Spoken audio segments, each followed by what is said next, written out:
1, 2, testing 1, 2.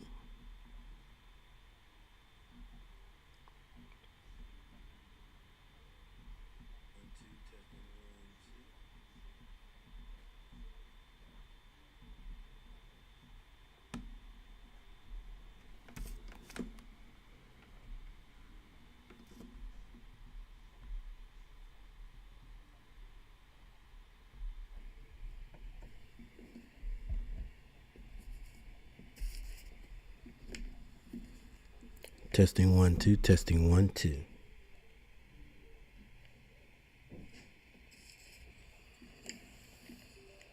Testing 1, 2, testing 1, 2.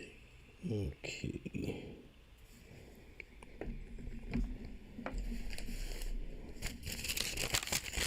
What's going on, everybody? Coach Gary in the house. We got the final four.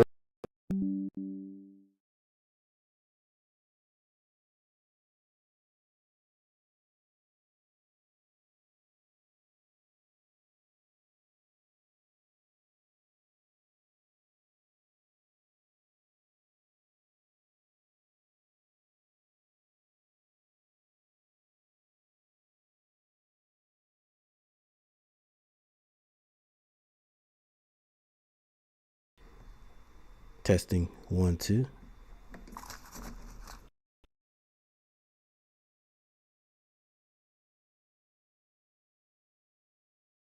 Correct.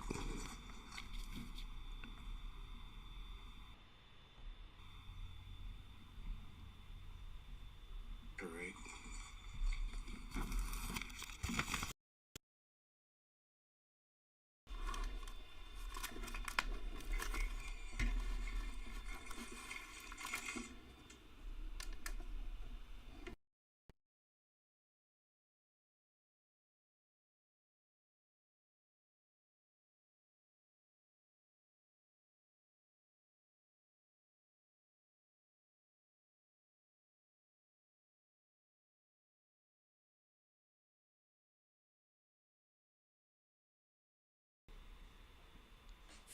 There you go.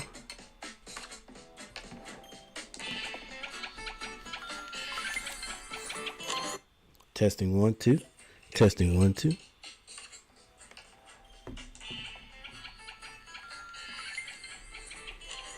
Testing 1, 2. All right, think we're good now. Should have been good to begin with.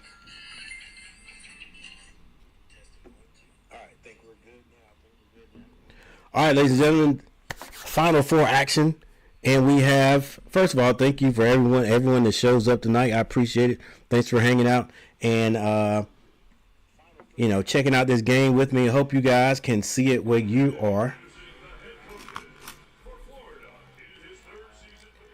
As everybody knows, I can't show it, but we can watch it and make comments. And that's what I hope everybody does. We got Danielberry Sports Highlight already in the chat. Thank you guys for doing that. Make sure you hit that like button. If you haven't subscribed to the channel, subscribe to the channel. Once again, thank you for everyone who has hit that subscribe button. We're at 2,500 now, finally, after some years of working. All right, so before this action gets started, you all know what I like to do. Some of you do anyway. Let's go over to the matchup predictor. All right, now matchup predictor is giving this to Auburn. Auburn has been number 1 and number 2 this year. They're giving it to Auburn 57.9%. Make sure you guys can see what I'm seeing. Yep. And Florida only 42.1. Florida in the last couple of games has gotten down, or it's been a close game and they've been able to come back and win. Can they do that against the Tigers? We'll see.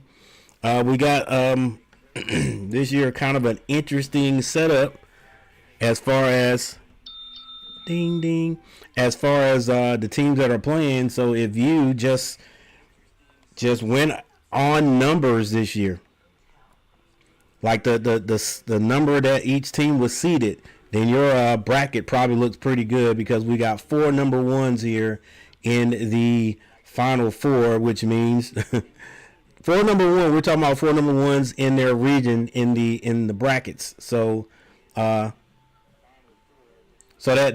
means that it's going to be 2 number ones in the championship. 2 number ones as far as how they were seated in the championship. All right, so we are getting ready to take a look at what I hope is going to be 2 very good games tonight. All right, starting off with the Florida Gators, 34-4, taking on the Auburn Tigers, 32-5. All right, get settled in, ladies and gentlemen, for tonight's going to be a long one.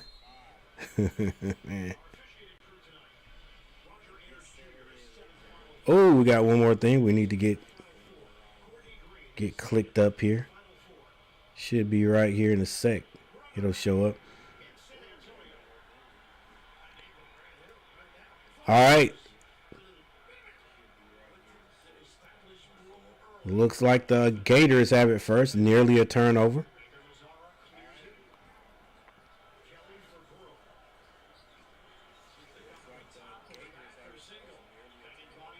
Actually, that's Auburn with it first. Broom with the follow away is good. Wonder how his game's going to transfer into the pros. If he's selected, I'm sure he'll be drafted by someone. Come on here.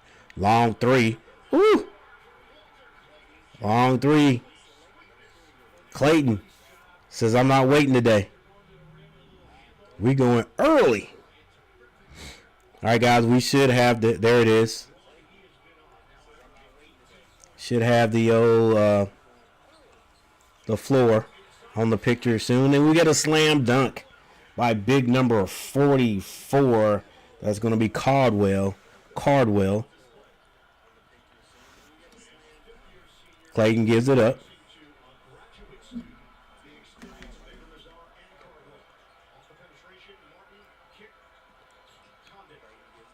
That ball is driven down. Big man going to work.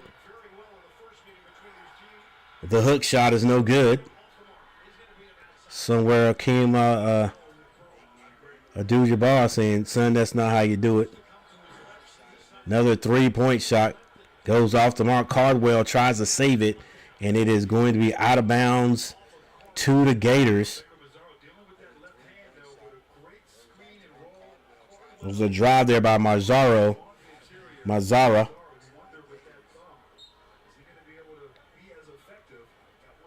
right, here's your score. 3-4. Maybe the act is working tonight, and I won't have to keep switching back and forth to see what the score is.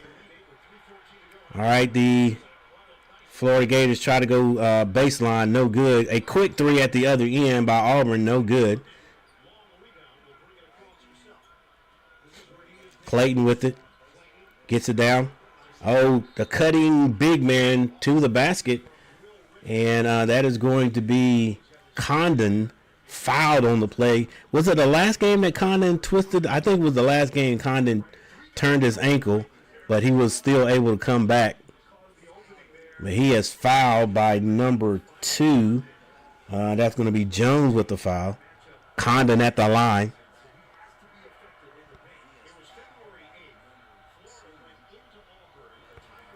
Condon misses the first.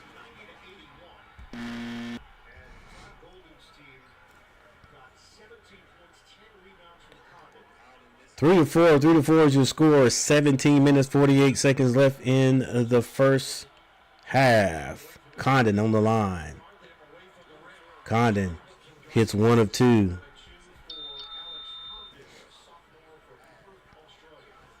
And it is tied up. Let's see if the app will update it. Or will I have to do it manually? Kelly for 3. Can't hit it. Broom with the rebound and the lay. Yeah, we're going to have to do it like this.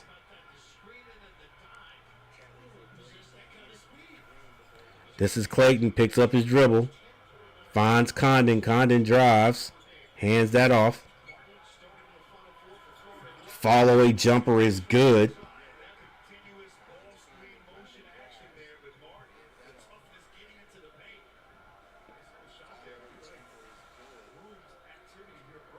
This is Jones handling the ball for Auburn.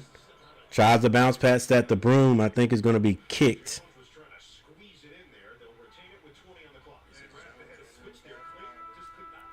Yeah, the big men don't get a whole lot of love in the pros. They get more love in college. That's why I'm saying I don't know how Broom's game is going to transfer to the or translate to the pro game. Mazzara to the basket with the finger roll. Clayton brings it down on the right side. Now he goes down the middle. Stops at the baseline. Hits Condon down the middle. He decides to come back out. Looking for someone to hand it to. Goes down low to Chinaloo. Chinaloo with the left hand lay is good.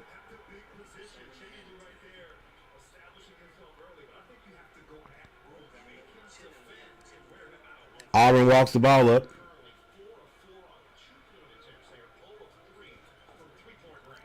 Like the movement. This is Mazzaro. Gets it down the Broom. Broom is bumped.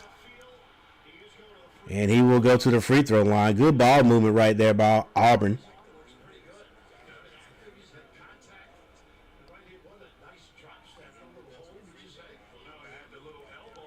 Got some got some size down there. 7 people in the chat. Thank you guys for being here. Make sure you hit that like button. Make sure you subscribe to the channel, but only if you want to.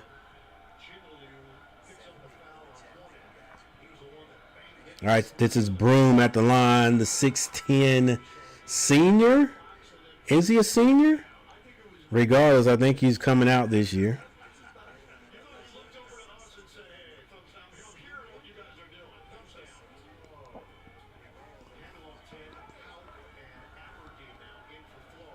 All right, score is actually 8-9. But as you can see here, he will be hitting this next one. And Broom hits both. 16-14. 16-14 left before halftime. Clayton gives that up early. They go down low. Back up top. This is going to be number 11, Aberdeen. That ball is going to be out of bounds to Florida. Like I said, Florida's had a thing, not a problem, but they've gotten down the last couple of games and had to storm their way back to win games. I wonder if they're going to be able to do that against Auburn. Clayton being double-teamed a bit. He pulls up. The jumper is good. Clayton, 2 for 2 if I'm not mistaken. And back at the other end, that is Maraza. Pulls up and he says, I can do just exactly what you do. Clayton to the basket. Layup, no good. Rebound and outlet. This is Maraza. He finds the cutting. Wow, who is that? What a block by Florida. And a 3. This is some action going on here, ladies and gentlemen. That's a 3 by Florida. That ball was blocked. Kelly tried to dunk that off a nice pass by Maraza, I think, and it was blocked. I'm not sure who blocked it, but it ends up with a 3-point basket the other end for Florida. This is Kelly again. Kicks that out to Broom for 3. No good. And rebound. Kelly again. Skip pass. Maraza for 3. Splash. And we got some action going on in this game tonight, ladies and gentlemen. 14:36 on the clock. Clayton, long 3. NBA range. Finally misses one. And a foul's going to be called. Not only a foul, I think it's going to be the first timeout. It's maybe a media timeout. Maraza with the 3 Not a lot of spin on that ball, but it doesn't matter as long as it goes in. All right, we got a timeout on the court. It is 14-16. Both teams getting to the basket, or at least scoring. So while we have a chance, let's take a look. Take a look at the box scores real quick.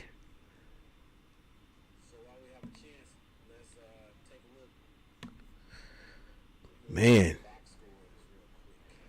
hey, if it keeps on going like this, I won't be able. I won't be able to manually put my own scores in. Boy, and if it keeps going like this, it's going to be a high scoring game. Pro style scoring. All right, pretty good game so far, guys. Wonder which team is going to cool off first.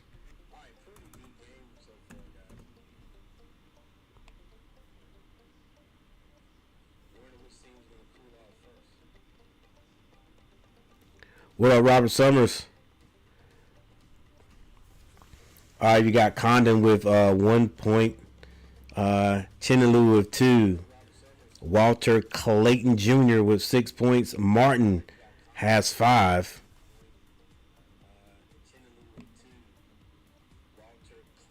And that is it for the Florida Gators. For Auburn, Broom, 6 points.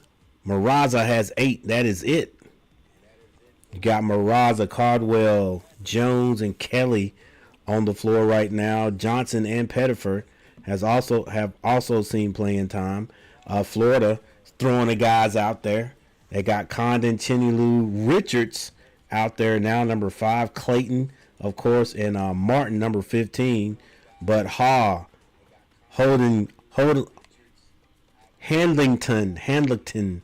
and Aberdeen have seen playing time.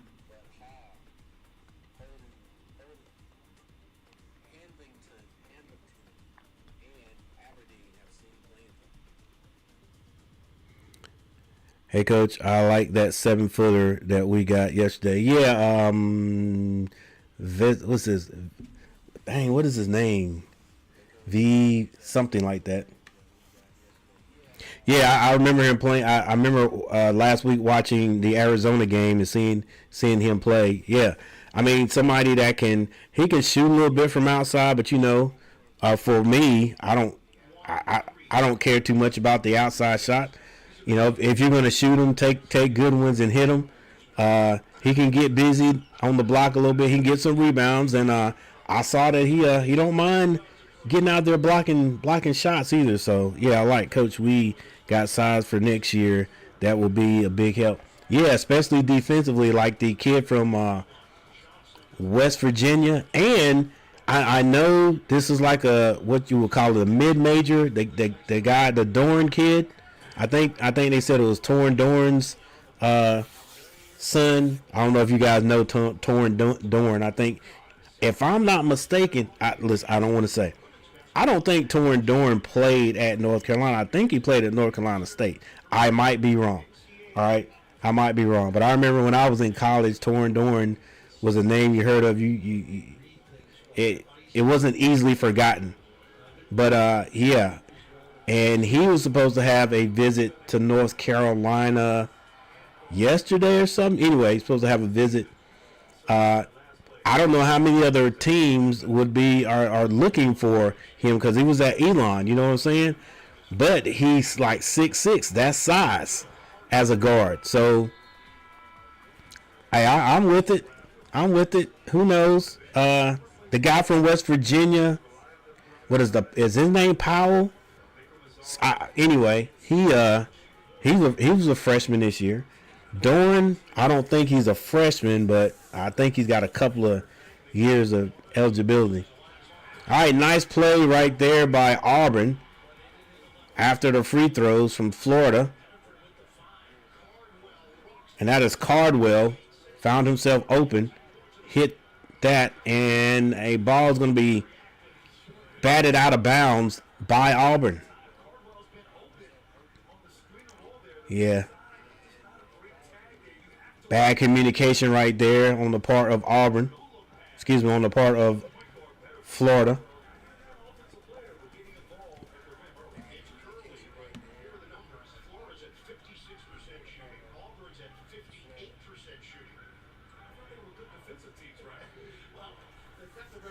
All right, score 16-18, 13:55 left in the first half. Florida trying to get the ball in. They're struggling. They finally get it into Clayton. Clayton's double team. Somebody's open. They find him. 3-point shot. No good. Rebound. Florida. Florida still has it. Boy, Auburn is playing some tough defense. 9 seconds to shoot. Great defense, but even better offense by I say his name is Hall, but I think it's Haig or something like that. Anyway, he hits the 2 off the glass. Caldwell finds Kelly. Kelly wants to back down Hall. Still has it in the lane. Little baby hook is good. It's some size everywhere out there today. Clayton hadn't been out of the game. He brings it down. Bounce pass that to Hall or Haig. Clayton with the jumper. That's no good. Sort of forced it. Rebound. Kelly.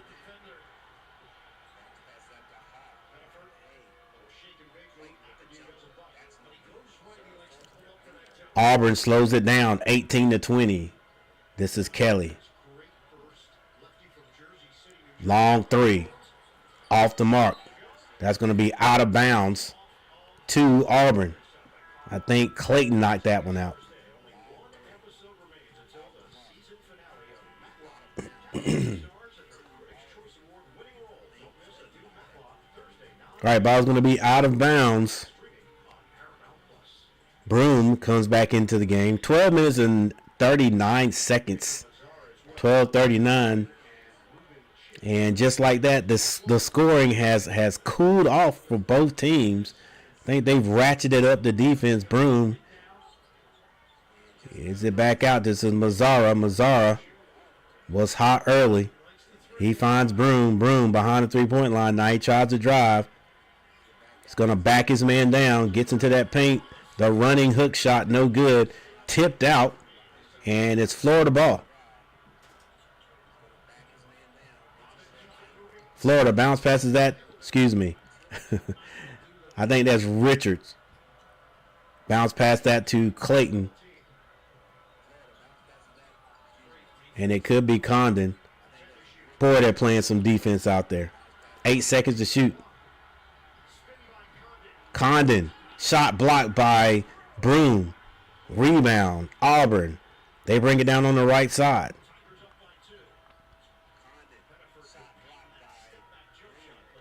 Pettiford gets that to Mazzara. Mazzara to Kelly. They swing it. Open shot. No good, but it's tipped up. And Kelly comes down with it, or actually doesn't come down with it. Gets that rebound, puts it back up. He's going to be fouled on the play. A lot of action going on, ladies and gentlemen, but not a bunch of scoring anymore. And we have another timeout.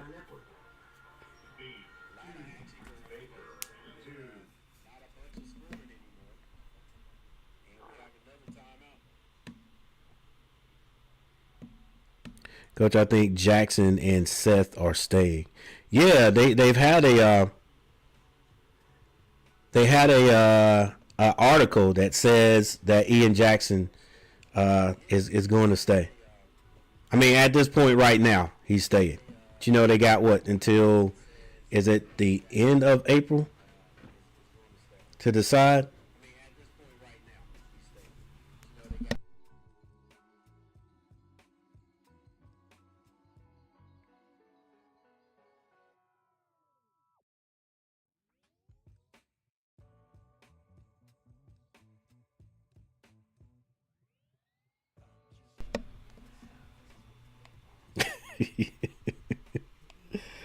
Ooh.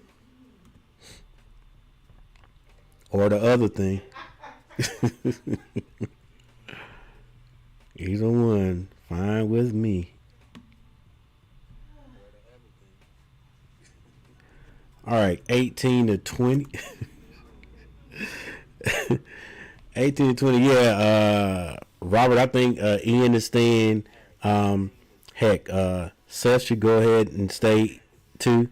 You know, he got in the portal last year and then got back out. So I think he's gonna stay. So those two guards with the experience coming back, and maybe we can morph somebody into a decent guard. And we got, is his name Vasar, I think is his name. Got him. Lubin more than likely is going to stay. Dang, it seems like I'm forgetting somebody. All right, let's take a look at the team stats.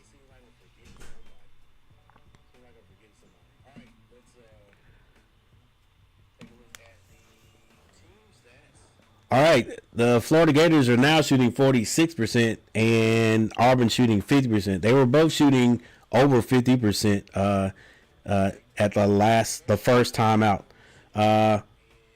Florida shooting 50% from behind the three. They are 3 of 6. Auburn is 2 of 8 for 25% behind the three-point line. Auburn 100% from behind the free throw line, and Florida 75%. They have missed 3 of 4. Rebounding 8 to 7, Auburn. Assists 4 to 1, Auburn. Turnovers, only 1 turnover in the game. That was by Florida. Points in the bank 12 to 6. That's Auburn. Let's get back to action now.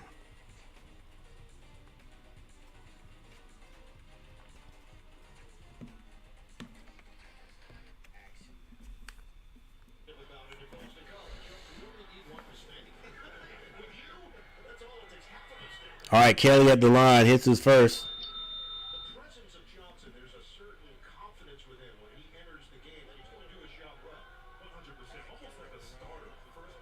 Actually, this is Johnson. And I may have been saying Johnson's name wrong the whole time. Calling him Kelly. Heck, is there even a Kelly on? Yeah, number 13.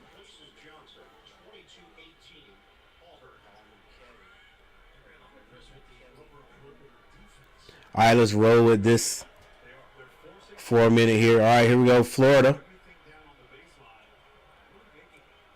Get that to Condon. Condon throws a weird-looking pass, but it's caught. Back to Condon. Condon trying to find someone to hand it off to. Finally hands that off to number 15. Number 15, that is Martin. Martin. Didn't hand it off to him to begin with, but he kept moving and got open, and Condon found him.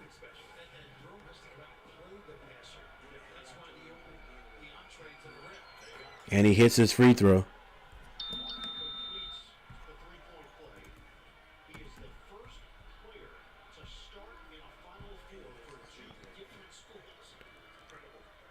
Hey, Robert, if you don't mind, man, can you help me out with the mods right there? The all game streaming on, like I said, it's cool, you know, people to come in and do whatever.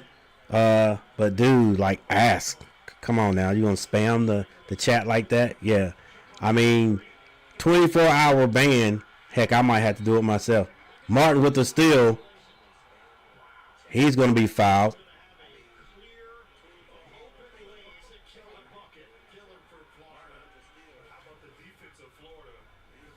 Heck, I might be able to do this myself.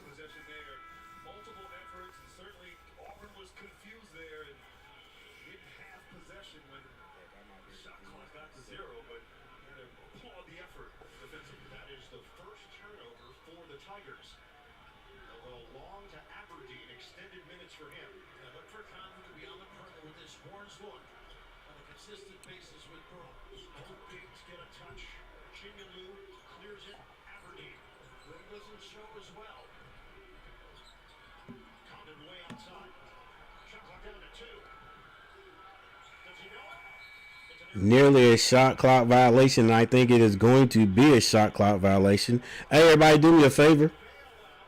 Just a little favor. Hit that like button. We have no likes so far. We have no likes. We have 5 people. We had as many as 13. Oh, they got away with a. Did they get away with a foul?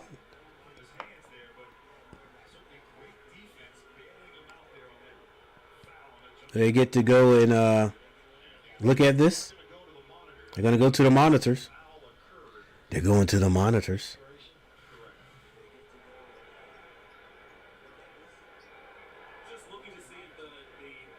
So a foul did occur, but did it occur before the shot clock violation?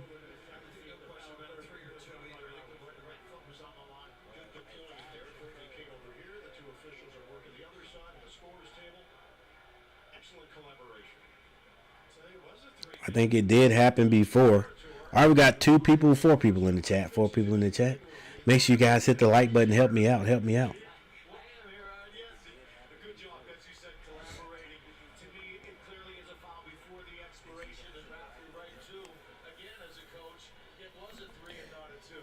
"13 Kelly is out there." All right, we have a little discrepancy in the game. All right, we have a little discrepancy in the game.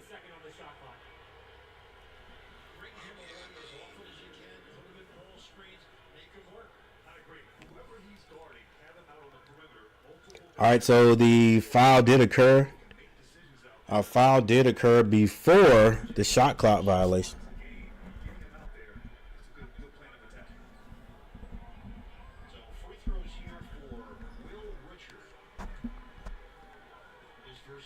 And that's going to put Richards on the line.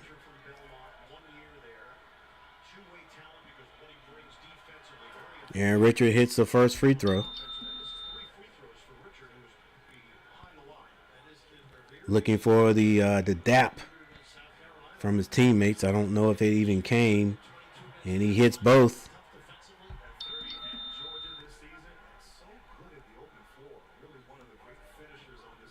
Florida taking the lead by 1.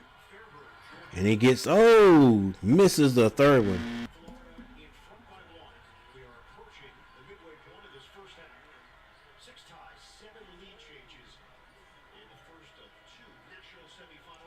Mazzara tries to go to Broom. Broom complained about the foul. Condon defending. Broom couldn't hit it.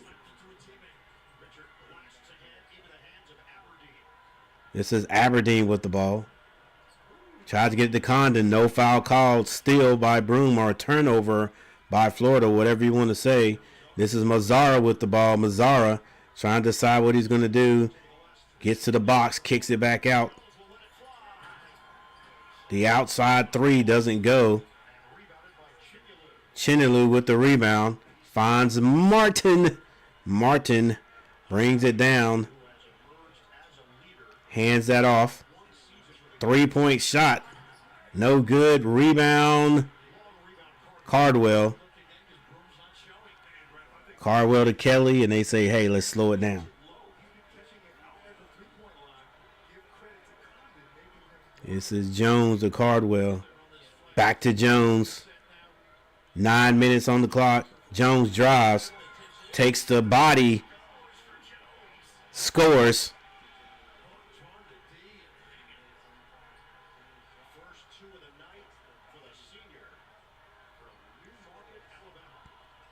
Cardwell is being hacked by Broom. Ref's not calling it. Martin drives, blocked from behind by Broom. Outlet.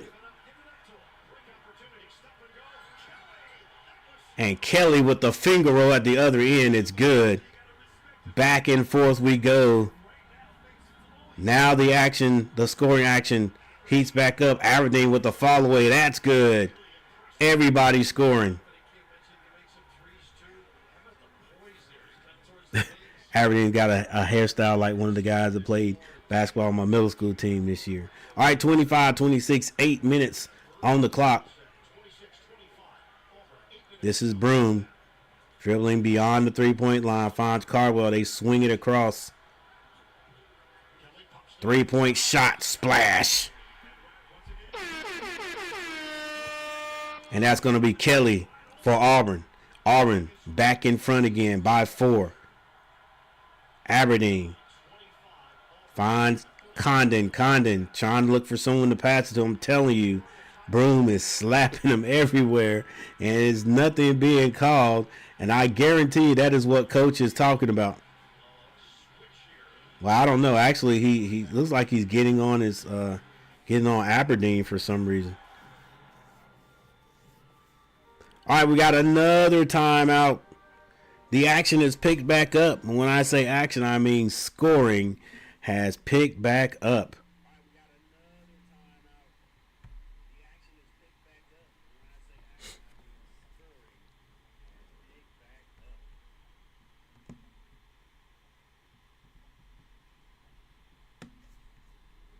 Box scores.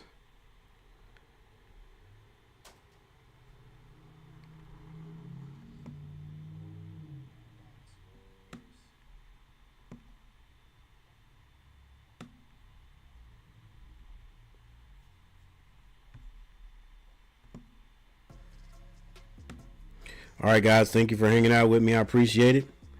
We got plenty of action left in this game, and then after this game, we will be watching Duke take on the University of Huston.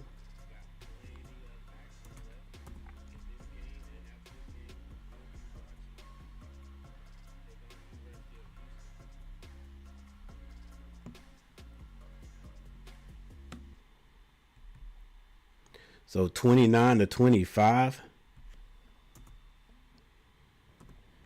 is the score. Auburn in the lead. Auburn in the lead.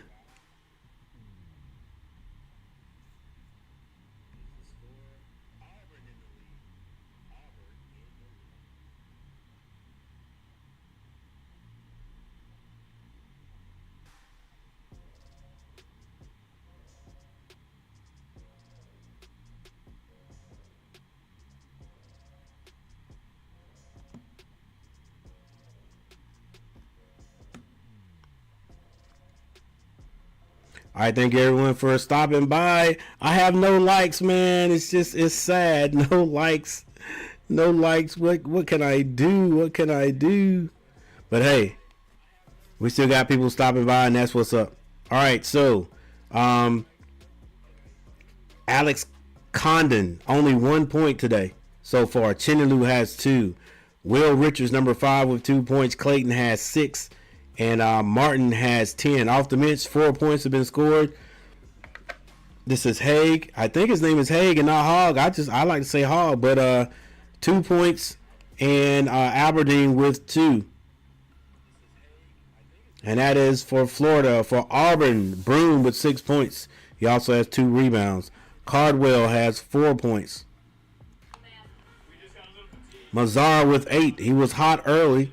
Now he's cooled off a little bit. Jones with 2 points.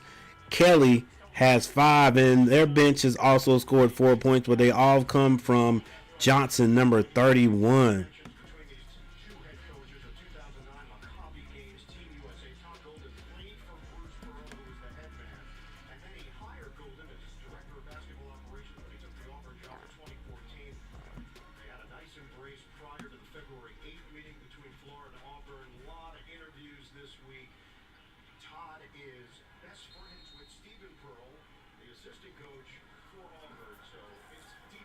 All right, back to action.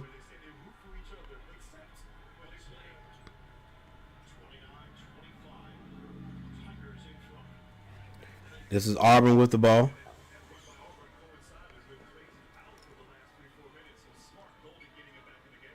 They find Broom. Broom strong to the basket, can't score. Rebound. I think this is big number 3. Haglington. Handlington with the ball now. Trying to find someone to pass to. Finally gets that to number 10. Hogg spin move. Or hey.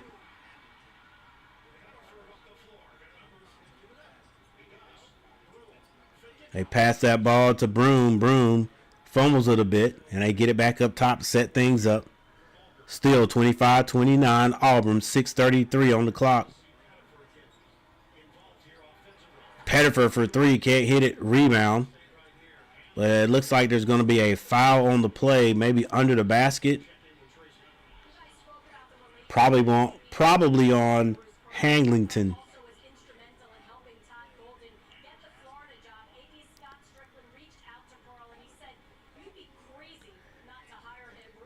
It's like these teams go back and forth scoring there for brief spurts, and then nobody scores. So Pettiford hands that up top, back to Pettiford. I think this is his name. Swings it up top. Now Jones calls the play. Skip pass. Pettiford for three. He still can't hit. Rebound, Richards. Gets that to Clayton. Clayton all the way to the basket. Layup is good. Good seal block over there by Haglington, I think. Hanlington. All right, 27-29 is a 2-point lead by Auburn. Broom up top. Finds Jones. Jones throws it. It's going to be a backcourt violation. Bad pass. Try to get that back up top to maybe Pettiford. It's going to be a bad pass, a turnover. Hadn't seen many turnovers tonight. 5 minutes and 37 seconds left. Broom comes out. And it's going to be Cardwell back into the game. Man, I hate the courts like that, man. What do you guys think? I hate it when those courts. I would hate to play on a elevated platform. Clayton gets it in. Martin with the 3-point shot. It's no good. Rebound, Kelly. Finds Pettiford. Pettiford to Cardwell. 5 minutes and 22 seconds left before intermission. Pettiford, reverse layup is good.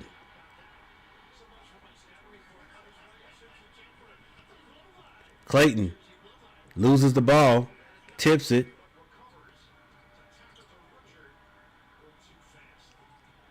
Drive, and that ball is going to be shot. No good by the Gators. Rebounded by Auburn. And Auburn walks it up the court. This is Pettiford calling the play.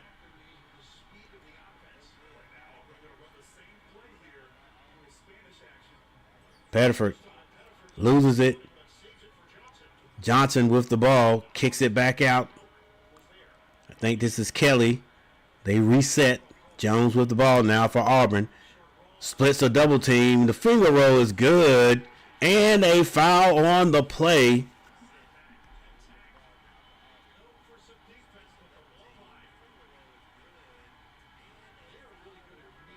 .425 on the clock. He is fouled by Hanlington.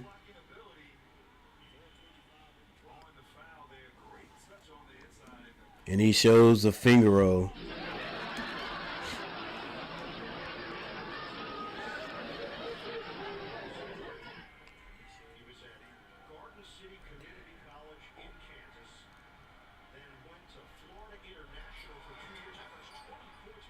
Can't finish the 3-point play. Misses the free throw. Man, I'm going to give myself a like. This can't be the worst stream ever. All right, ball is stripped. A little bit too much dribbling there by Richards. And Pettiford brings the ball down himself. Slows it down. Yeah, I'm going to give myself a like. This is Jones. Pulls up at the free throw line. Missed it. Richard brings it out behind the back dribbling. Maybe too much dribbling. Clayton to the basket. Off the glass is good. He's crafty.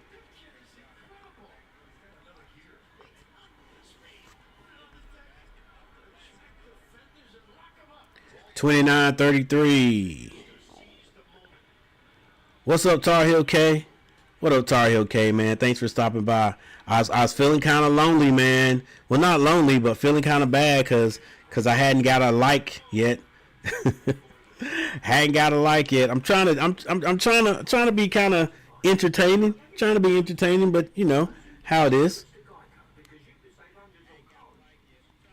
Yeah, sometimes people don't want to hit that like button, and the algorithm sees that and it's like, yo, we ain't gonna keep putting this out. All right, so we got 29-33.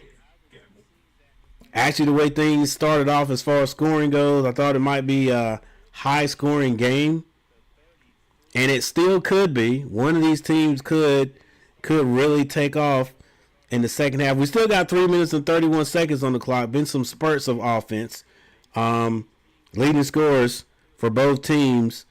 For the Florida Gators, Walter Clayton and Aliyah Martin have 10 points apiece. For the Auburn Tigers, nobody in double figures, but Mazzara has 8 points, and trailing him would be Broom. That's Johnny Broom. What a name, Johnny Broom. Sounds like a cartoon character, doesn't it? All right, but anyway, he doesn't play like a cartoon character.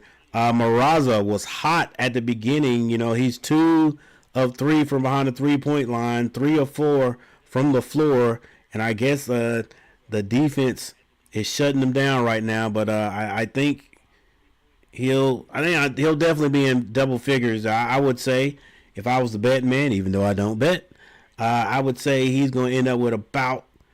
I'm gonna give him 17 to 18 points before it's over. 17 to 18 points. That is Mazzara.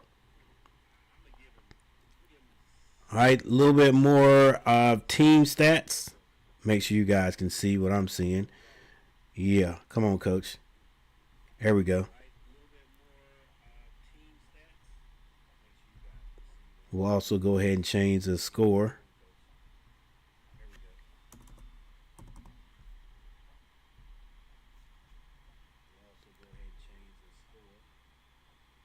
Hey, I appreciate that, Tar Heel K. Tar Heel K looking out for his homeboy over here struggling.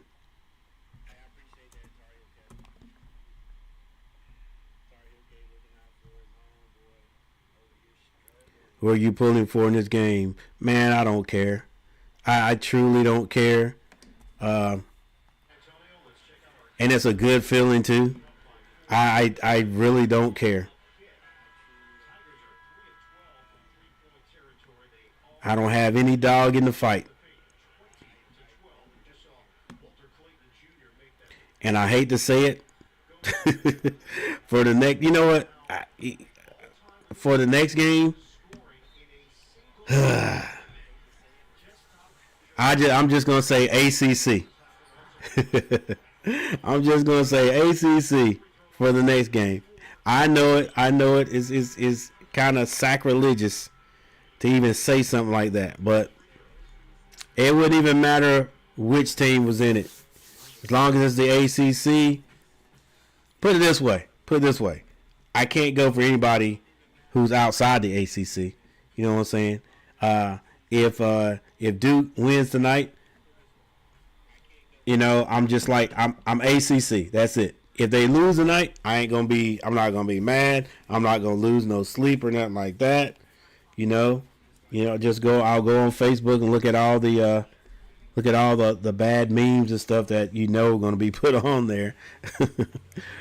But yeah, it is what it is. Nah, right now, Florida Gators, Auburn, I don't care nothing about neither one of them.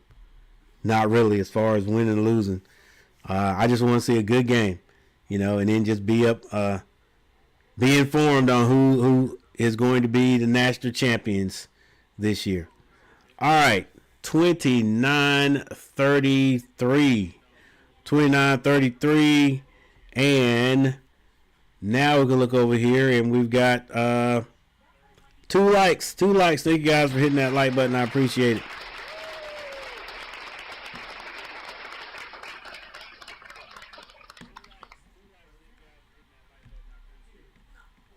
Appreciate it. And thank you guys for stopping by and watching this game along with me, guys. Feel free to put comments in the chat. I'm sort of leaning that way myself. I must be getting soft. Yeah, that's exactly what it is. That's exactly what it is, Tar Heel K. Because you know 20 years ago, nah.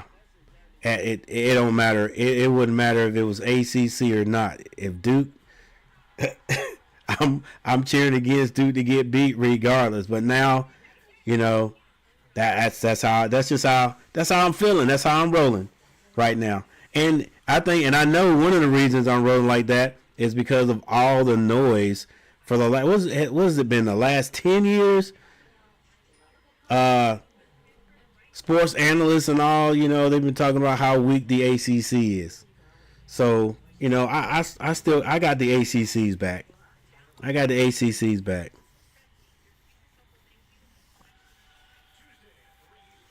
And it doesn't matter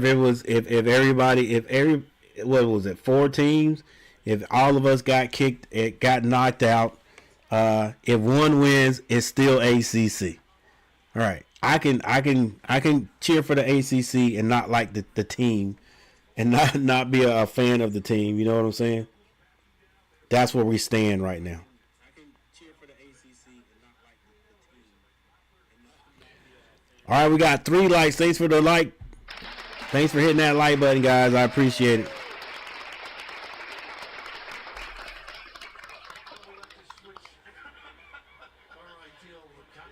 All right, Auburn with the lead. Guys, I don't know if it's not going to be an easy game, put it that way. Florida is used to getting down and coming back, so I'm looking for them to do the exact same thing. The only thing is, this is Auburn. So will they be able to do what they have done the last 2 games against Auburn? Auburn puts a little full court press. This is Aberdeen with the ball, if I'm not mistaken. Aberdeen slows it down, calls the play, 3:19 on the clock. Aberdeen. Wide open jumper there. That was Hawk. Missed the 3-point shot, and now Auburn slows it down. Pettiford, who hasn't scored. Well, actually, he did score. He had a 2-point lay. They get it down to Broom, and Broom is accosted, but he still hits the play. The refs are letting them play, boy, I tell you that. Nice little pass there from Condon to Clayton. Clayton, he's fouled in the air. Ref had to call that, but they got to show this right here. On his shoulder. On the shoulder there.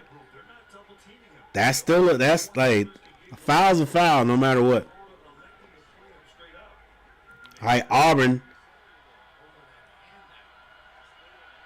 flexing their muscle a little bit, but Clayton steps up to the line and hits the free throw. Yeah, it looks like Broom holding that arm or shoulder or hand or something after that play. Clayton on the line has 11 points. Clayton hits both. That's what you got to do in these games, man. You got to hit these free throws.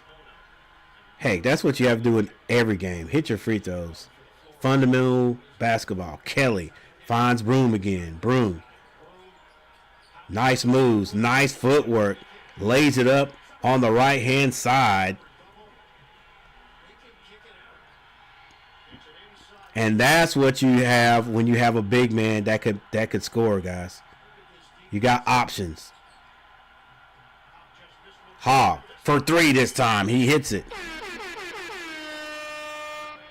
And he keeps Florida connected. It's 34-40 with 2 minutes left. 2 minutes left. Pettiford hands that to Cardwell. Cardwell to Kelly.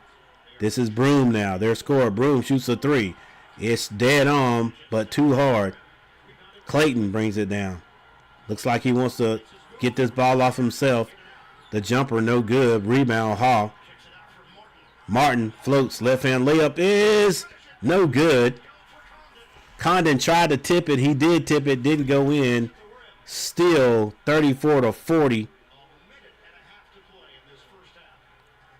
A minute and 26 seconds left. Caldwell back to Pettiford. Pettiford finds Kelly for 3. And it's 43-34 with a minute and 10 seconds left before intermission. Clayton walks it up the court. Clayton. Oh! Kicks that over to, I think that is that Richard? And Pettiford leaves his feet. And he's going to be called for a foul. Luckily, nobody got hurt over there. Yeah, that was Richard who got fouled, and that was Pettiford who left his feet. And Richard moved right into him. Wasn't able to get a shot off because Pettiford was all over him. All right, a minute and 2 seconds left. And Richard on the line. Richard with the free throw. I'm here to tell you, though, if Mike Shesky was coaching tonight, there is no way that I'm pulling for Duke. I kind of like Shire. I got you. I feel you on that. I respect that Mike K was a great coach, but I couldn't stand his attitude, right? Right. Michael Smitty in the house. What's going on? This is Kelly with the ball, being guarded by Clayton. They find Broom. Broom goes strong to the basket. Wow. Lays it up. Puts the ball right in the guy's face. Lays it up. And Clayton at the other end, coast to coast, scores. He's like, yo, I'm going to put my team on my back. We're not going out easy. 38-45. And this is just the first half, people. Game is not over. I tell you what, Clayton has come to play. 38-45 with 12 seconds on the clock. No shot clock. They kick it. Kelly for 3. No good. Rebound, Jones, and a foul on the play. Unless they're going to say the clock ran out.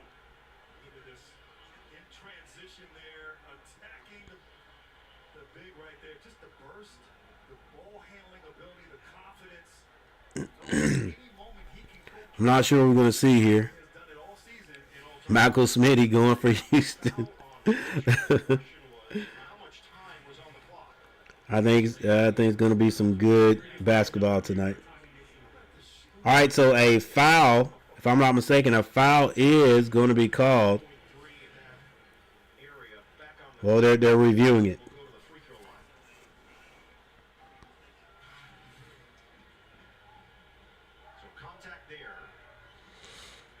There was contact on the play.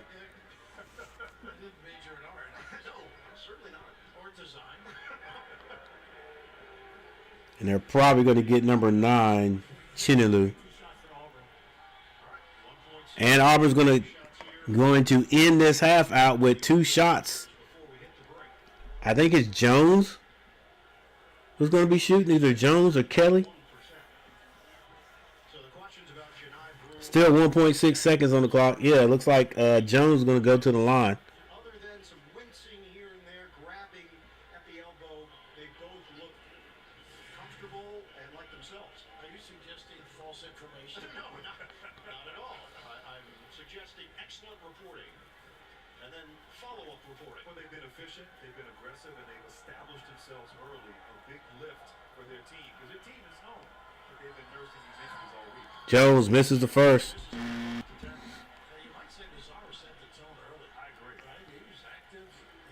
All right, stay tuned at halftime. We're just going to go over the box scores and the team stats real quick.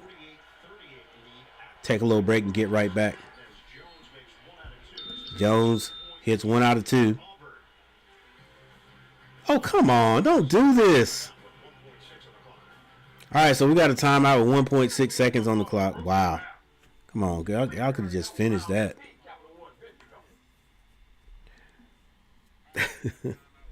I don't think we're going to get any score with this 1.6 seconds on the clock. So while we do have a timeout, I'm going to go ahead and go over the box scores real quick.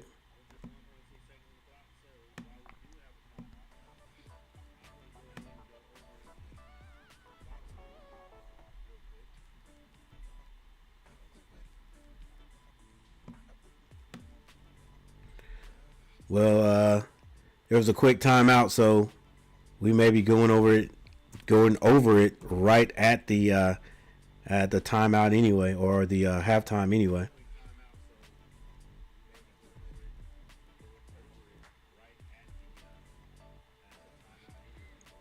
All right, ball is going to be thrown in by Clayton.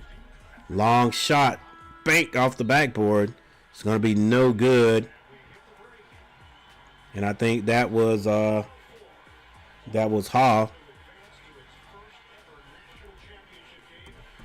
All right, 38 to 46 is the score.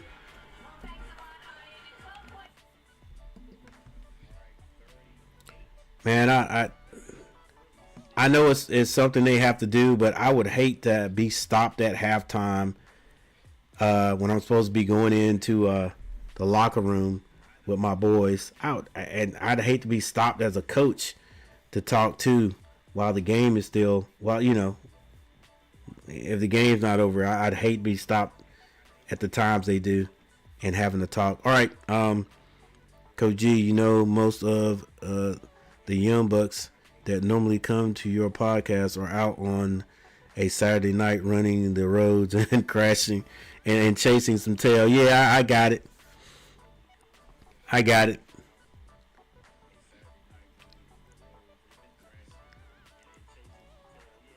All right, here we go, guys. Box scores before we get out of here and take a little break.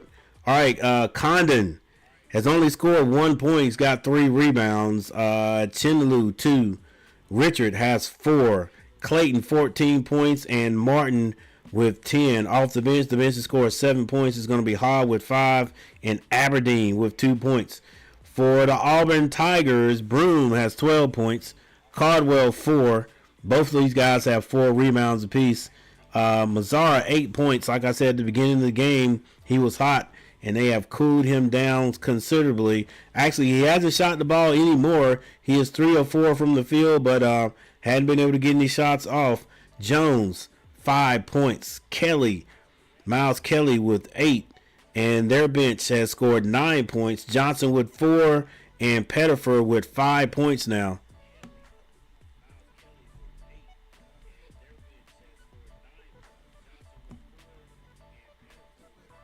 All right, Florida shooting 44.4% from the field. Auburn shooting 51.5. 3-point shooting 40% for the Gators. They're 4 of 10. Auburn 26.7%. They are 4 of 15. Free throw shooting 83% for the Gators, 10 of 12, and 8 of 10 for Auburn. They are 80%. They are out rebounding the Florida Gators by 1, 17 to 16. Assists, 6 assists by Auburn, 6 to 3. And turnovers, 5 to 2. Gators with 5 turnovers. Auburn only 2. Fast break points, only 2, and that's by Auburn. Points in the paint, 26 to 14. Auburn, and that's because of the big man Broom. And the largest lead has been by Auburn with 9. Florida had it by 1, or has had it by 1 point. All right, with that said, ladies and gentlemen, once again, thank you guys for the few people who are here and not out chasing tail, as Tar Heel K says. Thank you for hanging out with me. Looks like big Charles Barkley cheering his alma mater on, if I'm not mistaken. So we're going to leave you with this, and we're going to be right back, ladies and gentlemen. Thank you for hanging out with me. Once again, you are welcome in the chat. Make sure you leave a comment in the chat, and I'll see you guys in a minute.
was here. Naismith Hall of Fame announcement. It's always a great time in the Final Four to see who the new legends are. And we'll go through that list in the second half. Well, you mentioned it, the bigs. Condon had 17 points when these two teams met in February. Hauk had 16. Both have been neutralized so far tonight. Cindy Lou, maybe that drop step's all I remember doing. That's a big thing now. He's got the guard at the other end. Cindy Lou. I agree. They want to, if you're Florida, double team room, throw some different looks at him. Don't let him 4 or 5 dribbles in the paint. He's going to score. Gators had 22 assists in that first meeting with Auburn. They were limited to just 3 in the first half tonight. Fake handoff. Rosenfeld, Phoenix, Chinyelu, steps in a crowd, and he got away with it. All right, so our first scores 6 to 40 Auburn. And we have a nice set coming out here this second half. come from Chimney, and that is Florida. Baker was on that pass, deflected by Richard, and then a foul called as Richard was going. And we're going to have I think this is going to be a turnover by Auburn. I heard from both coaches coming out of halftime. Todd Golden stressed defensive pressure is And a foul. That sort of stops what may have been a fast break. he feels they're not far off. As for Bruce Ball, 6-point lead by the Tigers. And a turnover by Florida. Florida just tossed it to Cardwell. Turnover Gators. This is Baker was on Baker Mazzara. And Mazzara is still shooting the ball well. He's only missed one. He is now 4 of 5 from the field. staying in the first round, and then they were tested seriously by the two-time defending champion UConn Huskies in the second round. Condon opened up. The banker doesn't go. Chinyelu couldn't grab it. A 3-point shot is no good. Rebound Auburn. Florida opened up This is Mazzara. three-point territory. Mazzara says, hey, let's run the play. Let's go. Mazzara picks up his dribble. Gets it back out to Jones. Jones being guarded by Richard. Actually, they don't see it right there. You would have mentioned this earlier. This is Broom. That's just 15 feet away. Flips that up. Draws a foul on Condon. Condon not able to get anything rolling today. Talent.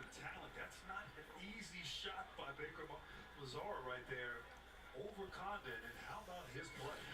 There was the concern about his health. First team timeout, or first timeout, we'll do a little bit of player profile. Threes certainly getting going here in the second half.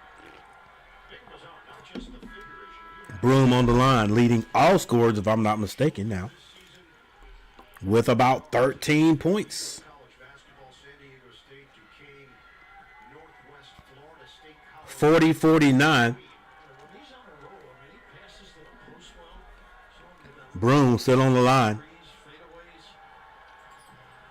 fadeaways. and he misses a second. Hauk is back in for Florida.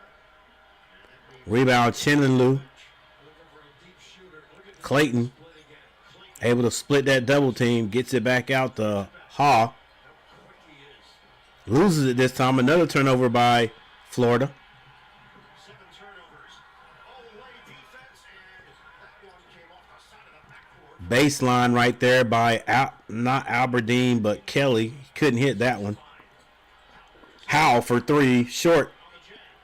Rebound, Richards. Strong to the basket and 1. And he flexes on him. Off shot that's run down. But really an aggressive offensive rebound. And Ryan, Florida, 39%. They rebound 39% of their misses. And Edwards, on that Richard on that glass there. Fantastic strength and length. I like the intent. And Richards able to complete the old-fashioned 3-point play. And it's now back to a 6-point lead. Yo! Daniel Berry. Hey, I appreciate it, sir. Thanks for the $5 super chat. Thank you, sir.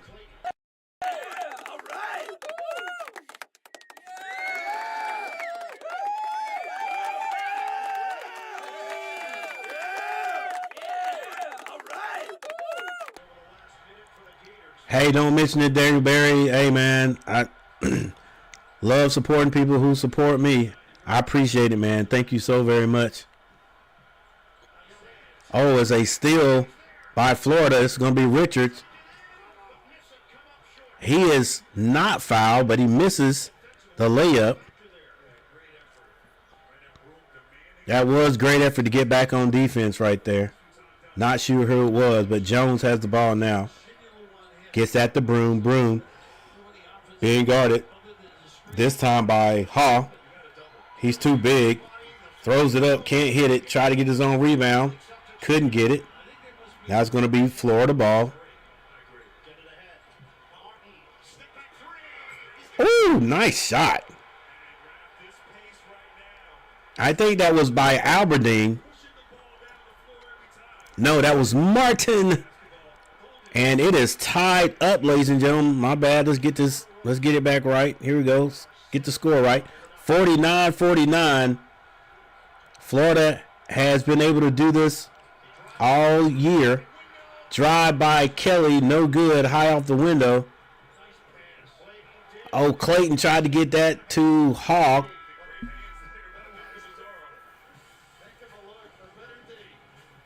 And I think it's going to be stripped out of bounds or knocked out of bounds by Auburn. But it's going to be Florida ball when we get back. It's tied up, ladies and gentlemen. 15:57 on the clock. 15:57 on the clock. And we go to our first timeout. Like I said, let's do a little player profile. Hey guys, clap it up for my guy, Daniel Berry Sports Highlight. Coming in with a $5 super chat. Oh, and by the way, guys, he does have a channel. Go check him out. As his name says, Daniel Berry Sports Highlights.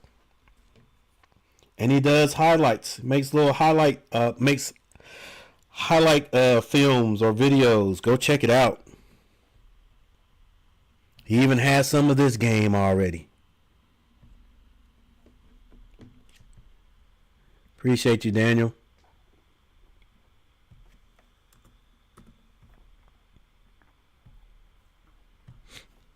By the way, while we're at the timeout, there's another. Well, he's not in here yet. He may be stopping by, but DT3, your boy DT3, he's streaming right now.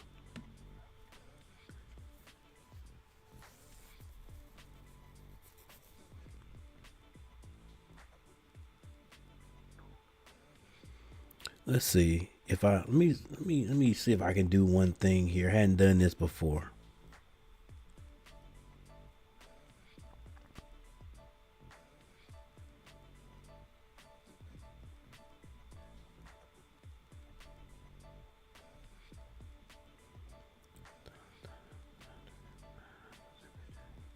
Oh, okay.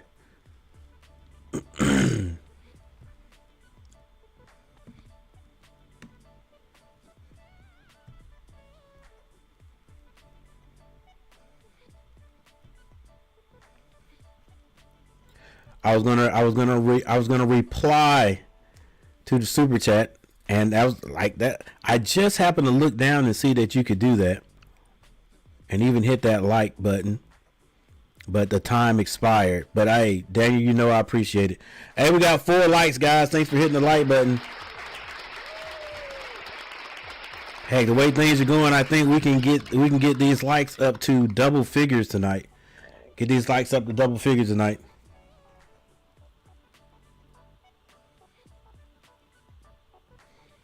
Oh, by the way, we're supposed to be doing a player profile. And Condon for Florida.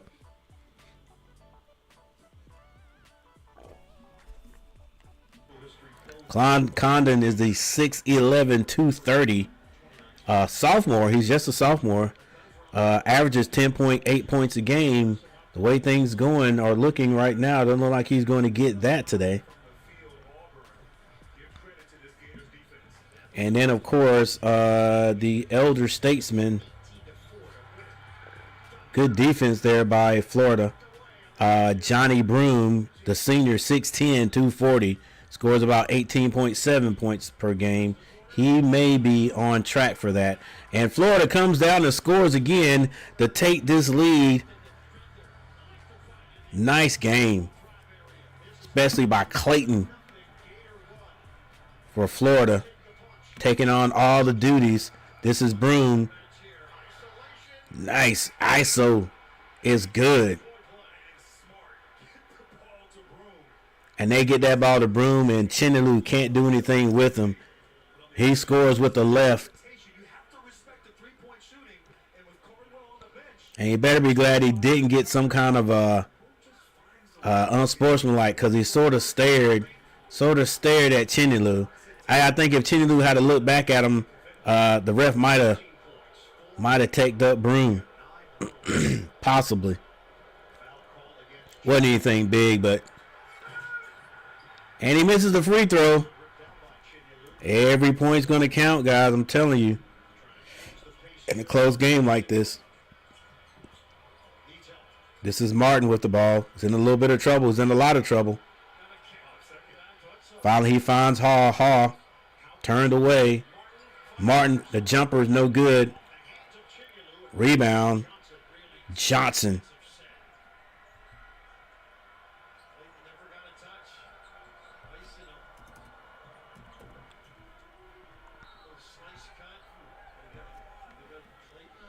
All right, we got bodies on the floor. This is going to be Jones on the floor.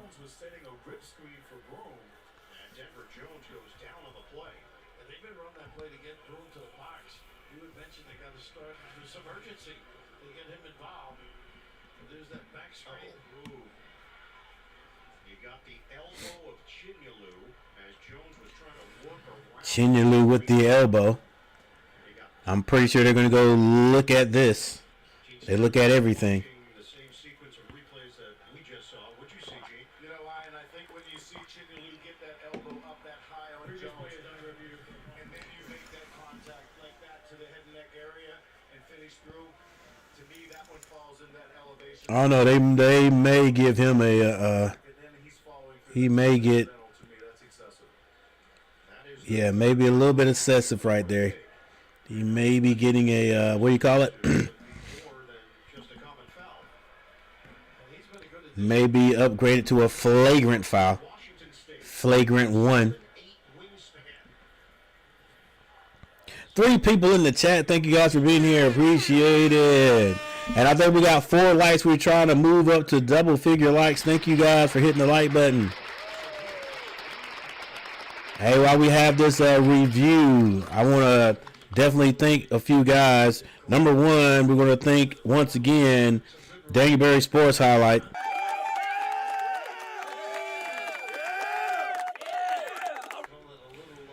For the $5 super chat.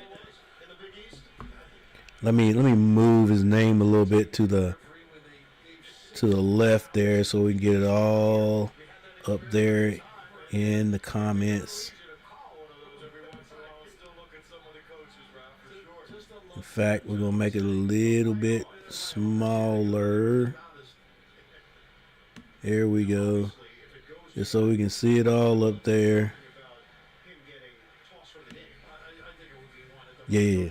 All right. Hey, Tar Heel K, thank you for stopping by there, sir. Michael Smitty,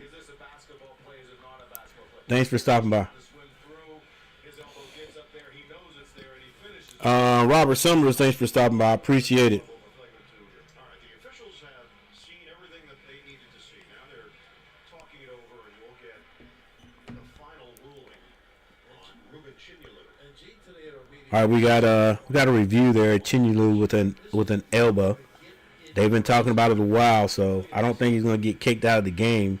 But I think they're going to upgrade that foul to a. All right, they're going. This got to be a flagrant. 14:38 on the clock. After review, the ruling on the floor has been upgraded to a flagrant 1 foul. Right 2 will be shooting 2 shots. Auburn have the ball in baseline. All right, so it is a flagrant 1. Anytime you get high like that with an elbow, they're probably going to call it. Got 14:38 on the clock. The Duke-Houston game supposed to start about 8:49. I'm thinking it'll probably end up starting around 9 o'clock.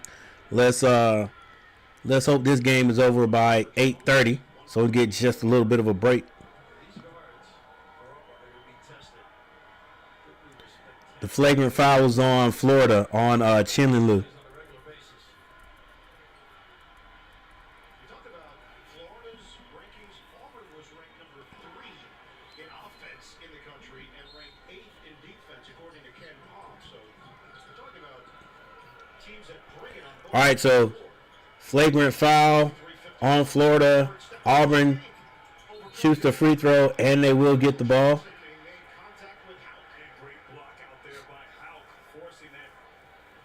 And the shot goes awry. I think it's going to end up being a Florida ball right here. Auburn leading by 2. Florida hanging around, even though they're big man Condon not able to get any scores. Clayton, my bad, is doing a good job keeping his team in contact. This is Ha. Picks up his dribble. Shouldn't have done that. Hangleton finds Hangleton.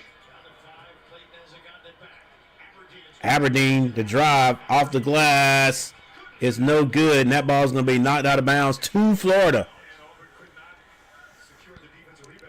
13:56 on the clock.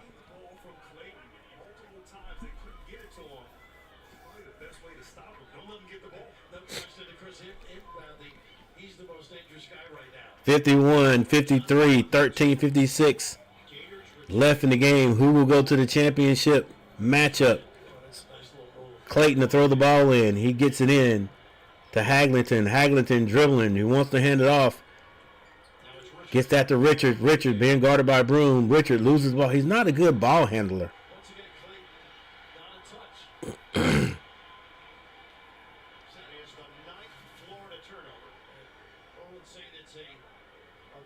Oh, they call that like a double dribble. He felt he just lost it off his leg and then scooped it up. Every 2 hands on it. Yeah. Richard, maybe it's the ball. Maybe it's the ball. He's not handling the ball very well. All right. Oh! An inadvertent pass. Not inadvertent, but it didn't meet its target. However, I think Hall is going to be called for the foul. Pettiford tried to get that pass to the big man Broom, but I think Hall impeded his movement, and the bump is going to lead to a foul. Kelly gets it into Johnson. Johnson keeping that ball down low. Bunch of blue jerseys around him. Finally a steal. I think that was Richard with the steal. Clayton turns the ball over, stepping out of bounds inadvertently.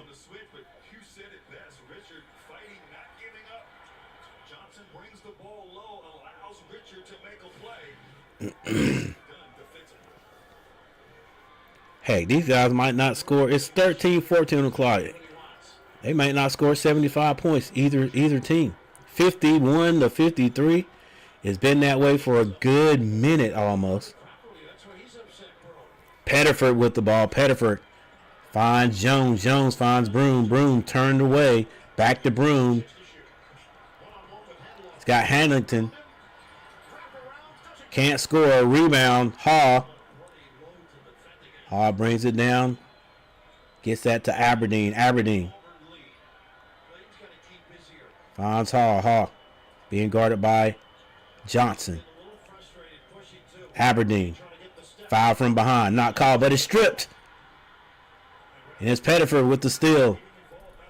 Still 51-53. Now 12:25 on the clock. Coach calling the play on the sideline. Says we need to score right here. We score right here to go a long way. This is Johnson backing down. The little floater shot is good. He backed him down, a little half turnover, turn around, and then Clayton is going to be fouled on his way back. And Broom is like, dude, we got to stop this. Every time we score, Clayton gets the ball and he takes off. Look at that brown Asian right there, boy. That is unique. Could be Indian, though. 51, 55, 12, 06 on the clock.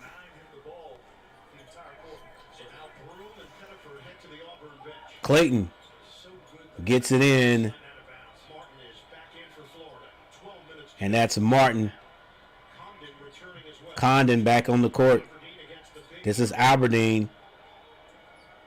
Finds Chinaloo. Wow. Clayton with a fading to his right and hits the, I think that's a three. Hits the three. Jones brings it down. Finds Cardwell. Back to Jones. Kelly dribbles to his right. Finds Jones. Jones sneaks in. Bounce passes to Cardwell under the basket, and he rips the rim down. 54, 57, 11, 16 on the clock now. This is Clayton. Flips it up. He's fouled on his way to the basket. And he's got to build like a couple of guys in the NBA. Not overly tall, but strong lower body.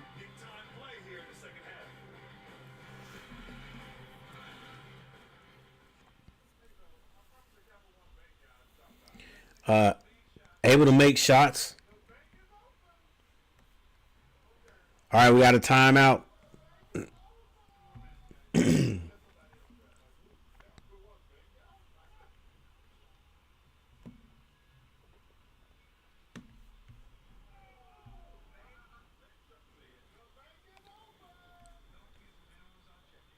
Timeout on the courts.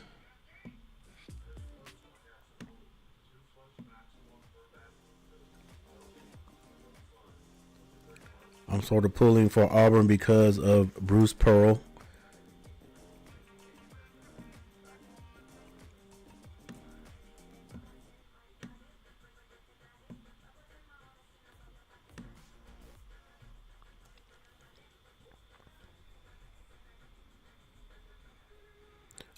Coach G, did you realize that Kelvin Sampson, the Houston coach, is a North Carolina fellow? No, I didn't know that.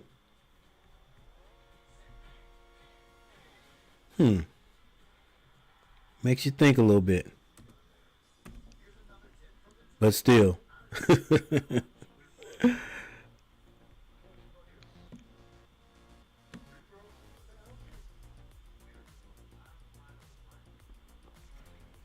All right, here we go. 54-57.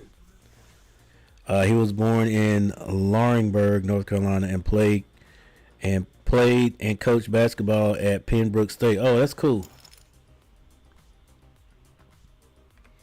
No, I didn't know that. Wasn't aware. All right, leading scorers for the Gators, Clayton with 22, and right behind him is going to be Martin with 13. Leading rebounder for the Gators, a plethora of guys. Actually, 3 guys with 5. Chinaloo, Richard, and Ha. For the Auburn Tigers, 15. Broom has 15 points. And Mazzara, 10. Mazzara, still, he's only shot the ball 5 times. He's hit 4 out of the 5 times he's shot. And 8 of his points came in the early moments of the first half. And he's just not able to get open to shoot it, I guess. Because the way it seems like he's on point. He's on. He could score if he got some shots. But evidently he's not able to make his own shots. Not able to create his own. Heck, I got to figure out a way to get to him. But I guess it's no big deal if Broom still is doing what he's doing. I guess that's how the coaches. I mean, That's how they feel. Of the Gators, 4 Final Four appearances. Current head coach of the Chicago Bulls. He got a loud ovation from the crowd when he was 87. Rick Pitino helped him shed some weight. The rest is history. Clayton has scored the last 7 points for Florida. He cuts the Auburn lead to 1. Baker was on back in. Cardwell missed the dunk. It may have either slipped out of his hands or was blocked out of his hands. This is Clayton with the ball. That is a tough shot, whether he didn't get it blocked or not, but it was blocked. Pettiford got too far under the basket, tried to leave that off for Cardwell. Cardwell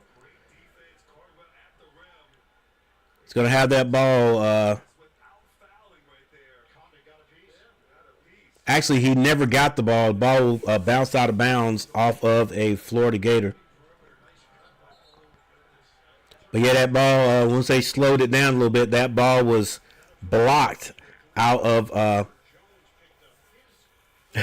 that ball was blocked out of Cardwell's hand. That's why he missed the dunk.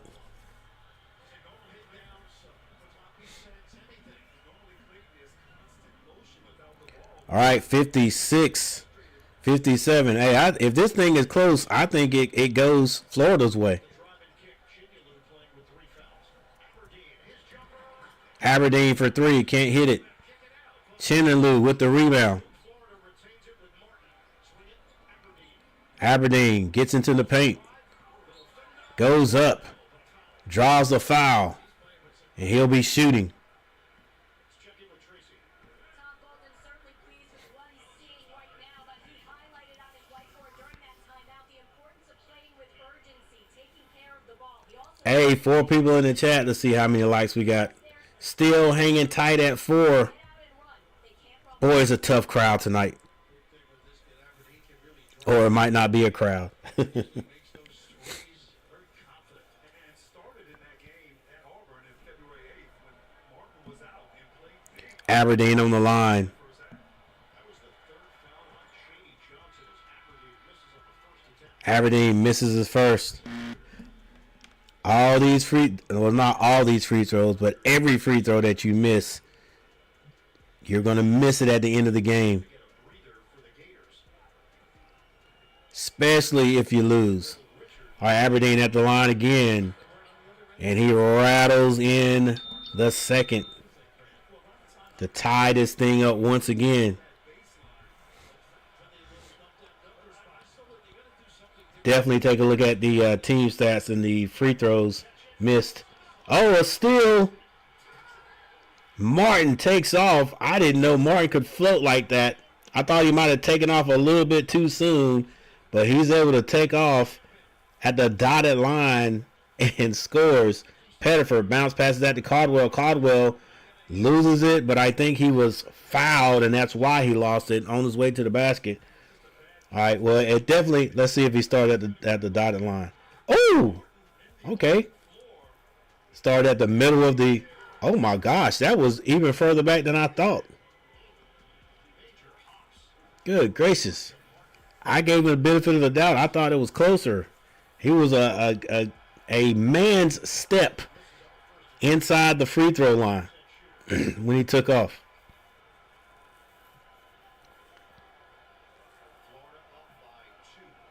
Another missed free throw by Auburn. This is Cardwell. Cardwell hits the second. Telling you, you're going to need every one of them, guys, in this close game. Under 10 minutes left. It's 9:33 on the clock.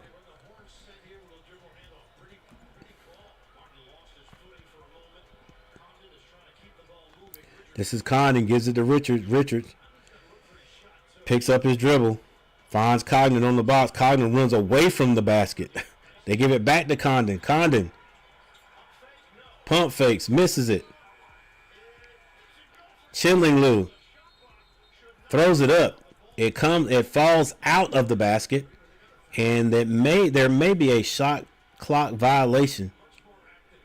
Looks like a lot of people stand on this end, so it may have been a foul call, maybe on Mazzara. Picking up his second personal, and now Kevin Sampson is the first Native American to lead a team to the Final Four. Hey, that's what's up. That's what's up, Kevin Sampson. And this time, Chinlin Liu uses every part of the basket to hit his first free throw. And that puts Florida up. Tell you, if this game gets down close, Chinlin Liu misses one.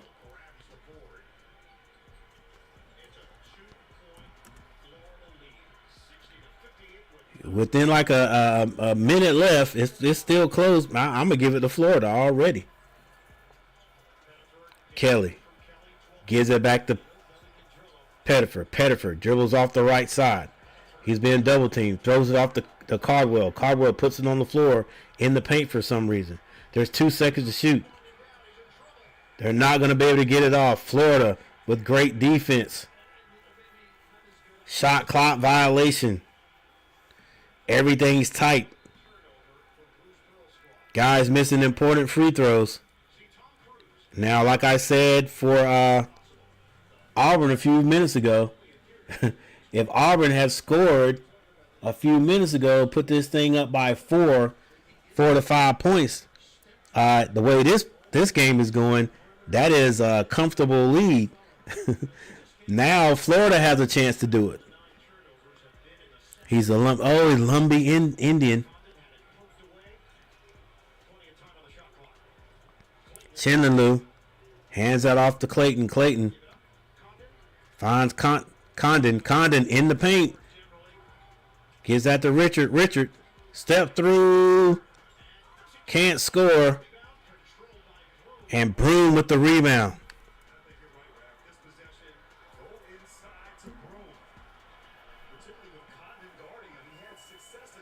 All right, this is Jones. They find Broom. Condon trying to guard him. Broom backing him down old school style. In that paint, 1001, 1002. And a foul is going to be called on Condon. Condon falls behind Broom, and Broom couldn't help but step over him and then fall. So they've got to call that foul every time. Wasn't bad defense either there by Condon.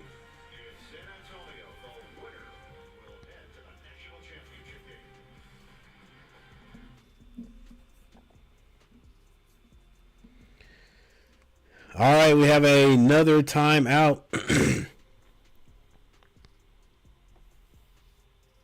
60-58, Florida. It's a tight one. It is a tight one.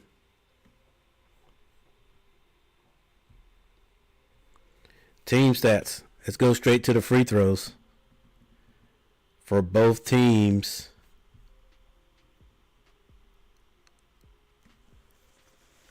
All right, free throw shooting 78.9% for the Gators. They are not 15 of 19. That's 4 left out there. But Auburn, they're 70%. They are 12 of 17. And basic math says that's 5 points left out there. And I know we look at that and say that's not a lot, but 5 points put you in the lead right here. Rebounding. Now the Gators out rebounding Auburn 29-23. Nobody's necessarily moving the ball a lot because both teams have a post game.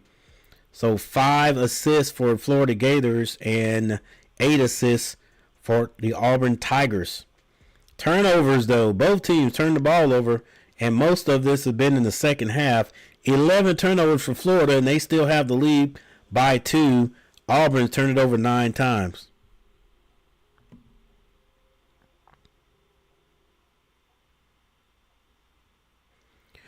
Points off of turnovers for Florida, 7 and 4 for Auburn. I wonder if they, now, when I look at this for the pros, right here it says points off turnovers. For some reason, they have points conceded off turnovers. And for the pros, that whatever numbers under each team, that's how many points they've given up. But I think this one, points off turnovers, that's how many points they have made off turnovers. Florida shooting 44.2%, Auburn 47.7%, 3-point shooting 38%. You might as well say 39% for the Gators. They're 7 of 18. Auburn 25%, 4 of 16, not shooting the ball from the 3-point line well at all.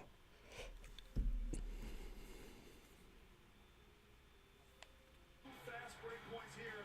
Martin in transition, getting that fast break point off of their defense. And both defenses have been gnawing, effective. And this, when he takes it out, that one, he loves to up in the lane. Let's see if he runs that. Auburn 40. Yeah, both teams have been playing pretty good defense, if you ask me. All right, it's going to be Auburn's ball out of the timeout. Bounce past to Pettiford. He can't hang on to it. Play made by Elijah Martin. And Pettiford is playing with 3 fouls. They're going to change it, I think. With 7 minutes and 43 seconds on the clock. Little mix up down here on the call, I think. Getting the ball inbounds, and It's Bruce's fault. He's the one that started this. That's These true. guys have really picked it up from him over the years. And the last touch was Elijah Martin. That ball is going to be out of bounds to Auburn. It was off of Florida. Foul called on Pettiford. That would have been number 4. Auburn to throw it in again. Pettiford. They get it into Pettiford. Pettiford, fall away jumper. That's tough. Cardwell gets his hand on the ball and gets it back out. Now Auburn sets up a play, but a quick jumper by Kelly. He was on fire. This kid plays with a lot of confidence. Auburn goes As either Kelly or 60. I think that was Maraza. Condon trying to figure out something. Hands that to Martin. Martin picks up his dribble. Rejected for a foul. He was fouled on the knee. And a drive to the basket by Ha. Pressure defense. but look at that offensive rebound. 5 shooters relocate. Yeah, that's Mazzara for 3. Like I said, he has been on today. He has been on, like, and like if I guess if they had to find somebody to score, cause Broom wasn't scoring, they could find him because he is on today. He's only missed 1 from the field. Todd Golden was asked about how he said, yeah, he was 5 of 6. undervalued, under-recruited, great work ethic, attitude. This is And we're tied again. wanted to be at Florida. Grew up as a Gators fan, as a big Tim Tebow fan. Hall on the line. Hits his free throw. We have seen signs the last couple of weeks of him. Not a promise. Auburn has 4 players. Florida goes back up. We have just under 7 minutes to go, and Florida now up by 1. Blues got a house. That's it. Oh, nice.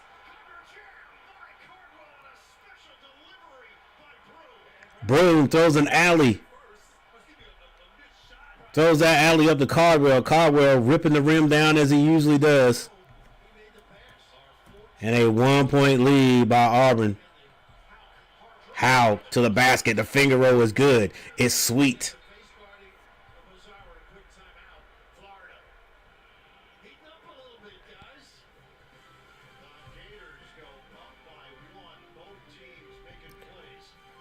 I'm telling you, it's these teams are scoring in spurts.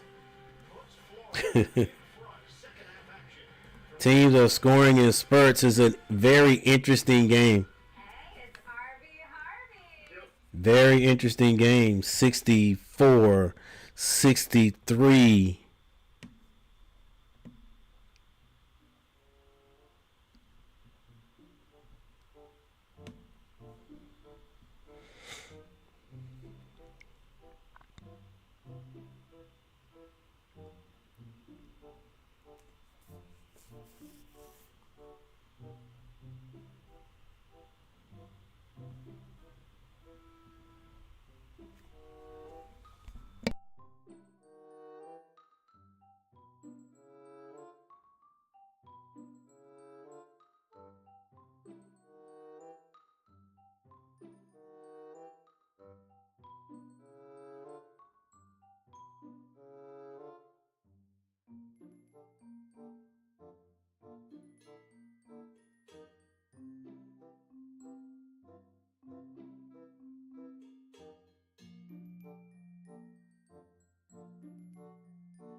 Will either team score 80 points in this game? 6 minutes and 29 seconds. Like I said, they've been scoring in spurts.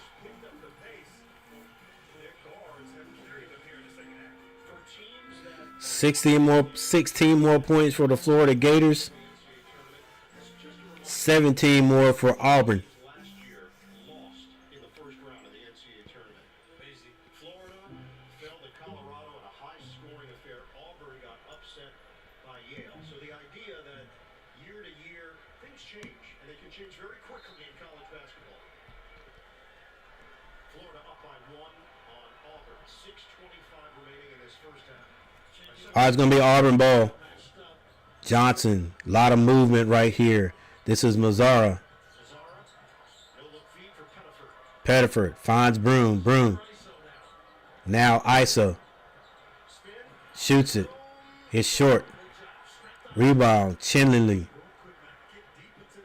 Or Chinley. Got a feeling we're going to see some Clayton on this one this time, guys. Clayton. Gives it to Hall. Hall for 3. Can't hit it. Rebound, Pettiford. Bodies on the floor. 5 minutes and 45 seconds on the clock. Pettiford tries to get it inside. Not there. Jones gets it. Shoots a 3. Can't get it. A foul is going to be called on Broom.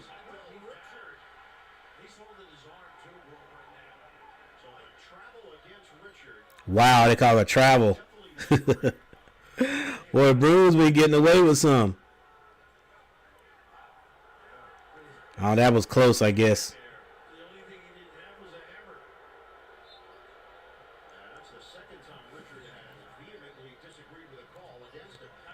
Strip by Pettiford. This is Martin. Oh my gosh! Martin with the Martin with the tomahawk slam on 2 people. He called 2 bodies that time. Martin slams it through. I'm not sure who it was. I think Pettiford might have been one of them. All right. This is Broom at the other end. Loses footing. Another turnover. Ha. Bounce passes it. Oh, Martin. Martin went up and left that short for Ha. He couldn't handle it. It would have been an easy layup. He got that on Pettiford and Maraza. Martin got up on Pettiford and Maraza. That hey, that's cemented right there. That is going to be immortalized. Immortalized or memorialized. We'll see that over and over and over again on videos of the Final Four from here on out, forever. They're gonna I think Mazzara is going to be fouled down here by Ha, because Mazzara wanted to get that slam back. Mazzara, my bad. Mazzara is on the line. Maraza hits his free throw. Very interesting game. We got 1 vote.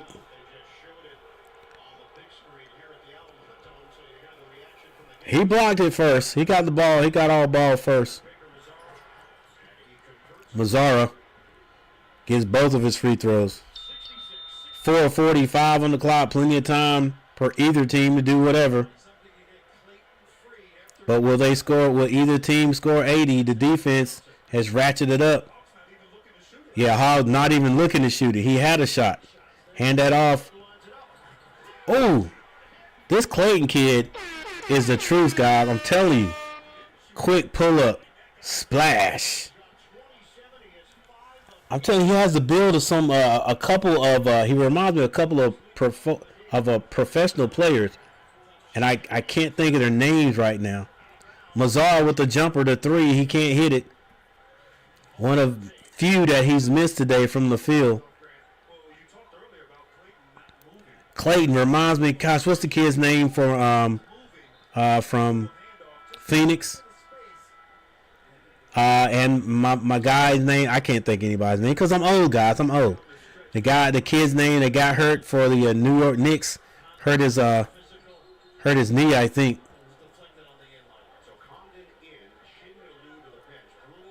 The point guard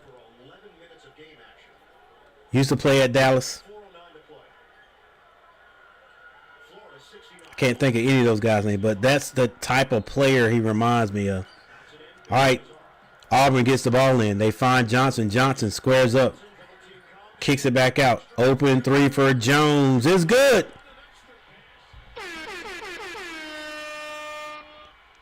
And this time they don't let Clayton go coast to coast off the score. But he does it anyway. He can't hit it.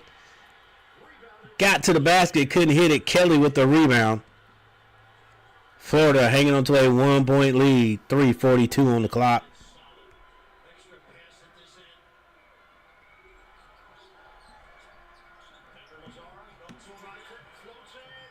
Missed shot, rebound, Martin. Martin slows it down this time. And a quick jumper, but it's rebounded by Condon. He had that ball kind of low once he got it, instead of getting it up really quick.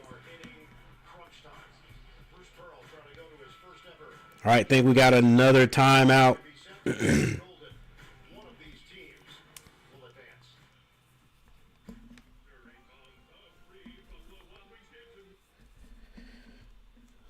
It's been a nice one, ladies and gentlemen, so far. It's been a nice game. There it is. There's the background I'm looking for. We still only have one vote. We only have 3 people in the chat. But for those people who have been hanging out, thank you for hanging out with me tonight. 69-68. 69-68. And it's not over with. We got Duke and Houston next. Yeah, it's going to be a long night. But we'll get it done. Just about halfway done with tonight's festivities.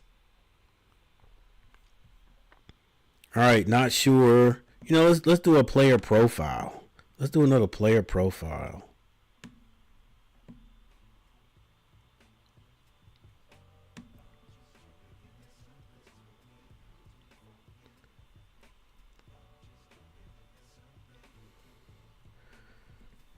All right, who are we going to profile today, or profile this time?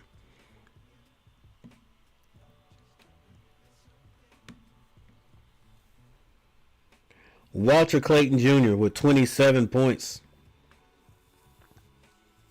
He's a 6'3" senior guard, averages 18.1 points per game. He's well over that tonight, putting the team on his back.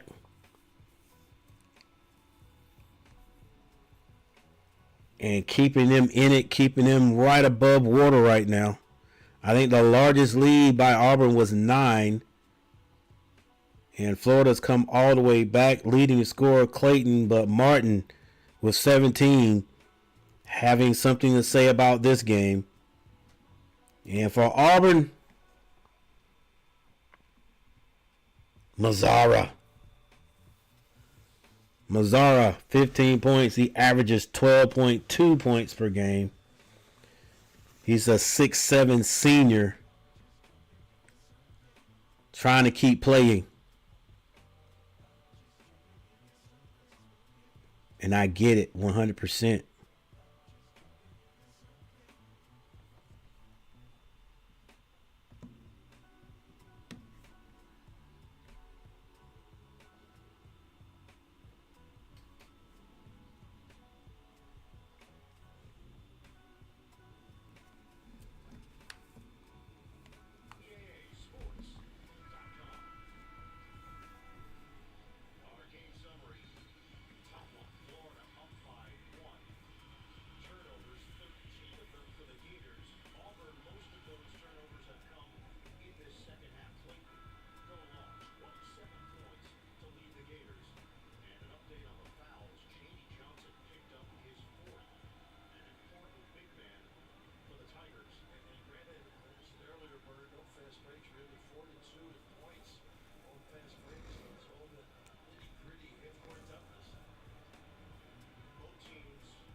All right, 69-68. I think this is Condon at the line. Only 1 point tonight. And that's how it goes sometimes. But Florida gets the rebound. This is Clayton. He loses it up the sideline. 3-point shot. Kelly can't hit it. I don't think that was a smart shot. I think you hold it up till your boys get down here. And Clayton, wow, goes to the basket. But I think they just say he was out of bounds. And that ball goes back to Auburn. Oh, my gosh. They ain't calling nothing. I guarantee you there's going to be some talk about how this game was officiated.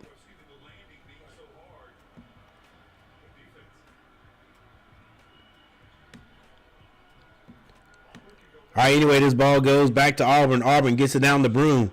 And a charge is going to be called on Broom. Condon not able to score, but he gets the charge that time, and you had to call that. The ref had to call that. It stays 69-68.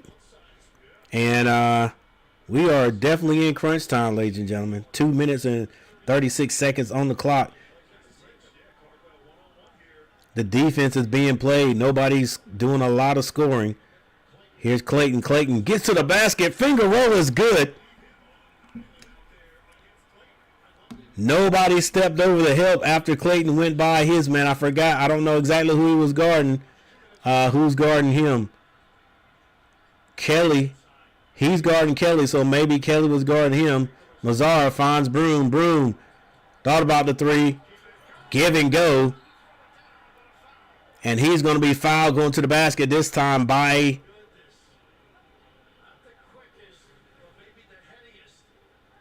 Condon, I think. Yeah, no help at all. Broom didn't help. Nobody helped. They just like, hey, oh, okay. It must have been some kind of switch because they got Caldwell on him. Caldwell could not stay with Clayton. It looks like we got another timeout, and the coaches are getting on the rest, boy. I tell you that.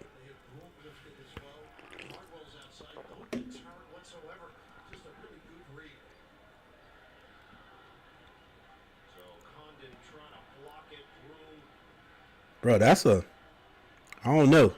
Compared to some of the fouls called or not called today, that might have been a good block right there.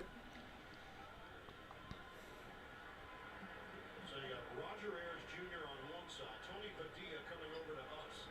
Away from the ball,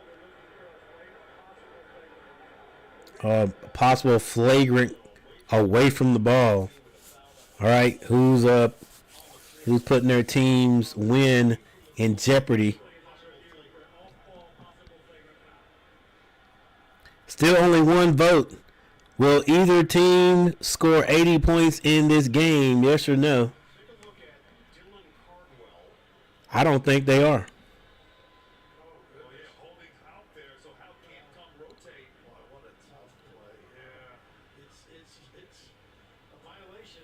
So it changes everything because if Condon knows that he has help, he may not look to foul. Well, the foul happened before the foul. Correct. Gene Steratore is with us here. Gene, what do you think? You know, Saw that look on Caldwell's face. He knew. He knew he did something. do I think they missed a common foul here with the hold? Yeah. Do I think that rises to a flagrant one foul? I do not think that it rises. Not a flagrant one foul. Not a flagrant foul. It's just a foul. What was called first, though? The play on. Well, I believe they were making a foul call on the. Yeah, it's going to be some. Talking about a different play completely. I mean, too bad these refs are just happen to be in this game.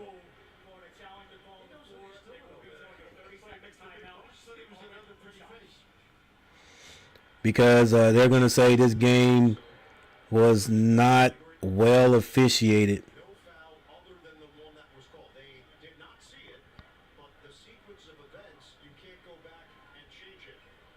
And Florida's going to lose a timeout because of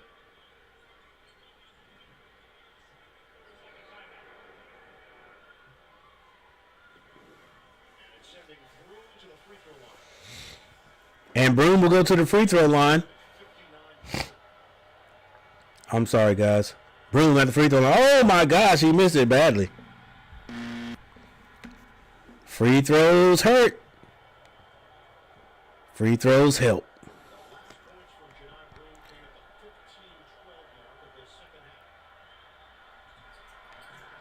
And he misses both.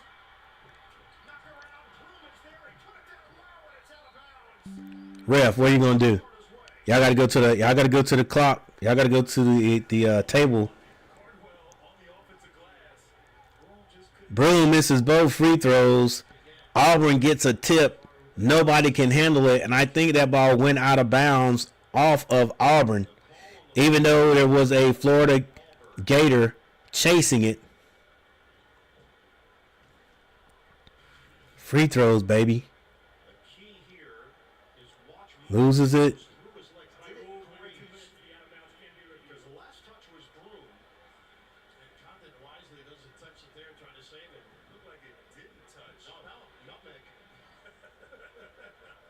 I might have touched his shorts. If it touches your shorts, you're out. Let's see. Couldn't see it from there. Hey, from the way he reached, you got to believe that ball hit him, because that's how he knew where it went. You know what I'm saying?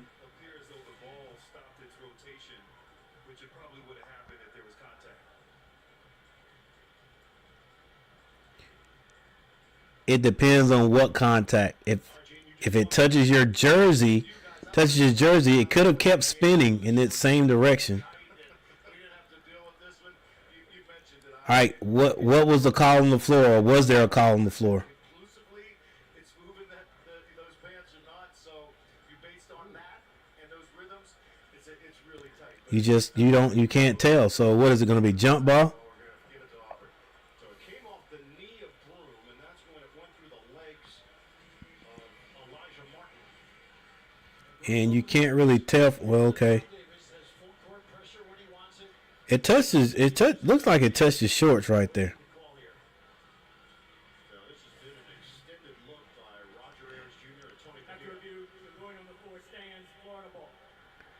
So it's going to be Florida ball. They couldn't really tell inconclusively.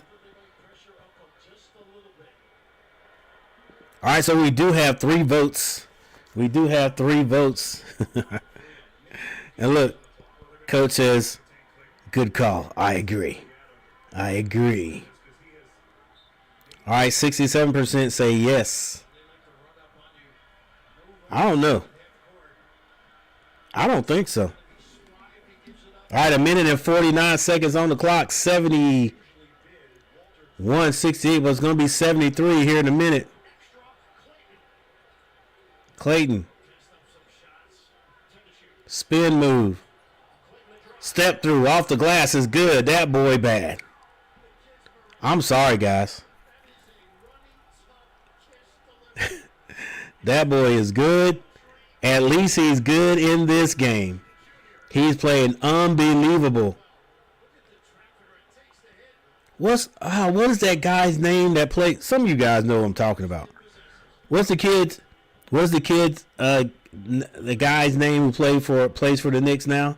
He got hurt recently. He's their main scorer, the point guard. He used to play for Dallas. His dad is a coach at the Knicks. That's who this kid reminds me of. Or he reminds me of the guy from Phoenix, the shooting guard.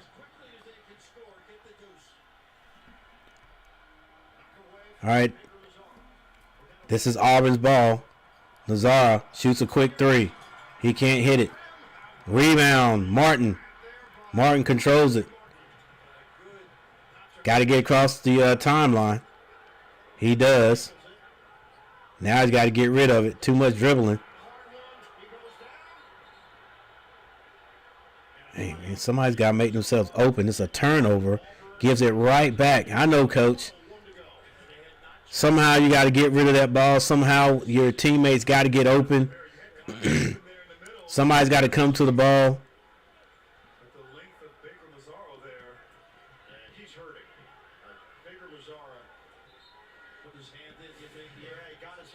He slapped down. Then when he was helped up, he didn't offer up the left. All right, 64-68, 64-68. Florida with the ball.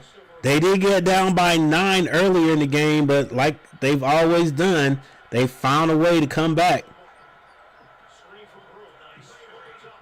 Jones and Nazara is going to be called for the travel.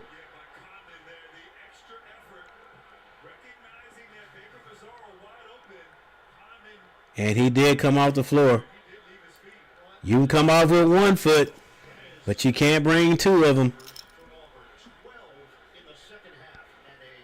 12 turnovers. Missing important free throws. 74-68. Charles Barkley should have never came to the game.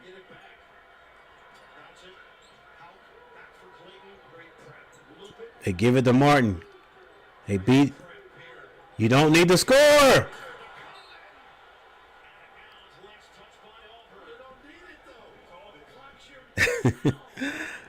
All right, so they went for the alley-oop after breaking the press.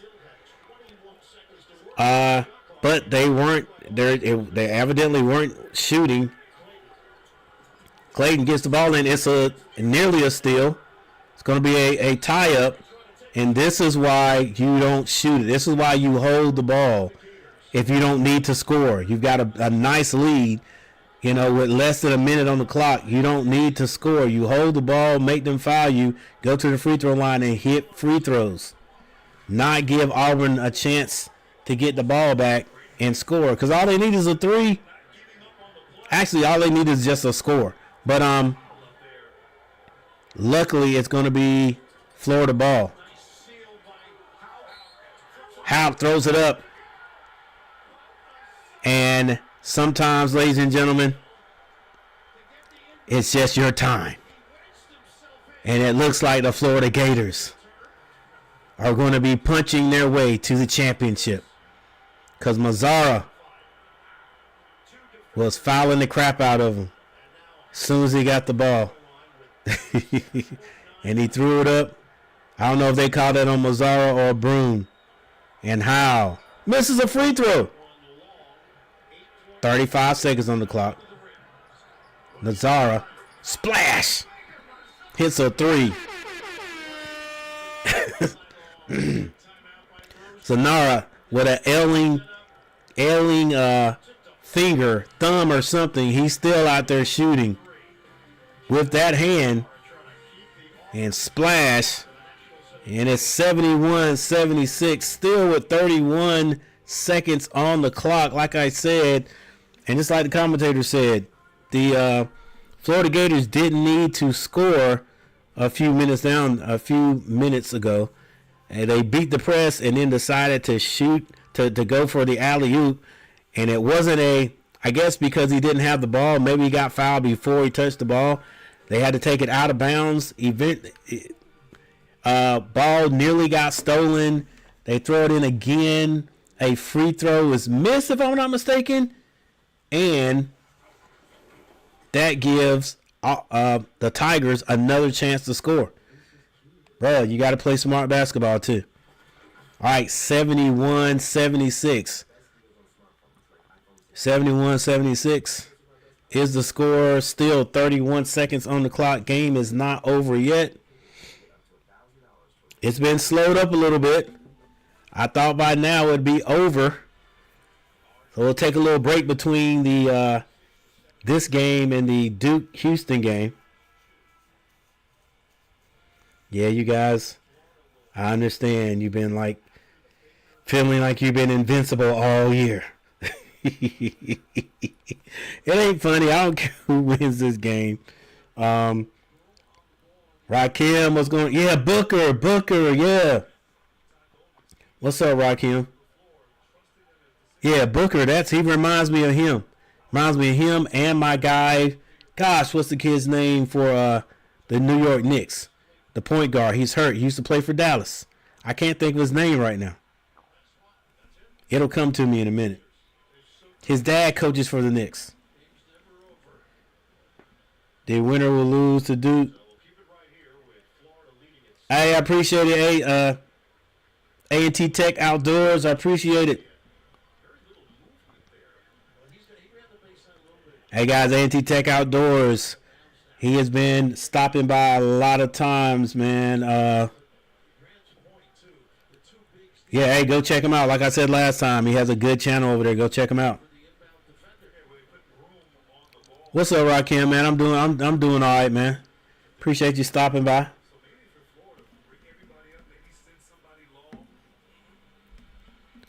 Appreciate you stopping by. Not a bad stream tonight so far. We'll see what the second game will bring us. Gators are now out of timeouts. They lead by 5. And now, if 5 likes. Thank you guys for hitting the like button. I appreciate it. 6 likes. 6 likes as a matter of fact. Thanks for hitting the like button, guys. percentage, as does Houck, who just missed one. Broom's got to be careful, too, on that baseline. All right, 31.6 seconds in this game. I've seen 5 points be scored in no time. So this game is not over yet. Game is not over yet. I know Florida. A lot of Florida. Even I said it. I might have just jinxed Florida. Even I said it. I like this play. Martin, why'd you pick your dribble up right there? Oh, it's a jump ball. What did I say? Dude, don't pick your dribble up right there. Yeah, not in the corner. You got to keep dribbling. No, keep dribbling, even if you have to go back.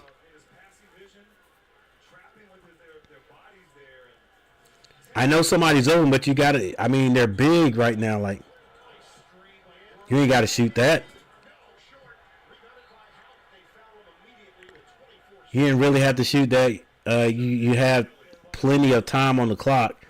Get a couple more. Hey, God, get that down the Broom and let Broom go to work. I mean, you know, you still, it might take 8 to 6 seconds off the clock, but that's too quick. That's too quick because you're off balance, like, you know. All right, it's going to be Hall on the line. Thomas Hall.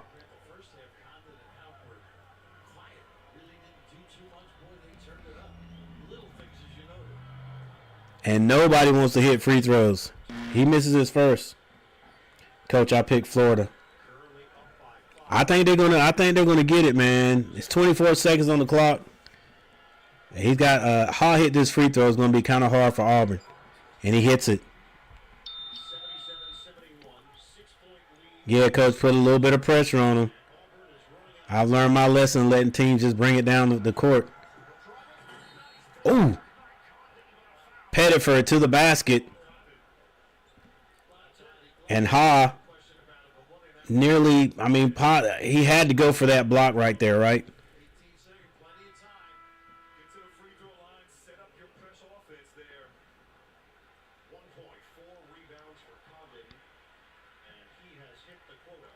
Dude, stop putting those skinny hands back there to catch yourself. I believe guys going to be wearing big butt pads before it's all over. Big hip pads. Did Condon foul out? All right, it's going to send Pettiford to the line.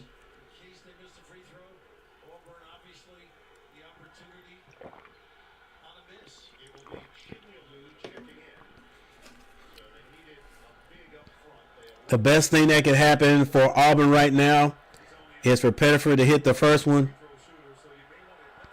which he does. Miss the second one. Get a rebound, maybe to Navarra. Navarra, and let him hit a three. That'd be a 4-point play. He hits it, though. I'm just saying that would have been the best scenario right there. You want to go for the points, definitely.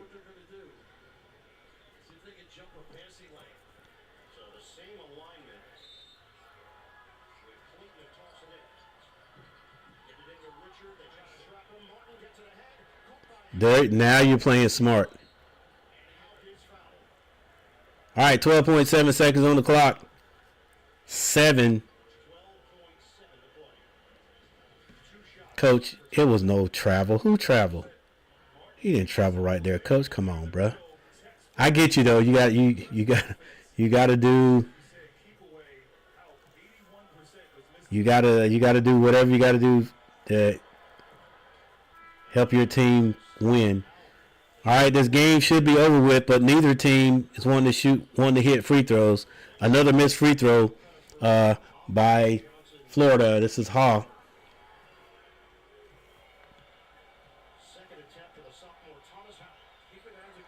And he missed both, but they get the rebound. You gotta box out. Oh, you can't be sitting there feeling sorry for yourself. You still got to play basic basketball, fundamentally sound basketball. Box out, get your rebound. You got a chance. Box out. You have to.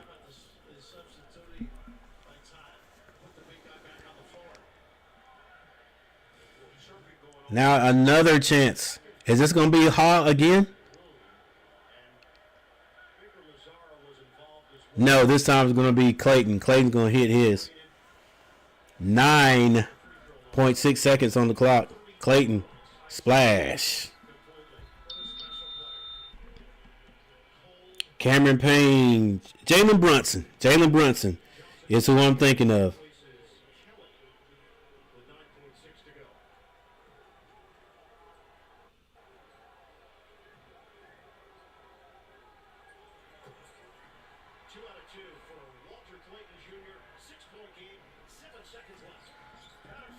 Patterford for 3. Off the glass. Misses it. Saved.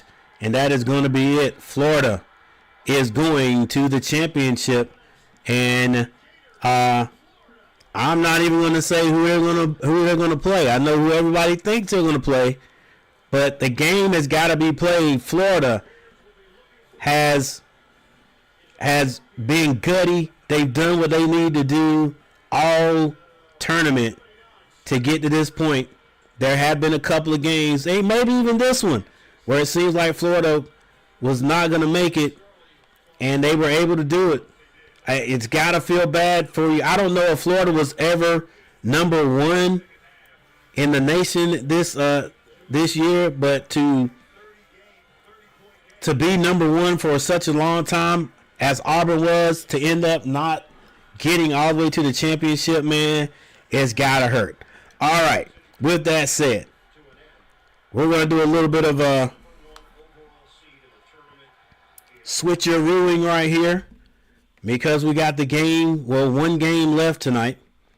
That's Duke versus the University of Huston. All right, so let's get the, what was the score?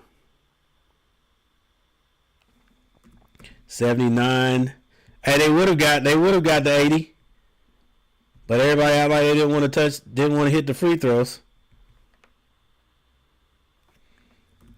And come on. And before this is over, before we get to the Duke game, the Duke Houston game, I do want to take a look at that really quick. So here we go.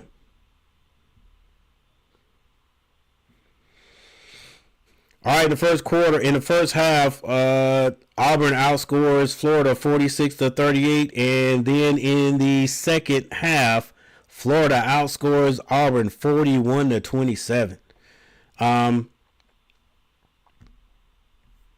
Leading scores for both teams for Florida: Walter Clayton Jr. 34 points, and you got to mention Elijah Martin with 17.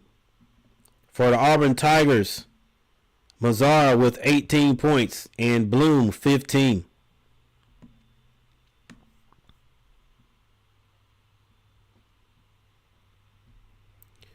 Team stats. Just at some stats that were important there. Auburn ended up shooting 43% from the field. Florida 47%. The 3-point shot, I guess it wasn't really a factor. Florida shot 38%. Auburn only 28%. If you want to say that is a factor, then okay, we'll say that was a factor. Rebounding, Florida out rebounded Auburn 39-30. Let's see, free throws, and then we'll move on. Florida shot 70%. They were 21 of 30. 21 of 30, left 9 out there. Auburn 16 of 23. They shot 69%. 69%, and you lose by 6. Man, you got to hit the free throws. Got to hit free throws, because that could have changed the outlook of the game even before we got this close. All right, turnovers. Both teams turned the ball over a lot, especially in the second half. 16-14, Florida 16, Auburn 14. And yeah, that's the main thing right there, guys. So listen, we're going to go ahead and switch things up and see if we can take a little break before the Duke versus Houston basketball game.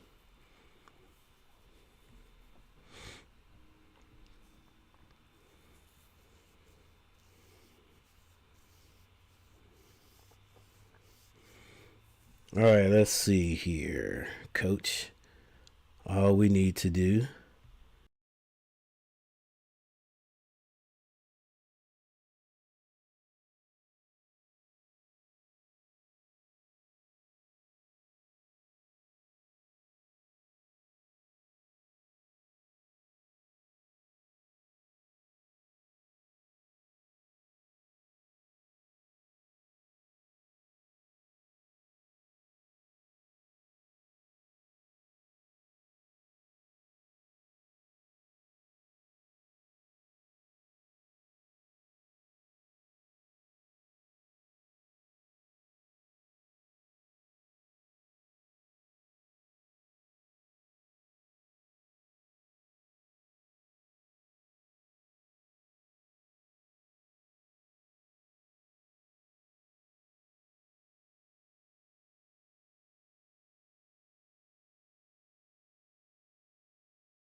Paydays with no interest and no credit. Testing 1 2. Testing 1 2.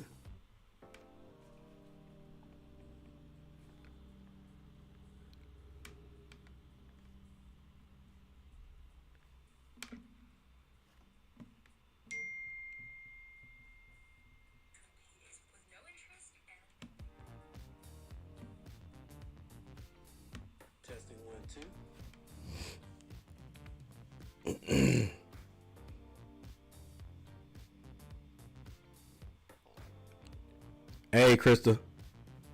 I didn't mean not to pick up the phone, but I appreciate it.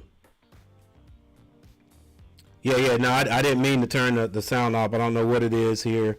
For some reason, I had to do the same thing. I had to go back and set it up. Hey, you can call me now if you want to.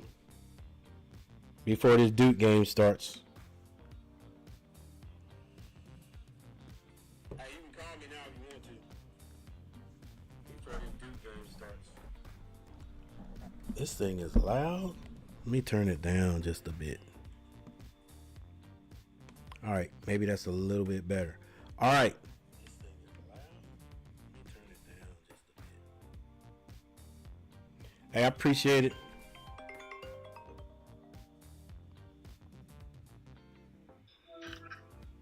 Yo. Hello.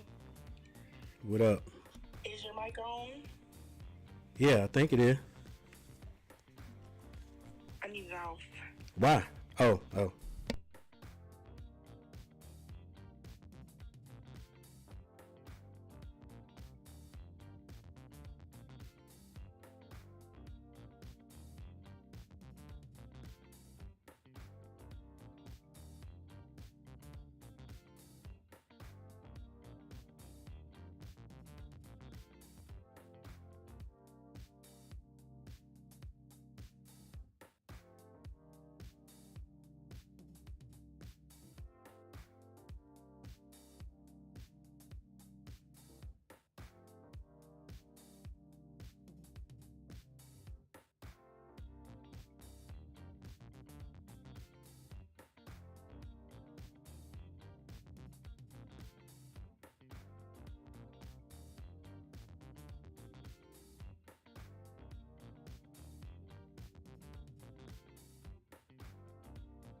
All right, testing 1 2, testing 1 2. Coach Gary back in the house.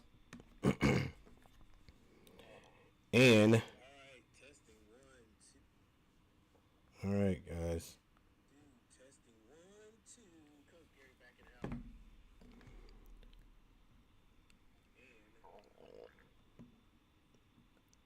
All right, my mic is on, and let's make sure we got this bad boy set.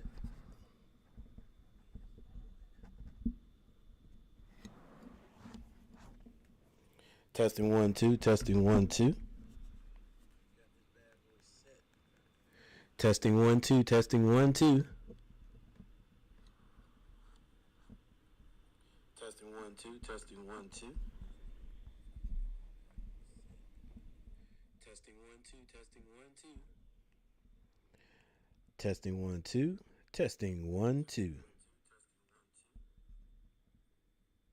Testing 1 2, testing 1 2. Testing 1 2, testing 1 2. Testing 1, testing 1. Testing 1 2, testing 1 2. All right, everybody, it's Coach Gary, Coach G in the house. Testing 1, testing 1. And we're getting ready to have our last game of the afternoon. It's going to be. Everybody, it's Coach Gary, Coach G in the house. All right, I think we're good now. All right, so the last game tonight is the Duke Blue Devils taking on the Houston Cougars. All right, I think we got everything straight here. Everything's copacetic. All right, let's see. We're going to start off with 8 likes. We're going to start off with 8 likes. All right. Starting off with 8 likes. Hopefully we will get more. All right. Hey, listen. We got it. We got 8 likes. We've got to end up with 20 likes. Come on now. We can get 20 likes. All right. It's gonna be a struggle, but that's what we're going for. We also have a poll question: which team wins this game and goes to the championship? All right. And secondly, well, before we actually get started, let's take a look at what the matchup predictor says. Matchup predictor. Not too much different than the last game. I think the last game, Auburn was given a 57% chance to win it. And this time Duke 54. It gives Duke 54, Houston 46. And I'm pretty sure most people thought Auburn would win that one. I gotta admit, I did too. Hey, could I get if I have any mod in here, could you please get this fool out of here? Guys, like I said, I don't mind helping people out. Like if the March Madness stream on NCAAHD.com. If this person or whoever is doing this would have came in and asked, I would have been like, hey, cool, go ahead. You know what I'm saying? Like, go ahead and do your thing right there. One time, maybe even 2 times. But just to come in and spam somebody's live, nah, bruh. And whoever times out this person, could you time them out for 24 hours, like forever? Like if one of my mods is there, if there is a place here that says remove, let's see. Yeah, if it says if you have a timeout or hide this channel, like forever, then like do that, like 24 hours forever. It don't matter. Either one is great with me. You know what I'm saying? Don't spam somebody's channel. That's terrible. Andrew the GOAT, Alabama students and fan have to be really mad at the Florida Gators. Gators are to the final now. They've got to be. They're Andrew the GOAT. The Florida Gators are overrated, and that may be true. That may be true too. But it's whoever wins is on to the next. Neither one of these teams are my team. My team was out. You could even say we made it to the first round and then we were out. Regal Beagle, what's going on? Go Cougs! All right, so we already know who a lot of people are going for. All right. Again, I'm a Carolina fan. Carolina fan, everything. All right, even my pro team. Even for the pro team, I cheer for. That's right, I cheer for the Hornets. All right, cheer for the Hornets. Carolina football, all of that. So, you guys already know. Look, you already know it's kind of hard. Not even kind of hard. It is darn near impossible for me to cheer for anybody else besides. Well, it's hard for me to cheer for anybody who is a Duke Blue Devil. It is, but I will say this. At least they're ACC. At least they're ACC.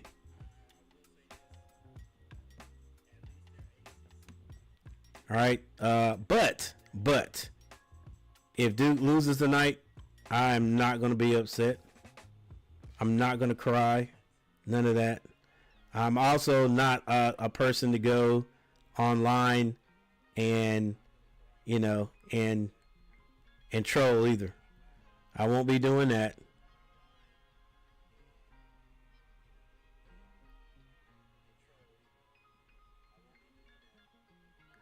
Hey, they don't win, they just don't win. That's just it.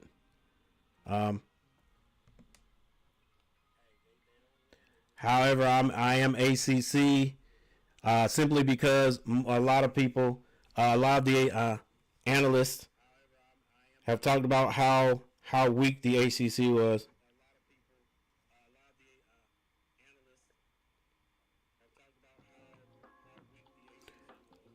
Regal Beagle, no problem, no problem.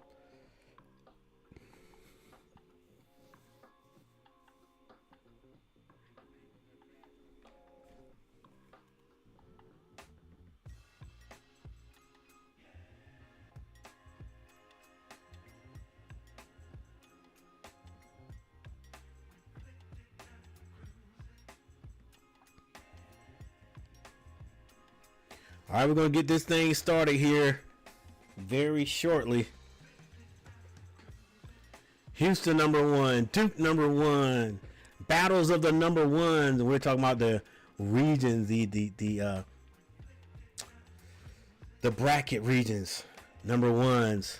Like I said, if your bracket, if you just went with the way people are seated, which is the way I used to do it all the time. And just like if you were a higher seed, if you just went with the higher seed, your bracket probably looked pretty darn good here. Or at least if you finished with all the top seeds being in the Final Four and in the championship, you're good. It's probably a lot of people who had the right pick for the championship. All right, we got 5 votes. People already voting.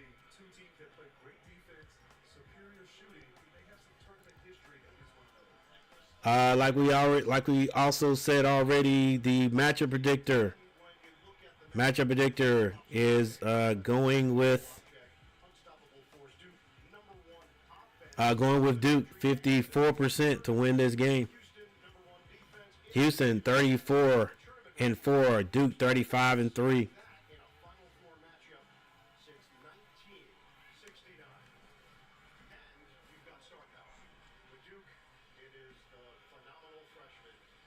Cooper Flag. Everybody's talking about him. He knows the spotlight is on him, and he continues to deliver. We talk about unstoppable force. Cooper Flag has been that all. Grant Williams. There's a lot of Dukies everywhere. Grant Williams was a Duke standout. Not even a Duke standout, like a Duke All-American. Like, he was the man when he was at Duke. For all the young people that don't know who Grant Hill is. Go down as one of the greats all time at Duke. Knows he has to win here on this stage. And Raph, normally this is where we. And he is the gentleman that's in the middle right there. That's what we normally do. Not this year. It's a little different. Usain Sharp and the Chris Cryer, the ability to make out that side shot. His dad was a professional football player. They're going to be ferocious on the glass, chase it with the best in them, challenge every shot. All right, guys. I'm going to be right back, and we'll get this bad boy started.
All right, we're about to go. About that time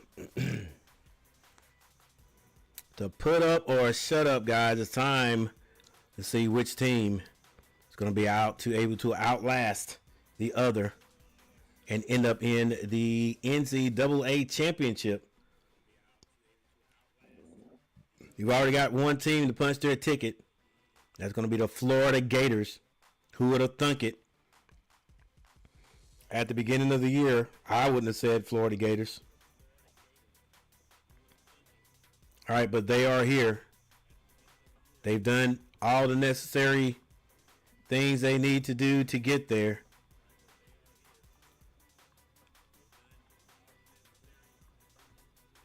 And so now there's only one more thing left to do.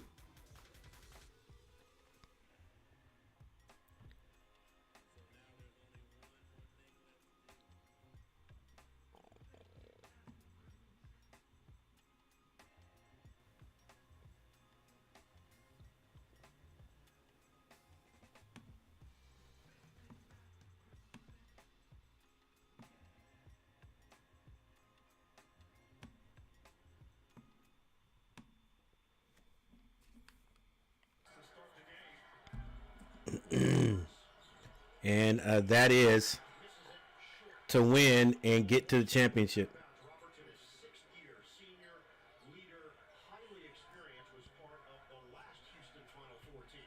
And a culture warrior for Kelvin Sampson. The physicality is important. And Duke backs it. And also the officiating. How do they call it? Pryor gives it up, gets it back, shot clock down to 5. Turns the corner off Proctor. Shot clock down to 2. From the corner, it's too much for Uzan. Location. Uzan. They have a little mix-up on the call. Not sure who the ball went off of. I think it's Houston's ball, but once again, blocking out defensively is going to be a must for Duke. Houston's so good on the offensive glass. Shot clock, they're questioning that. All right, no scores yet. That ball's going to be out of bounds, and they're thinking it's going to Houston. Knocked off of James. Last touch. They put .3 on the shot clock. It'll be interesting to see what they will do with Malawach as the game goes on, too. And then lift them, get them away from protecting that rim, Grant. Uzan will toss it in, opening possession. It's a tip guide situation, toss, and it's a shot clock violation. The ref said it wouldn't have counted even if he had hit it, but shot clock violation. So good on the interior, but Houston doesn't shoot a lot of baskets at the rim. 3-pointers. All right, we've got a poll question and everything, guys. Very busy without the basketball. Sion James, one of the transfers on this Duke squad. He's been so steady. Flag gets his first. Flag. And that ball was tipped by Tuckler. Malawach couldn't grab it. Usually that right there is an automatic 2 points. Good movement there by Duke. It's amazing. His recovery. Banging on the dribble. But the defense stands up, helps out. Joseph Tuckler is the nation's top defensive player. He won the Lefty Drizel Award. The left ankle on the landing right there. Ooh. He's going to come out of the game right now. Kelvin Sampson. Checked on. Looked like he's moving okay. All right, Certainly a scary moment. I think they said Joseph Tudler. 7'6" wingspan. The man replacing him, Javier Francis, not quite 7'5" wingspan. Not a bad trio. Shed comes to mind, doesn't it? In the sense, key player last year in the Sweet 16 game when Shed went down with the ankle injury. That changed everything. Long three No good. is no good by Sharp, Reload, Cryer. and Cryer hits it. Because Duke likes to switch, you have a smaller guy on Javon Roberts, and that's what Houston does. All right, for those Duke fans and everybody thinking Duke automatically has this, it is not a given. It is definitely not a given. Flack to the basket. Kick that out. Knipple. Can't finish it. But he will be going to the free throw line. Hey guys, like I've said before, you know, All three of their perimeter guys shooting 40% or more. the Tar Heels, Francis, the man have been blown out by Duke, but for some reason the Tar Heels were able to come back in the second half both times. I mean, not come back. The first time it was just a complete blowout. But they were able to get some scores in the second half. So if Carolina can do it, any team can do it against Duke. So don't just think this is a give me to Duke. Right now, Houston's leading 3-2.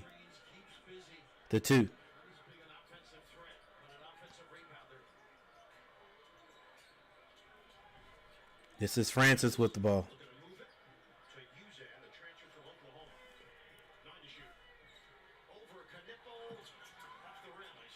Rebound by Houston. Cryer can't finish.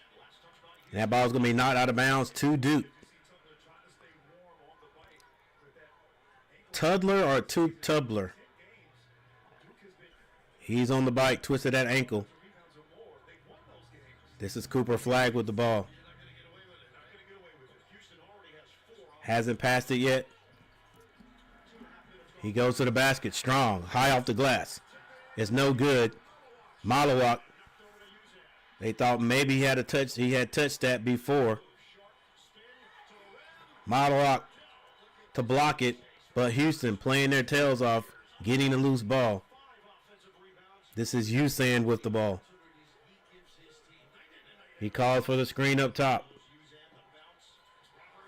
Gives it to Roberts. Roberts can't finish. Cooper Flagg finds Zion James. He can't hit it.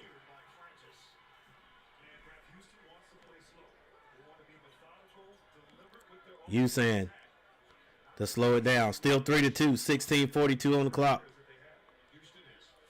Both teams sort of filling out how this game is going to go.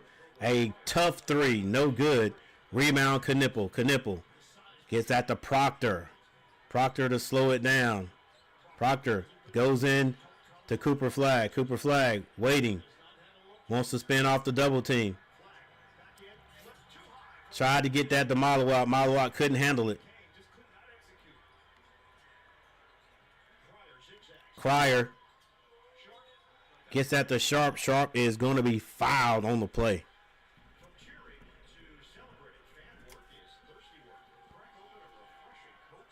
Still 3-2.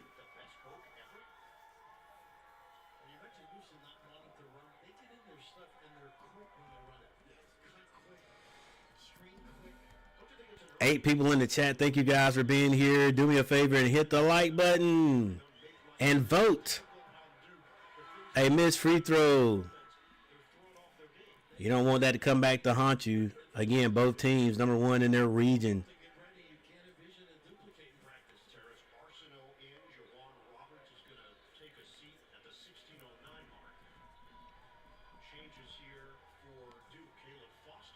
All right, it's Sharp on the line, and Sharp hits 1 of 2.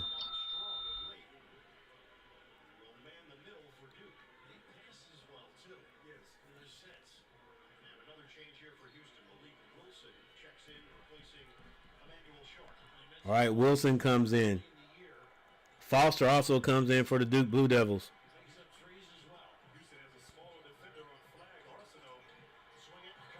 Knipple for 3.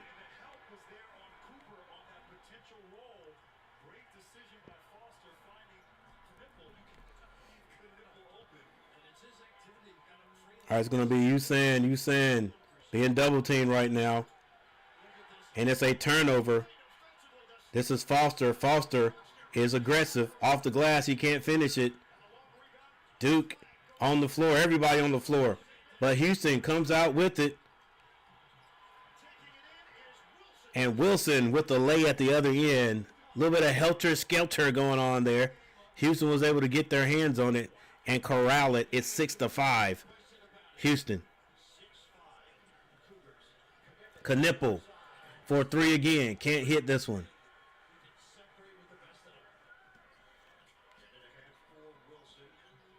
This is Wilson. He feels like he can take Cooper Flag. He goes up over him. Can't hit it. Rebound, Foster. Foster slows it down. 14:50 on the clock. Foster waiting for Knipple. Knipple comes off the screen. Does a lot of dribbling. Cooper Flag for three. Splash. 6-8. Duke. 14:34 on the clock.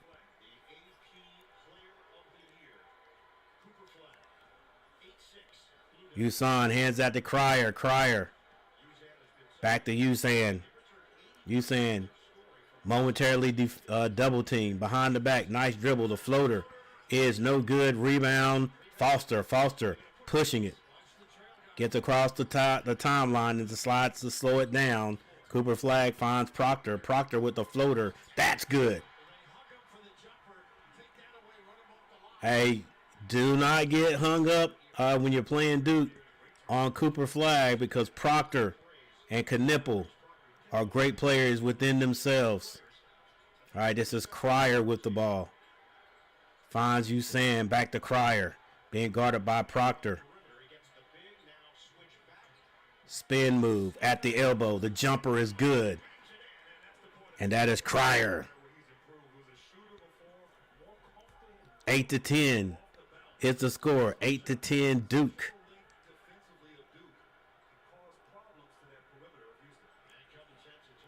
Duke slows it down. This is Cooper Flag. They've got 10 seconds to shoot. They find Proctor. Proctor being slightly double teamed. They get it to Cooper. Cooper shoots another three. This one's too hard. Rebound, Usan. Usan takes his time, brings it down. They're only down 2. Cryer. Step back 3. Rattles out. Rebound, Foster. Foster pushes up the court to Cooper Flag. Cooper Flag sees an opening. All the way to the basket. Slam dunk.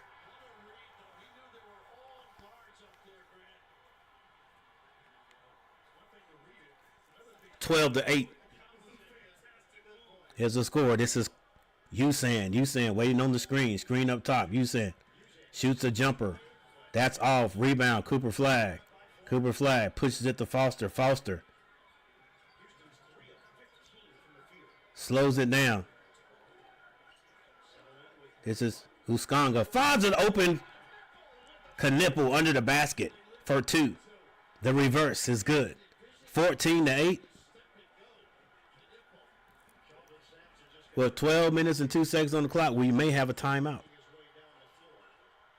And it's not little action going on at the top. Cryer to the basket. He's fouled on the play.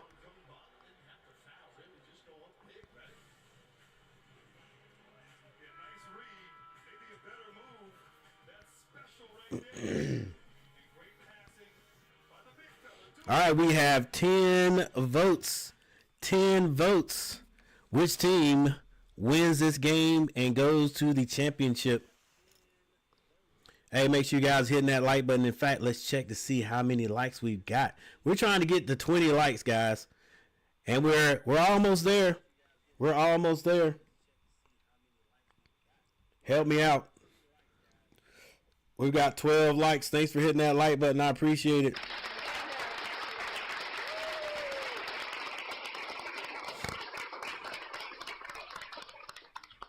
All right, while we're here, let's go ahead and take a look. Since we have a timeout, we can take a look at the box scores. Yeah. 5 people in the chat. Thank you guys for being here.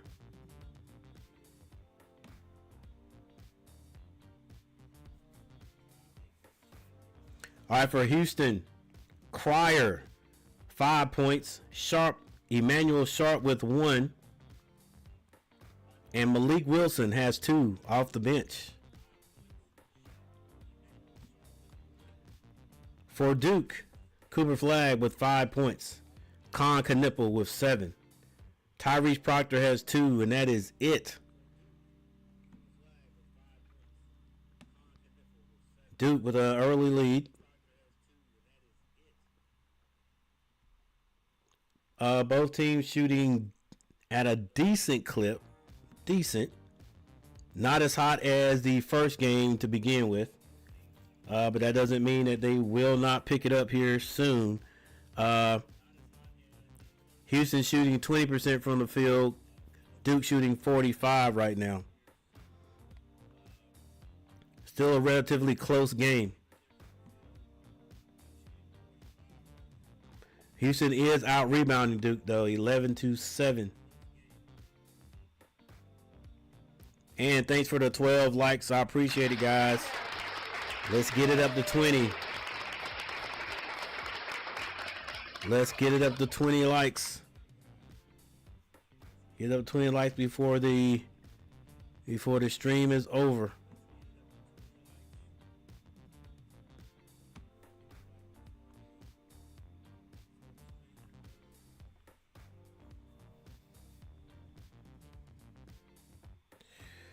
Saturday and Sunday, the Masters.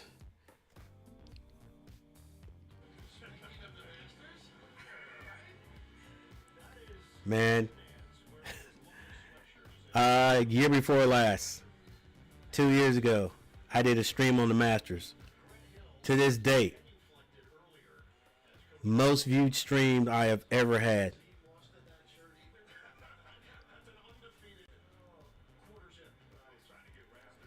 Most viewed stream I ever had. And then, last year, during my stream, and it was turning out to be a very good stream. I guess maybe I had the sound up too much. I'm not sure, because I definitely wasn't showing any of the picture of the the match or nothing like that. But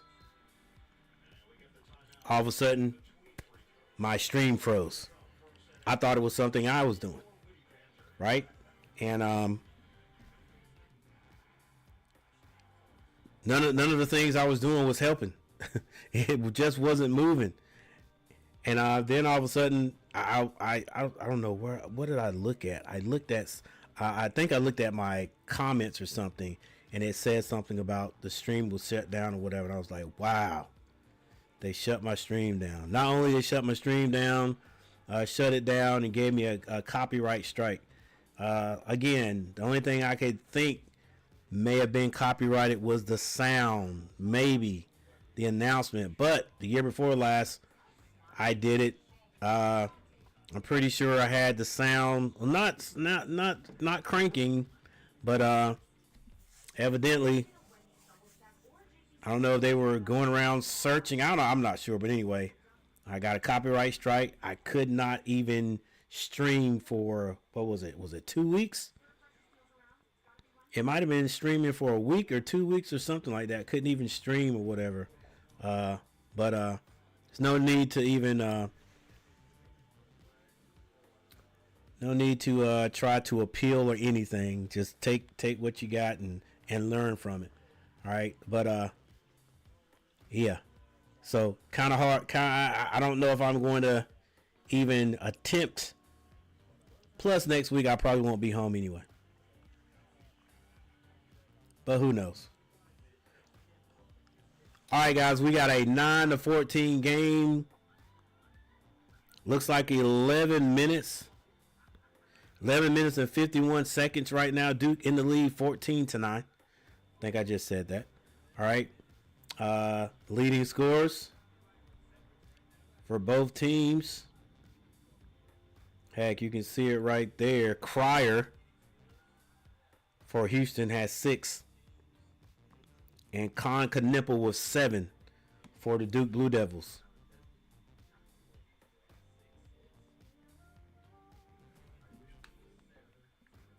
Had some timeouts right there in a row, so we'll get right back to it as soon as we possibly can. All right, how many people are going for the Duke Blue Devils? Put a D in the chat. If you're going for the Houston Cougars, put a C in the chat.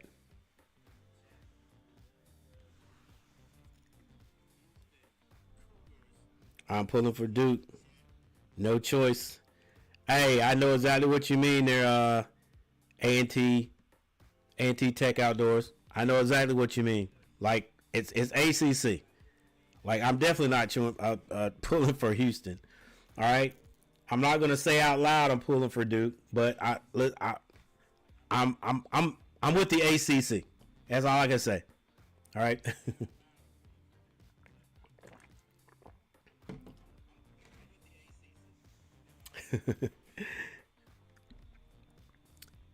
We got D's in the chat, guys.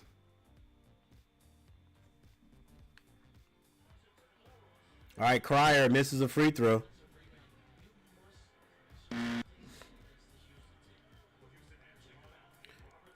Foster brings it down. I think this is Evans in the game now.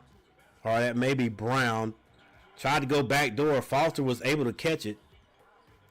Couple of new guys in the game for Duke. Good ball movement, but it is tipped. And they still think this is Roberts at the other end. Misses the lay. And Gillis with the rebound. And he's fouled. Roberts read that. Yeah, he probably should have just tried to dunk that one.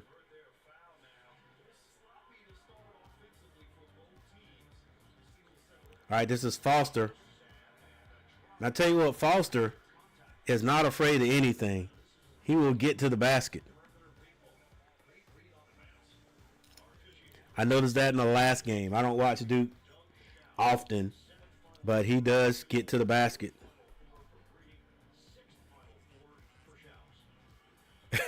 I feel you, A.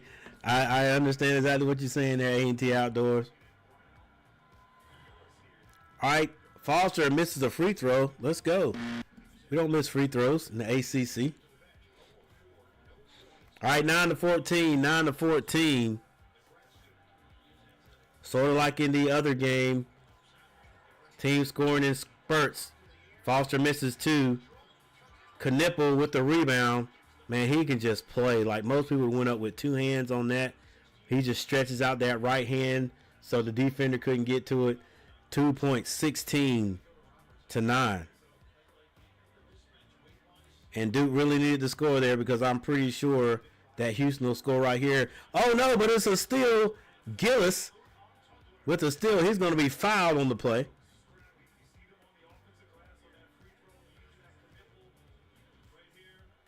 Watch the move right here. It won't look as pretty, but yeah. Gillis lands on that elbow, but I think he's going to be all right. I think he's going to be all right. Man, another timeout. This is slowing things down. All right, just had a timeout with the 11-something minutes on the clock, and now another timeout with 10:47.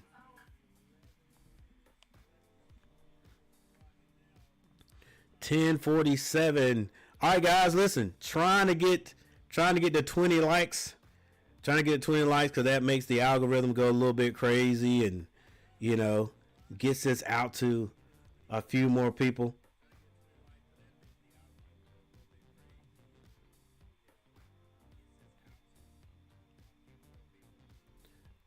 But I do thank all of you for hanging out.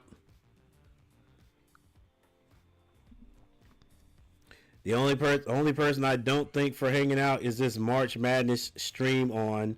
And like I said, it's cool. But like, don't spam somebody's channel. I would never do that. Hey, once when I just started streaming, man, like, you know, and I'm still a nobody. You know what I'm saying? I'm still a nobody. But once I first started streaming, heck, I had this one guy come to my channel, and I mean, literally during my stream, he was like, "Hey, everybody, y'all could come to my stream," or whatever. He gave, you know, the address and all that. You come to my stream, and I mean, you know, and not watch the game, but just listen to him do what I do, because I actually went there to see. I mean, like, was he showing the game or whatever? Nothing more than that. But like, wow. Well, I mean, that's ballsy, right? For lack of a better term, to just come on somebody's stream and then try to get everybody to leave my stream and come to his. Like, dude, only got like six. There's only like 6 or 7 people in here anyway, and that's what you're doing. Like, I would never try to do that to somebody. Like right now, I got a dude. I mean, there's a guy named DT3 Dave, your boy DT3 Dave, and I think he's streaming right now. So I'm gonna go over there and just say what's up, leave some comments. But dang, I would never go over there and see whoever's over here. They're spamming his. I don't know if let's see. Yeah, if I was a mod for Dave, I'd get him out of there.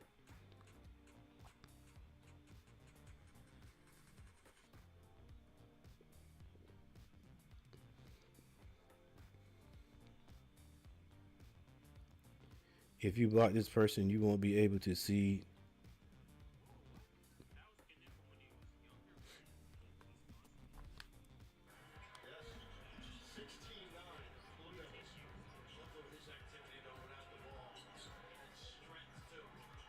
Let's see who you got, Dave. Foster can't finish, but Brown puts it back.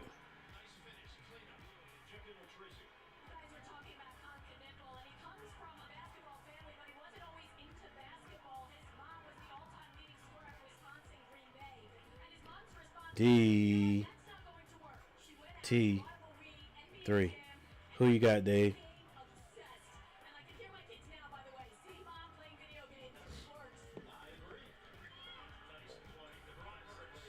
All right, that ball is going to go to Duke.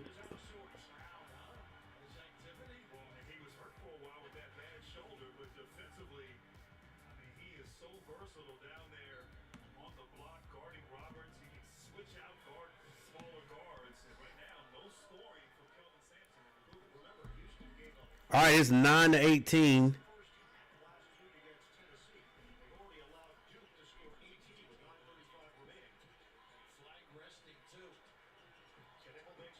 Knipple gets that out. Proctor can't hit it. Duke keeping their hands on the ball. Proctor with the left hand can't hit it. This time, Houston comes out of there with it.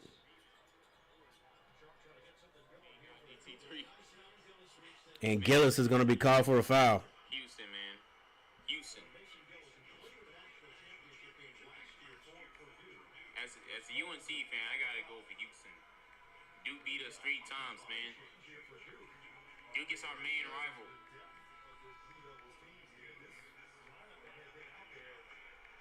So Duke has possession. With 9:11 remaining in the first half.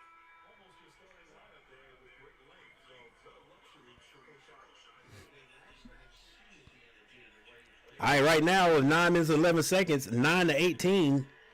It's just a low-scoring game right now.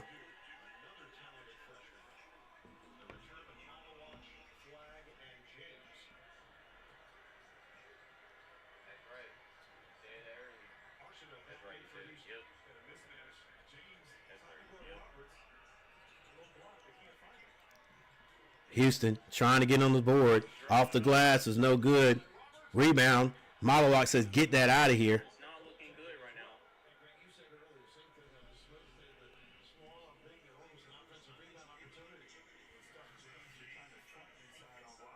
Not looking good. I have one thing to say. 9-18, 8:53 on the clock. Roberts on the line.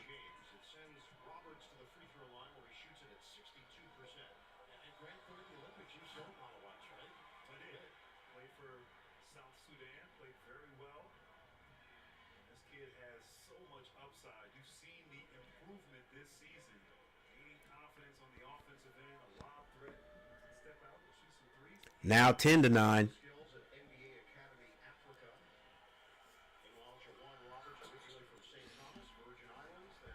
And Roberts hits both. Cut this lead down to 8. Now Duke letting Sion bring the ball down. Sion James. Little hesitation dribble. Finds Cooper Flag. Cooper Flag to the right. Finds Malawak down low. Malawak put the ball down. You can't do that, Malawak. You got to keep it high. It's knocked out of his hands. Now Houston has another chance to close this lead, and they do with a 3. If I'm not mistaken, that might have been Sharp. 13-18. Duke has gone dry a little bit, so. And it's a zone look. Blocked. Rebound. Cryer dribbling down to the paint. Kicks it out. Another 3. No good. Gillis can't get it. It's going to be Cryer. Goes down to Roberts. Roberts. Spin move. It's good. And here come the Cougars. It's down to a 3-point lead. 7:40 on the clock. And Coach Sire has to call a timeout.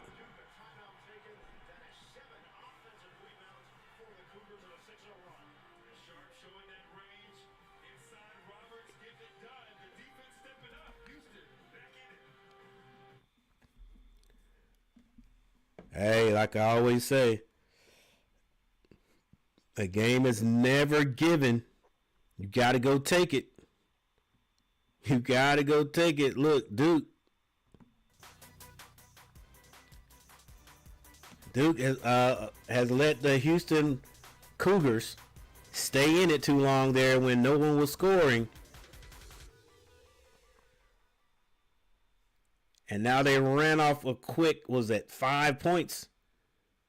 Heck, actually, about 8 points. 7 points, I think it was. So they're right in it.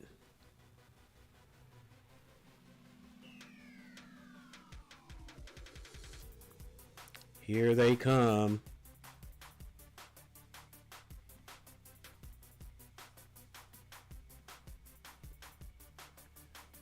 Let me find a Cougar sign.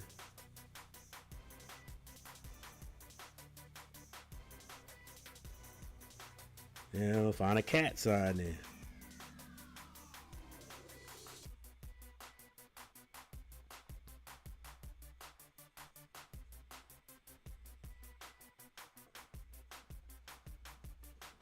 Not here, H-E-H-R-E, coach. Here they come.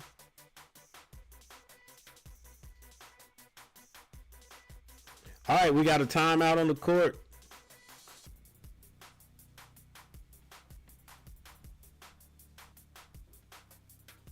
It's 15-8.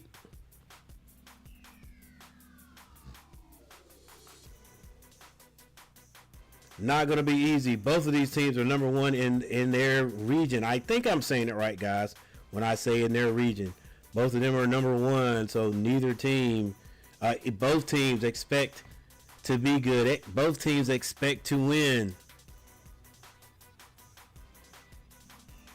Or at least they're going to play like they are supposed to win.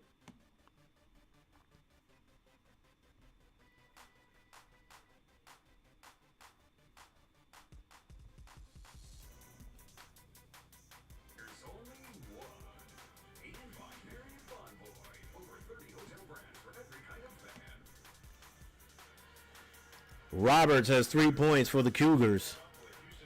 Emmanuel Sharp, 4. Cryer has 6. Off the bench, Wilson with 2. Cooper Flag with 5 points. Knipple has 9 now. Proctor with 2. Malik Brown with 2.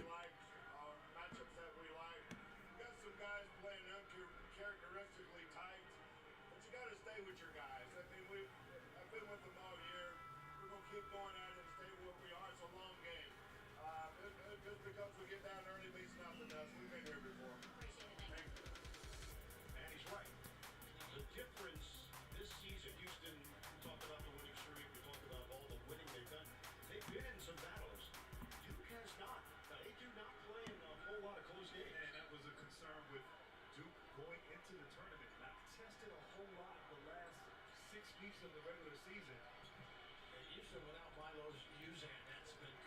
All right, this is Zion. Zion James. Can't go anywhere. Gets it back out to Cooper Flag. Not a lot of ball movement by the Duke Blue Devils. They get it to James. James double pumps, misses the layup. The pressure may be getting to him. Cryer brings it down for Houston. Slows it down. Decides to run a play.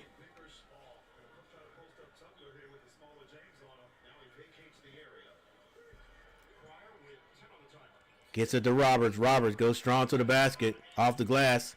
Can't get it. Cooper had his hands on it. Couldn't control it. Blocked. Cooper Flag with the rebound. Slows it down. Gets it to James. James says, hey, let's run this play. They're trying to find Knipple. Hadn't been able to throw it to the big man all game. Or hadn't had any success. Cooper Flag turns around. The jump shot is no good. That's out of bounds to Houston. Duke still maintaining a 3-point lead in this game. 12 votes, guys. Which team wins this game and goes to the championship?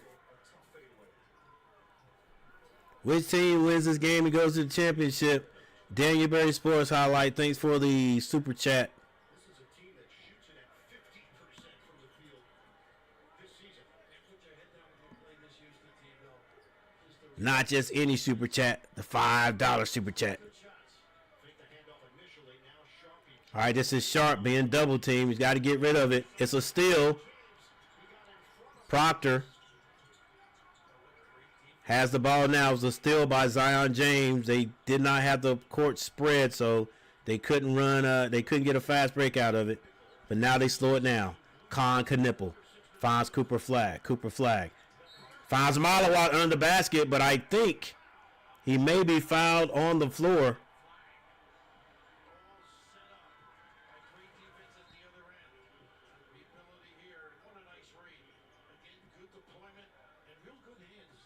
I don't know. They may have given that to him. Yeah, he had to gather and all that. All right, 12 votes, 12 votes. Got to get more than 12 votes, guys. Who will win this game? Let's go. We'll have this up till there's a, well, it depends on how close it is. So at least 1 minute left. Malawak hits the free throw also. Old-fashioned three-point play.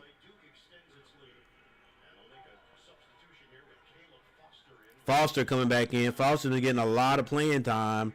Zion James going out. 15-21. 15-21. 5 minutes in. 40 seconds on the clock. It's a low-scoring affair right now.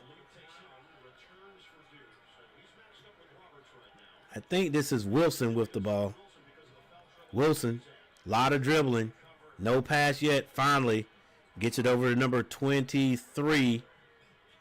He pulls up, misses everything, but Wilson gets the rebound. And nearly stolen.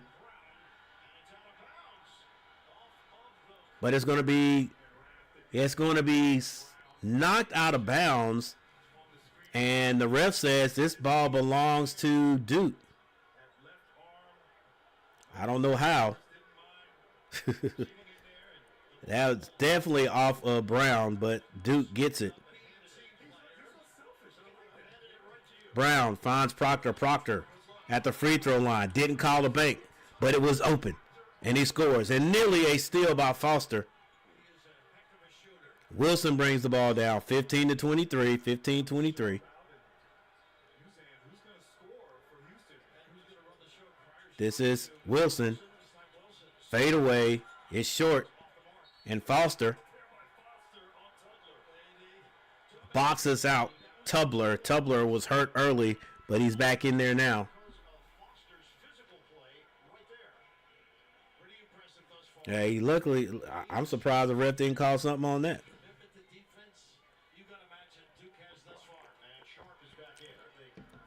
Foster's a tough little cookie.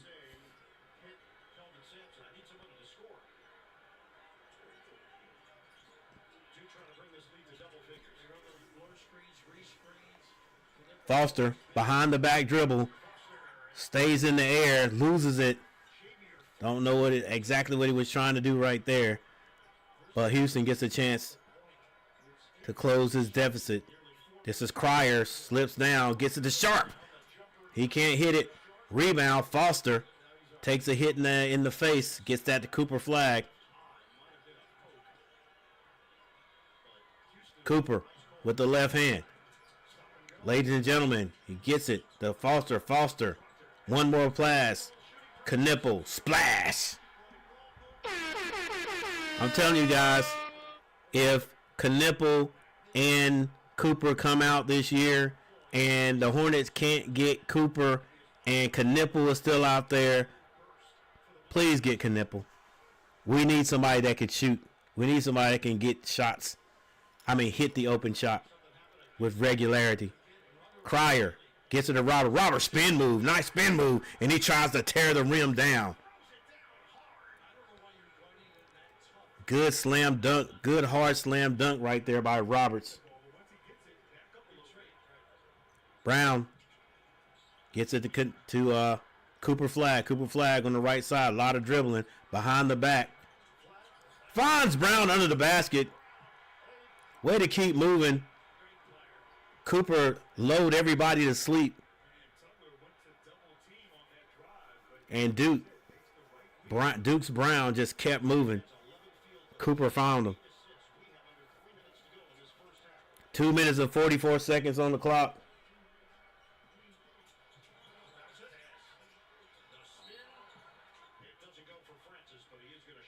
And that is going to be Francis in the lane. He's going to be fouled.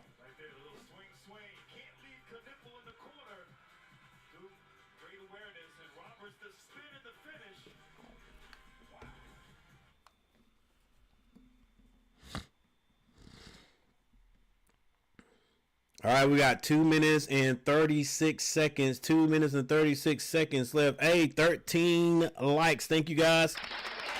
13 likes. We're going for 20. Help me out. If Cooper Flag gets going, this game will be a blowout. If he gets going, because he can do everything. Yeah, you're right. He's doing everything. He is doing everything. Duke had a little dry spell there and did not take advantage of the scoring opportunities they could have when Houston wasn't scoring. And then Houston had that little run there to tighten it back up. But now we have a timeout.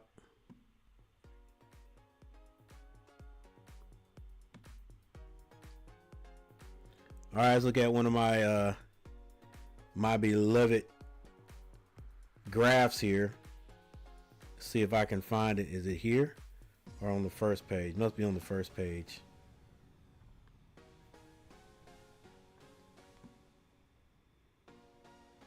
Yep. All right. On the first page right here, the game flow.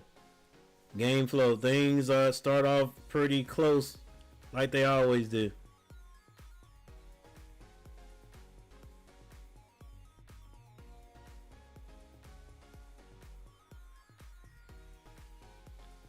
All right, with 14:02 on the clock,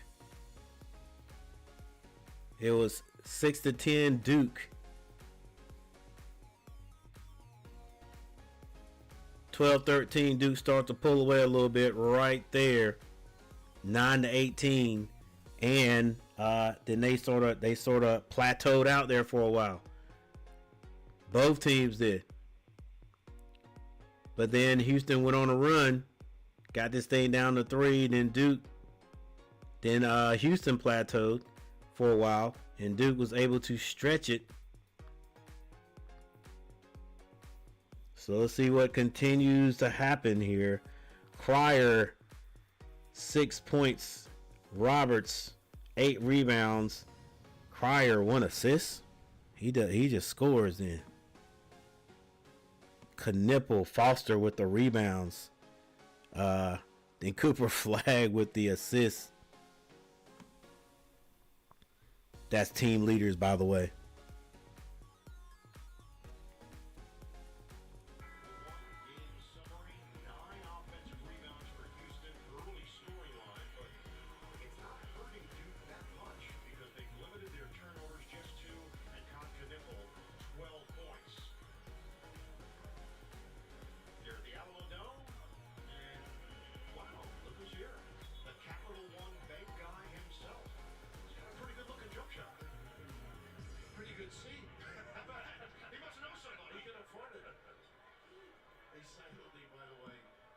Flag, 5 points, 3 rebounds, 2 assists, 2 blocks. And guys, Uzan is back in the game for Houston. No points All right, Houston at the line, for Milo's and it's going to be Francis. Francis hits his first. 71% shooter, senior from New Orleans. There's 2:36 on the clock. Cognipo has about 9 or 11 points already, I think. Send it to Tracy. Kelvin Sampson extremely frustrated in that timeout. He said discipline and IQ over and over again. He said we're out of sorts. He said you need to make them work for every shot. All right, this Foster gets that to Knipple. Knipple picks up his dribble, finds Cooper Flag. Cooper Flag. Yeah, I thought he could have taken him too. Now he goes off the glass. Can't hit it. Tips it out. Malawak. But Cooper Flag gets it. Foul on the play, and with the reverse, it goes in, and he flexes on him on the ground. Willie Mosconi spin on the release when they are competing. He's got length, man. Foul on the play, able to finish.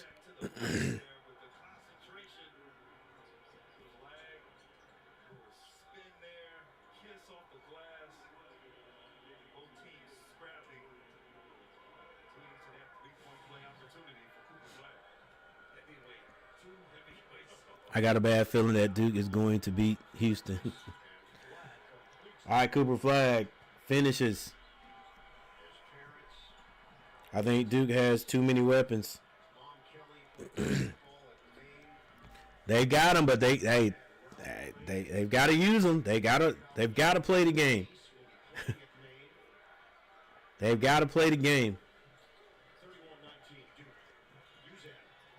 Using turned away. 3-point shot by Cryer is good. That's a great descriptor there, commentator. Timely bucket. Proctor throws up to Malawak. Malawak is foul. Yeah, they not gonna let you. They're just not gonna let you have it, big man. Now here's the thing: is that gonna get in his head? He's used to getting a lot of lobs and just finishing them. Is that gonna get in his head? Cause that right there, I guarantee you that wasn't just a foul going for the ball. That was a, hey guy, I'm not gonna let you slam it on me. We're gonna bump you. We're gonna do whatever. And I bet you coach is cunning enough to say, hey, if he, they in his head now. If he tries it, hey, you go for that ball, but make sure you bump him. Make sure he doesn't slam it. And he gets up in the air. I want him thinking, look, I could get knocked out of the air and get hurt. Malawak missed the whole thing right there. He's usually a pretty good free throw shooter. Hit the second though.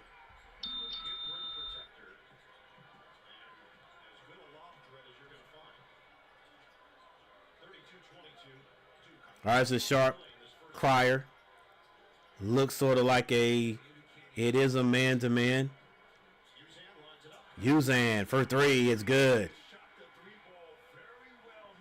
25-32, Houston is going nowhere. Foster. Being guarded by Sharp. Or is that Uzan? Flag. Needs to pass the ball one time. Finds Malawak. Malawak is fouled. Man, it's impressive to know all these guys right here are freshmen.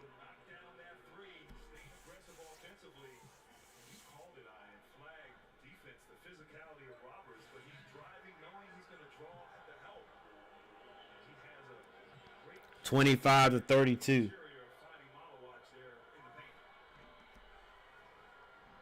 Hope that new center Carolina picked up is aggressive at the rim. Hey, I do too, man. Like, you know, I looked at some of his highlights, and he can be, but those are just highlights, right? We need consistency. Like, we won't ever see another. And I know Hasbro, but that's what you need. You need a guy that's just gonna go the same. He's gonna be a dog every second he's on the court. 34, Houston 25, 46.2 on the clock. Brown checks back in. He's definitely not a Hasbro, bro. But I'll tell you what, he's got some upside. He definitely got some upside. Milos Uzan, the Las Vegas native. Cryer turned down the long three. He's being guarded by Brown. He shoots it this time. Hits it. Houston is hitting some outside shots, guys. 28-34 with 27 seconds left on the clock. You better close them out. Close them guys out. Don't let them shoot outside, dude. Or they're going to... It's not going to be easy. All right. Shot clock is off. 10 seconds to shoot. Cooper flag with the ball. Screen set by Proctor. Proctor wide open three. Can't hit it. Brown can't save it. 0.2 seconds left.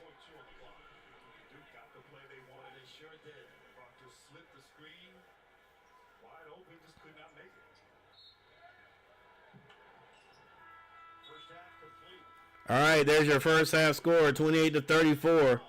Nothing is decided. Duke does outscore Houston, and I think the largest lead was 10, maybe even 11. Largest lead was 12, but that means nothing. If you think it does, get on the phone and call Auburn. Auburn had a convincing lead, a comfortable lead. Let's put it that way, a comfortable lead at halftime, and ended up losing the game.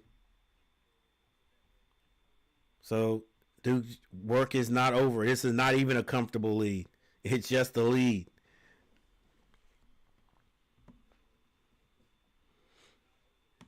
So maybe Coach Shire, hey, and listen.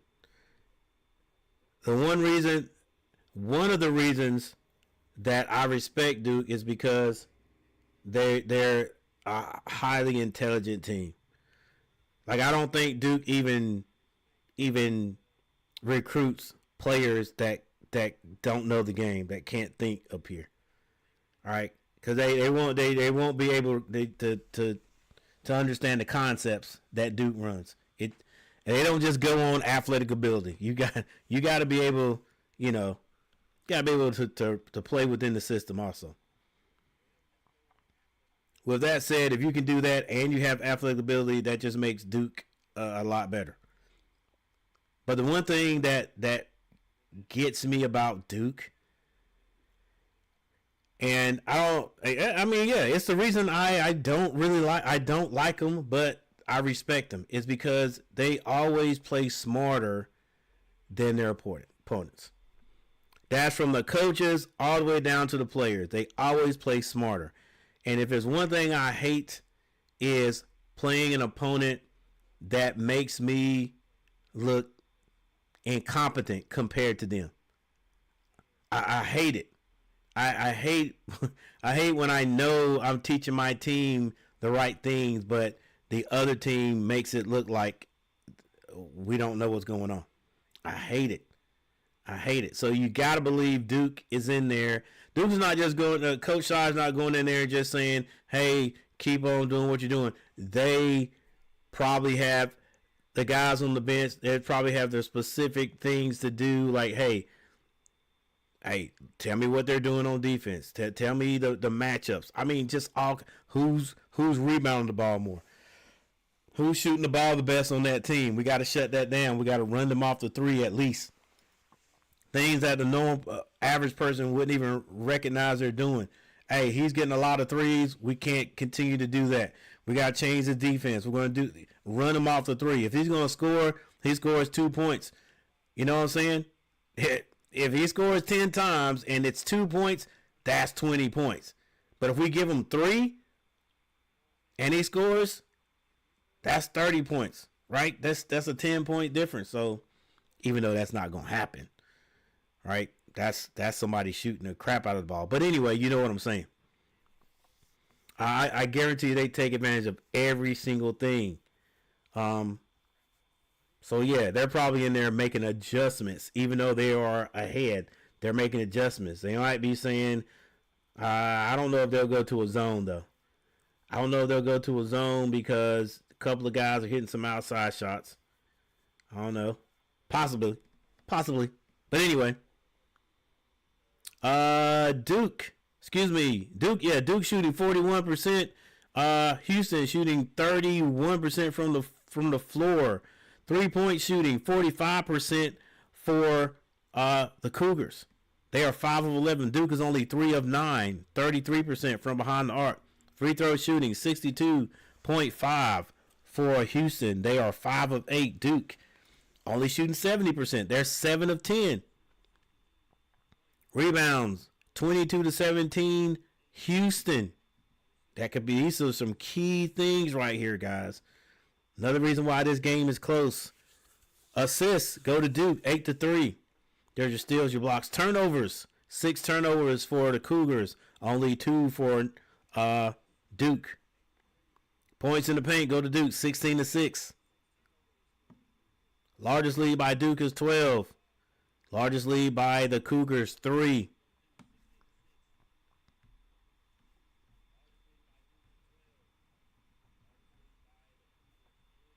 I think this might end up being a sort of a close game too, guys. I know a lot of people probably thinking it's not, but I don't know. I see it being a closer game.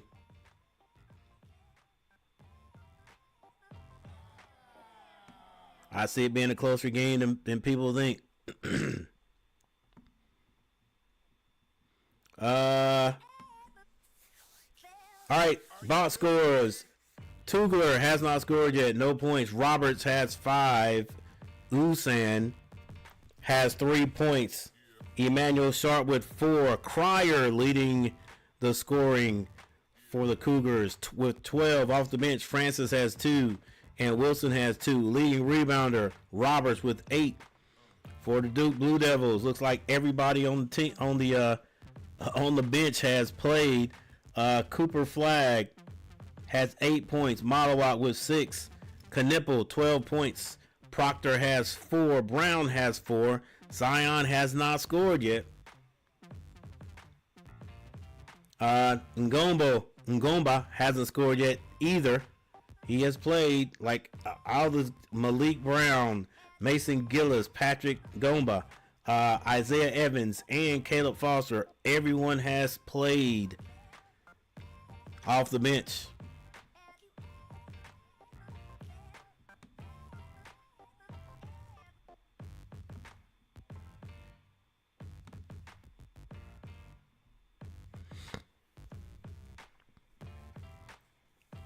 All right, very interesting game right now. Doesn't look like any blowouts going on here. That means the championship game, no matter who's playing, I think it's going to be a pretty good game. We don't have to worry about a blowout.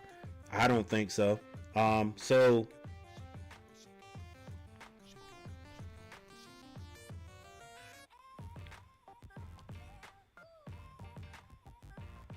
So we're going to, that's one more thing. Let's check before we take this little break, and it's going to be a little break.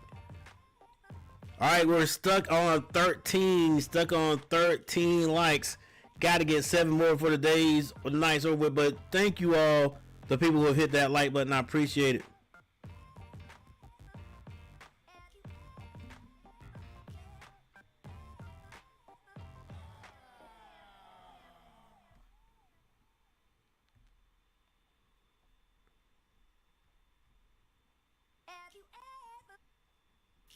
All right, we'll be right back, everyone.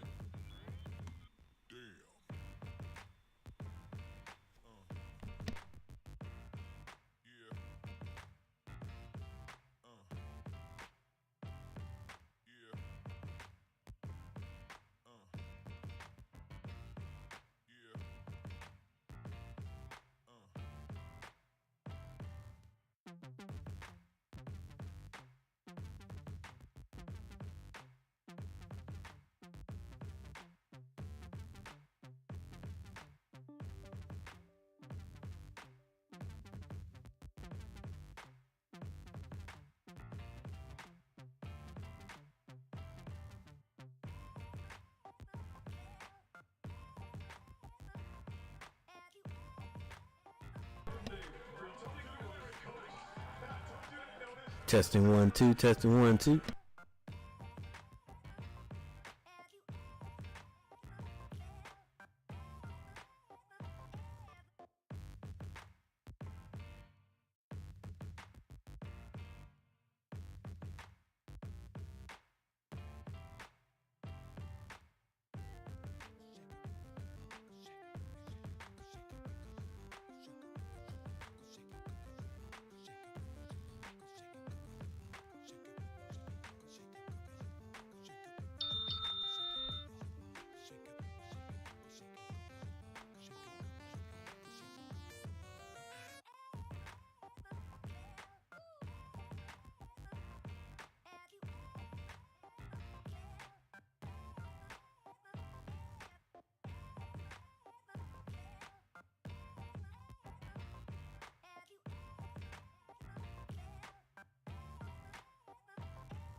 Are you listening? Damn.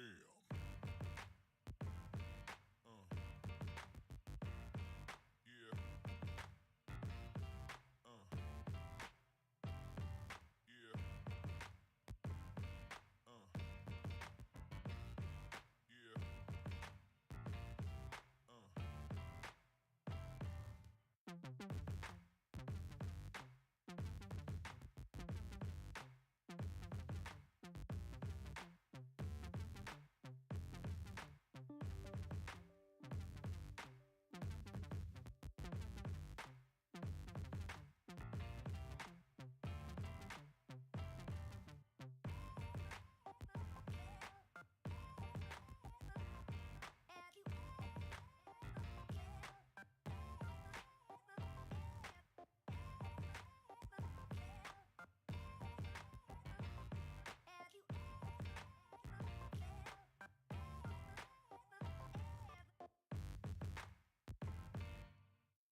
Yeah. Are you listening? Damn.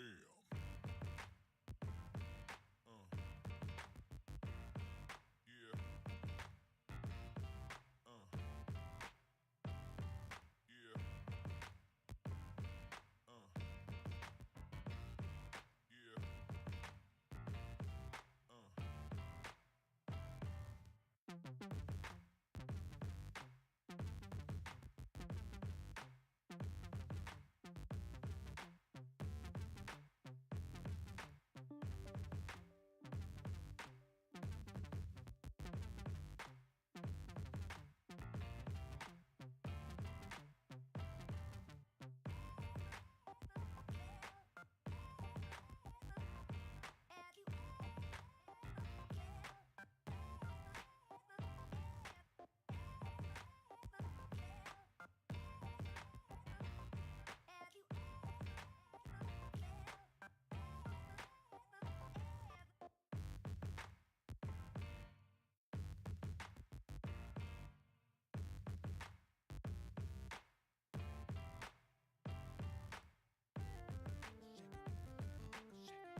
Are you listening?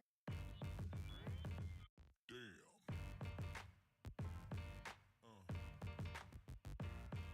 Yeah. Yeah. Yeah.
And you think about what it took for Houston to get here. They beat a 16, an 8, a 4, and a 1. First one seed to do that since UNC in 2017. Slap down on the launch. But the goaltending by Tugler. Interesting, huh? Yeah. But that's smart play by Flack, too. He had the size differential. Could take advantage. So, Cooper Flack. Duke scores first Also, he's throwing out of the halftime. the goaltender as the follow-up. 36-28, Blue Devils. Duke scores first. First minute of play, second Out of the half here in halftime. San Antonio. Winner goes to the national title game to meet Florida. They do a nice job on that stagger. Sharp, feed it down low. This is Sharp. Back in, Tugler against Gets it down low to Tubler. and a foul called against the Duke guard. And I like that play. Starting the second half for Houston. A little double lip screen to get Roberts. Tubler got hurt earlier. Went out for a while. Now he's back in. No worse for the wear. Tubler got hurt earlier. Hand it off, Crawford. Went out for a while. Long three is good by Houston. If Duke doesn't do anything about that, they are going. Long three. That's going to hurt them. By Houston. All right, this is Proctor. Proctor picks up his dribble. Thing about that. Finds Knipple. Going. This is James. James. Gonna hurt him. A lot of dribbling. Duke not able to crack that. It is a man-to-man. Malawak hands it off to Cooper Flag. 5 seconds. He's going to have to do something. Falls, gets up, shoots a jumper. It's no good. James, that's the second bunny shot James has missed. He's usually pretty good at that. No good. And this is Cryer with the ball. James. Cryer The second bunny shot James has missed. He's usually gets it down to Tubler. Tubler misses the dunk. This is Cryer. A lot of bunny shots being missed. James squares up for three. He hits it. A lot of bunny shots being missed. James squares up for three. He hits it. All right, this is Usan, if I'm not mistaken, number 7. Brings it down, goes to the basket. High off the glass is good. All right, this is All right, scoring going on these days now. brings it down. All right, so Zion brings it down. Glass is good. It's what they let him do sometimes. All right. Scoring. We think Proctor would be the main guy bringing it down. They get it to Malawak. Malawak finds James cutting to the basket, and the slam dunk is good. I think Proctor would be the main guy. Man, listen, if you could do it again in the pros, how come my Hornets? To the basket, and the slam dunk is good. How come my Hornets can't do it?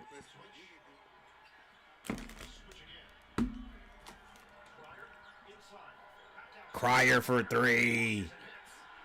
And for crying out loud, another three. Awareness by Roberts. He gets the ball and relocates to his teammate. Now Duke, I don't know, Duke looking like Carolina in the Hornets. You know these guys shooting threes and we can't stop them.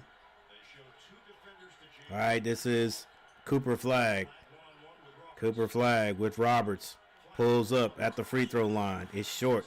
Knipple outruns his man to get to the ball. And Proctor shoots a three. Proctor can't hit it.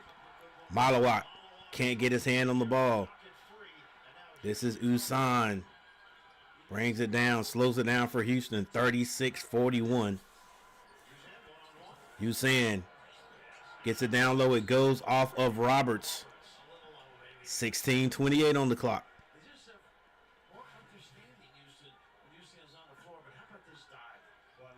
Yeah, just cut to the basket. Move.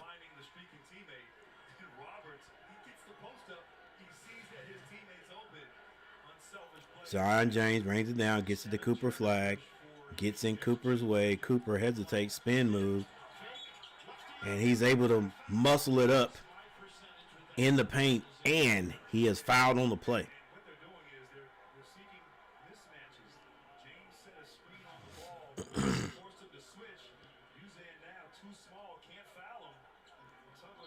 That's the adjustments. And you would think, no, coach, that's just what do you call it? What does it mean? What's the definition of something happening that just by circumstance? It's that circumstantial, right? It just happens. No, Duke probably made adjustments for that. If they're going to play us man to man, we're going to make sure we set screens and get the ball, get a good matchup with Cooper Flag, a smaller guy on him, because they have to switch. All right, this is Sharp finds Roberts being guarded by Malawak. He says, "Get out of there! I got Malawak." Turns around, can't get it. Houston gets the rebound. They stay on this end. This is Roberts again, same spot. This time, James is guarding him. They get it inside to Francis. Francis bangs it through, 38-44. That is what you do when you get double team. Don't double team.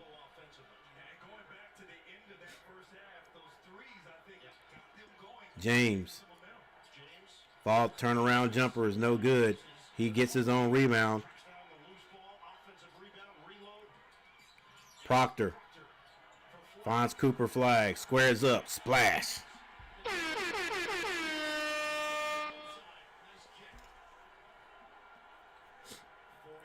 Good follow by Zion to get his own rebound, 38-47.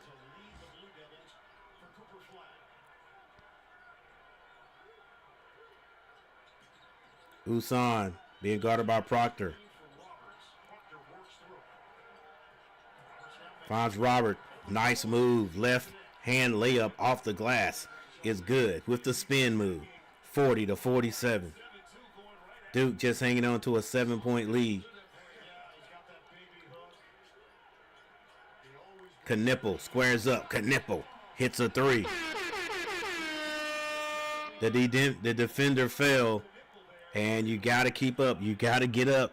Somebody's got to help out. It's now a 10-point lead. 14-11 on the clock.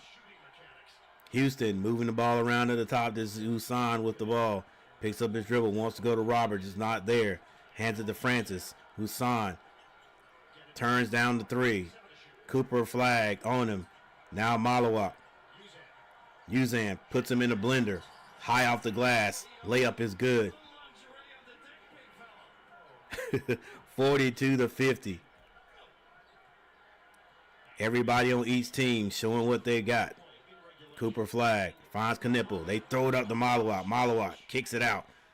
James for three. He can't hit it. James is going to be fouled from behind. And this is going to be Cryer with the foul. It's a missed three, and James following every shot fouled this time. And we have another timeout.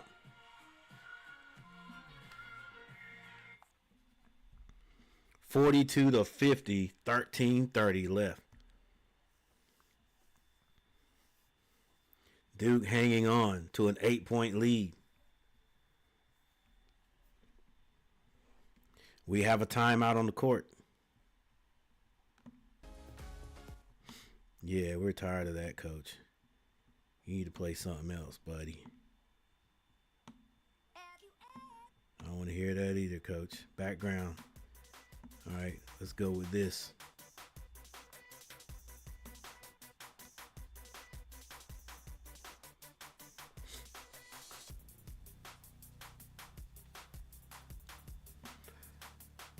All right, thank you everyone for hanging out with me. We're trying to get 20 likes. 20 likes. If you are coming in, just stopping by, put a line in the chat. Hit that like button. If you haven't subscribed to the channel, subscribe to the channel. All right, for Houston, the two leading scorers are Cryer with 18 points. Nobody is even close to him, but he does have two teammates with 7. That's going to be Roberts and Usan. Cryer is 5 of 7 from behind the 3-point line. For Duke, there's 2 people in double figures, and you guessed it, it's going to be Cooper Flagg with 16 and Con Knipple with 15.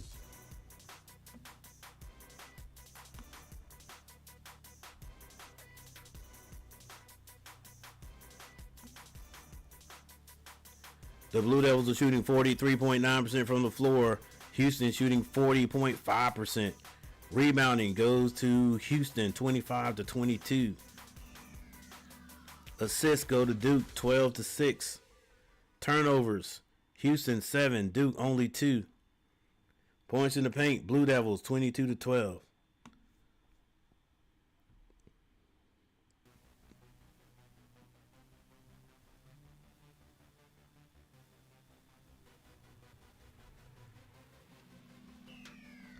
All right, 14 likes. Thanks for hitting that like button. Keep hitting the like button, guys. We're trying to get to 20. Only 6 more likes.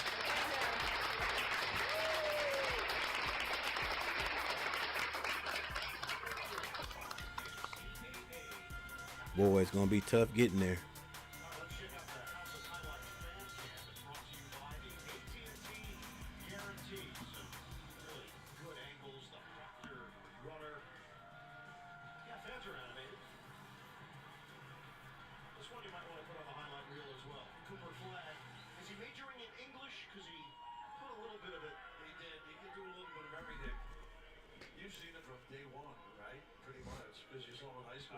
All right, 42-50, 42-50. The commentators are saying there's a little bit of concern for Duke because they hadn't been in any tight games. Not many tight games at all. And how they would react when they're in it. All right. Zion to trigger this ball in. He gets it into Knipple. It stays on this side. Knipple finds Zion. They get it back to him, and he hits the bunny shot. He hits the layup this time. It's back to a 10-point lead. Houston has made 10 of its last 12 shots going back to the end of the first half. Francis finds Cryer. Cryer's been hitting the 3.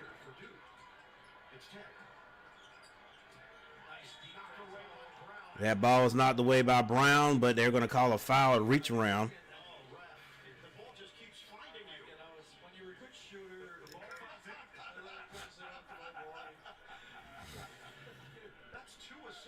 Right.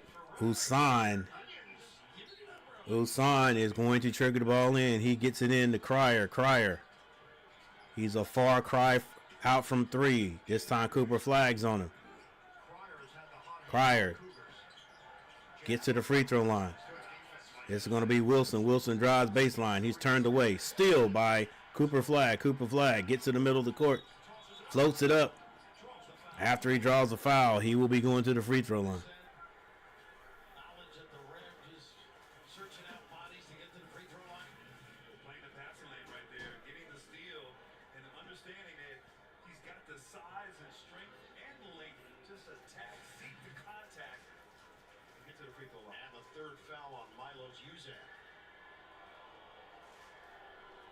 Cooper Flagg at the line. He hits the first. It comes down to this. See Tom Cruise as Ethan Hunt in Mission Impossible, A Final Reckoning. Only in theaters May 23rd. Cooper Flag, high flyer. Cooper Flag hits both free throws. I might see that Mission Impossible just to see how fast Tom Cruise can still run. 12-32. This is Usan bringing the ball down for Houston. He finds Cryer. Cryer being guarded by Proctor. Cryer gets that to Usan. Usan screen off of Roberts. Now Brown switches on him. Usan pulls up at the elbow, misses it. Rebound, Proctor. Proctor sees nothing, slows it down. Cooper Flag now with the ball, being guarded by Francis. Cooper Flag. Cross. Oh, my gosh, what a move. And a foul. And did he do the little too small sign there? Let's see if they let it go all the way through. I don't think they are right there. 12-point lead by the Duke Blue Devils.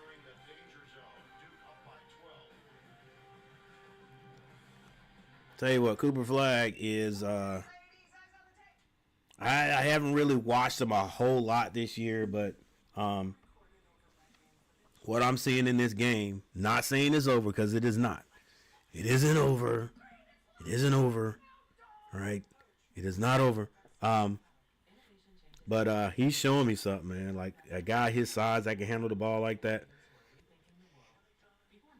and get to the basket. Not overly. He's just doing enough to get himself open and get to the basket. So, and he's so long. Once he goes by you, one dribble, he's at the basket.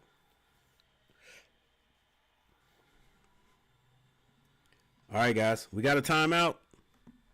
Second half. Trying to see who's going to be playing in the championship.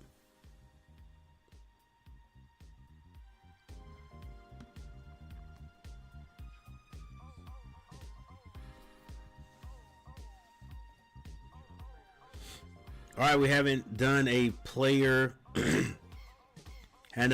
profile. Let's get this one out of the way. All right, who would you guys like to see for Houston? Cryer? I think that's a good choice. Cryer, the guard. Cryer, 6'1", 200-pound senior, averages 15.4 points per game. I think he will get that today. From Katy, Texas? Kate, I don't know.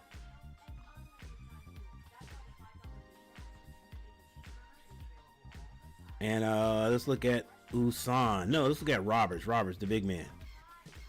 Roberts, 6'8", 235. Averages 10 points per game. From St. Thomas, Virgin Islands. The senior. All right. What you guys have probably seen before. Let's look at, Cooper Flag. Cooper Flag, 6'9", 205. Averages 18.9 points per game. Newport, Maine. One more. Might as well look at the leading scorers of the game. Cooper Flag and Con Knipple. Knipple, 6'7", 217. Averages 14.4 points a game. Milwaukee, Wisconsin. And maybe we'll have another one on our next timeout.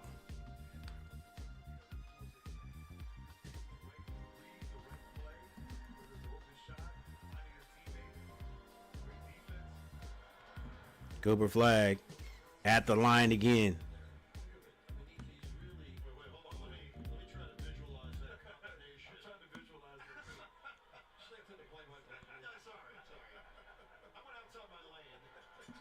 Cooper Flag hits both of his free throws.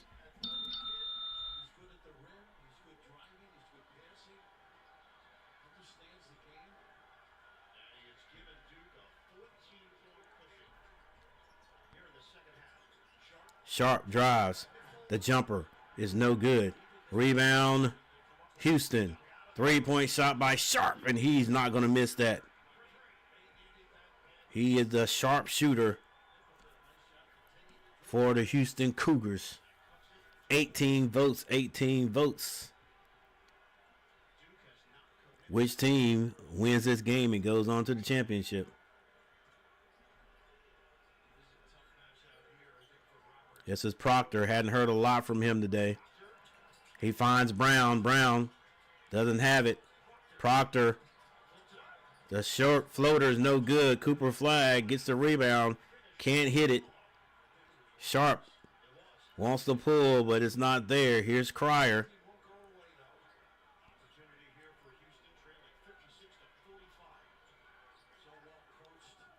Cryer with Brown on him. Goes baseline. The short jumper is no good. Rebound. Sharp. Can't get it. Cooper Flag with the outlet. Drives to the basket. Off the glass is good. 45, 58, 10. Excuse me, 9, 54 on the clock.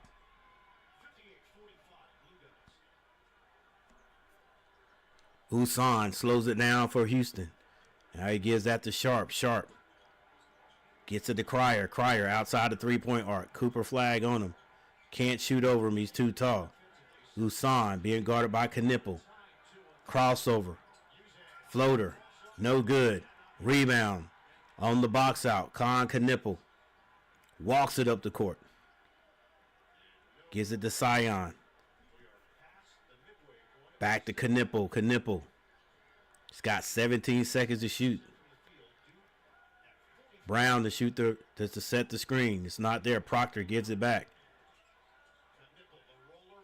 And it's stolen from Brown. Brown standing there with his hands up like, what happened? Keep playing. Long shot by Sharp. It's no good. Tipped.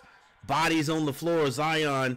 He's going to be smart. He wait for his boys to come down. I thought. No, he didn't. He crossed up. And it's blocked. Brown kicks it to Knipple. Knipple can't hit it. Zion still on the ground at the other end.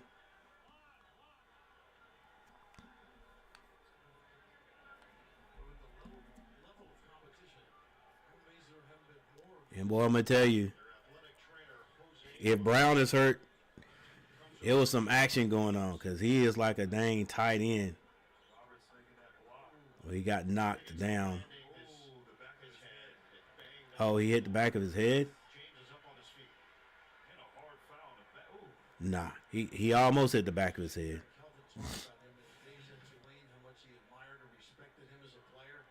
He was close. What's up, Jeremiah? What's up, Coach? And everyone else. Man, I need Houston to catch fire. I'm so tired of Duke.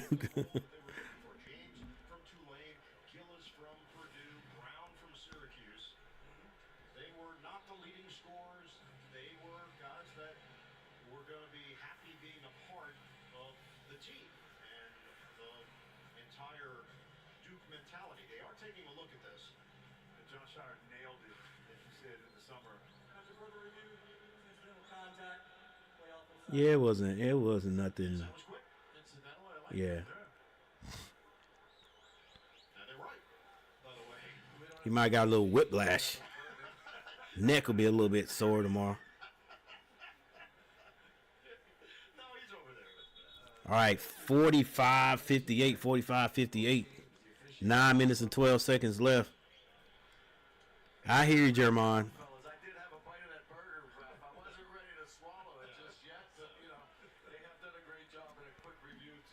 I hear and I understand.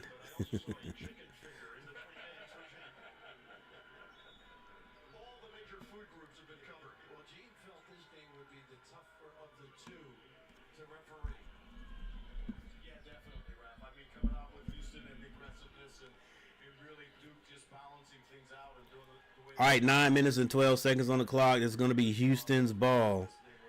Duke just trying to hang on, 45-58. I say hang on because Houston's shooting the outside shot very well. And even though Duke is in a man-to-man, they're still finding a way to get those shots off. This is Usan with the ball. He gets that over finally to Cryer. Cryer, good three-point shooter. They're extending their lead out. Another three-point shot goes. And a rebound by Knipple. 8:39 on the clock.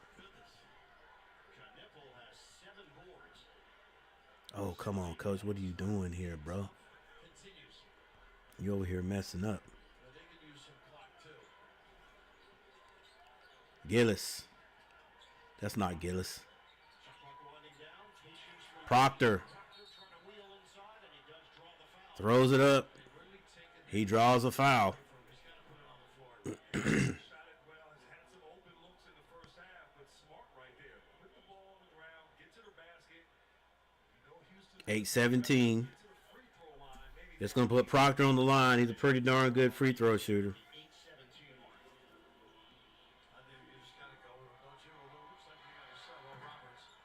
Oh, the announcer's jinx. He misses the first. Roberts comes back in. He takes out Usan. 8 minutes, 17 seconds.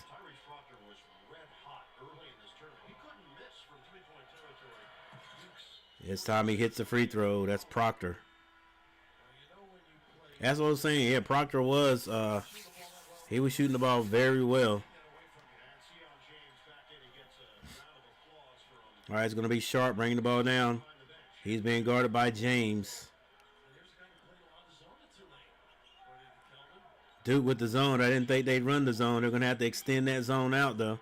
3-point shot by Cryer. And this is why I didn't know if they would be able to run the zone. I didn't think it would be that shot out of the zone. I thought they'd just swing the ball around and hit it.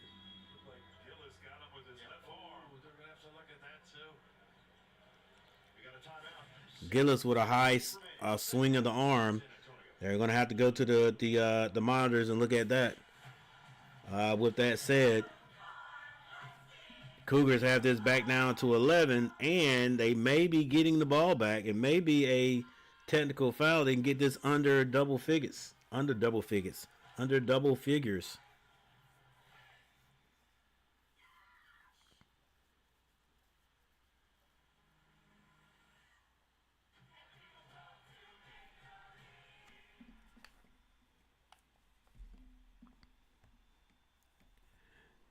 6 people in the chat. Thank you guys for being here. Make sure you hit the like button. I got Florida winning it all anyway. So we shall see. Duke is tough though. Yeah, Jermon, they're tough, man. Like I was saying a few minutes ago, it's amazing that their top 3 guys are freshmen also. Like, you know, it's amazing a bunch of freshmen out there doing this. All right, who else on Duke's team are freshmen? Let's look. So Knipple.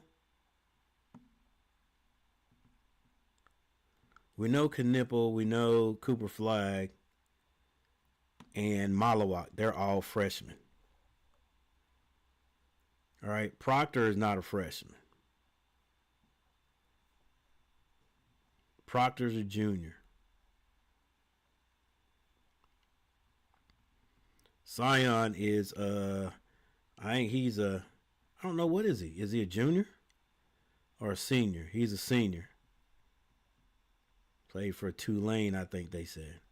All right, so Malik Brown, who gets a lot of playing time. He's a junior. Okay. Gillis. What is Gillis? Gillis is a senior.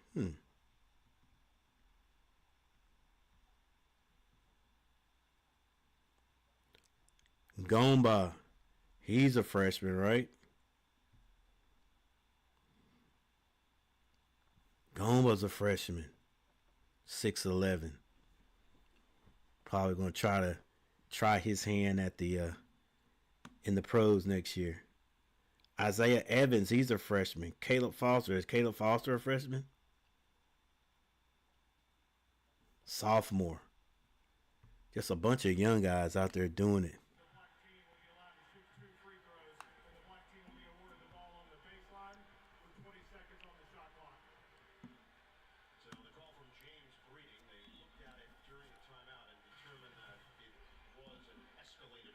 All right, so Gillis, one of those guys, man. Just like he reminds me of Grant Williams for the Hornets. Same Grant Williams that played for the Celtics. Kind of, I don't know, just he looks like him, but then I don't know if he's a hothead like Gillis, like Grant Williams. Grant Williams is extremely intelligent too. But that right there gives them a little bit of momentum. All right, first shot is made, second shot is missed. But it's still going to be Houston ball under their own basket.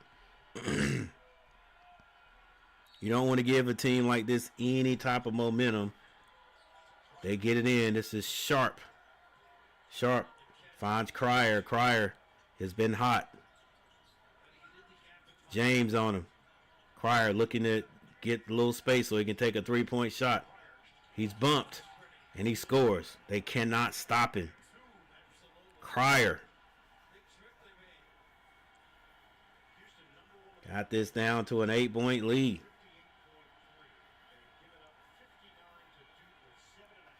51-59.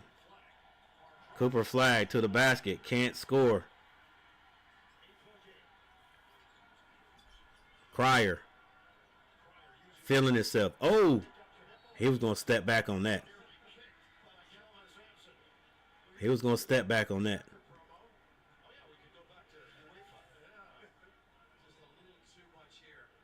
Yeah, that was kicked by Knipple. Why did the refs not see that? Well, he couldn't see that back there. Can they not challenge? I guess you can't challenge, but they could go look at it. That's two Duke's got. 51-59.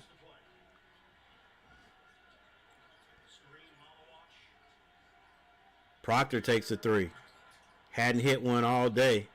And Malawat's going to be called for being over the back. That's one thing Duke's going to have to, Malawat's going to have to learn to do, and that's move his feet and get in better position. He's just using his size to go over, try to go over people's back. I've seen that over and over again. He got to be taught to move his feet and get in good position. All he's got to do is get to the side of people, and he'll have the advantage. All right, this is Sharp. They get it to Cryer. Cryer is the scorer, but he's being double teamed. They're going to make him get rid of the ball. They give it right back to him. Cryer, long three. Hits every part of the basket and falls out. Duke needs wants to get a much needed basket right here, but Coach Shire calls a timeout. He sees his guys a little bit tired. Still an 8-point lead though. Here's another tip from the tool shop.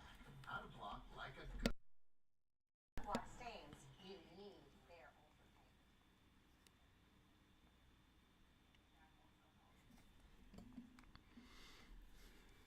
All right, this is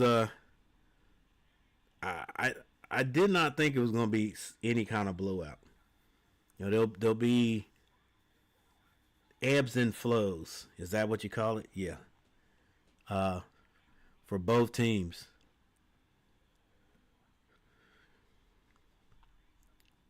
Oh, here's one thing we hadn't looked at. Is there anybody in foul trouble?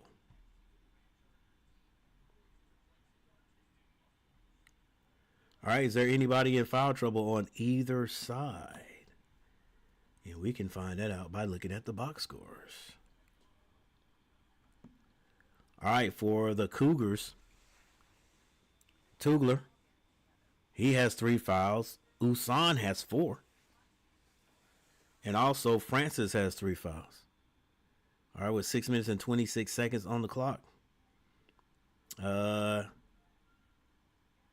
guys are important, especially Usan.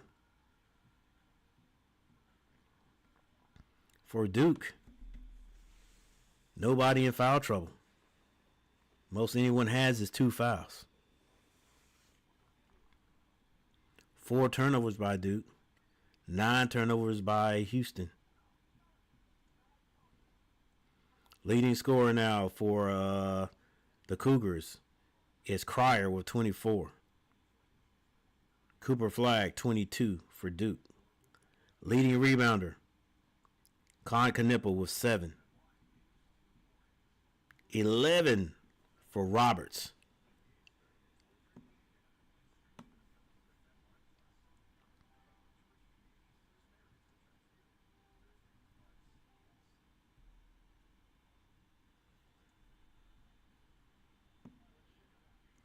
Three-point shooting. Houston shooting 50%. They are 6 of 10. Am I right? No. They are 9 of 18. Because 6 of 10 would not be 50%. Duke is 6 of 16, 37%.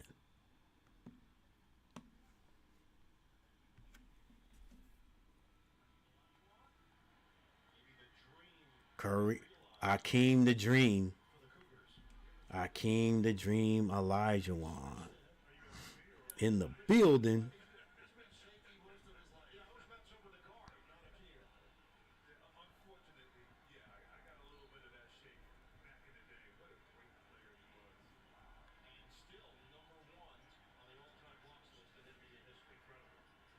All right, James finds Knipple. Excuse me, that's Cooper Flagg. The turnaround jumper. No good. Cryer brings it across the timeline. He's still on the Final Four logo. Now he hands it to Sharp. Sharp. Back to Cryer. Bounce pass. Reverse layup is good for Roberts. And here comes Houston. 53-59. Like I said, Duke will let you get back into it. They let Carolina get back into it. Con Knipple kicks it. One more pass. James drives. He loses it out of bounds to Houston.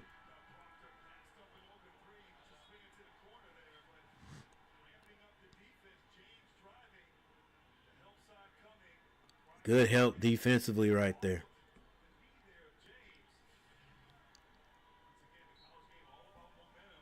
Guarantee you Houston is looking to get a 3 right now.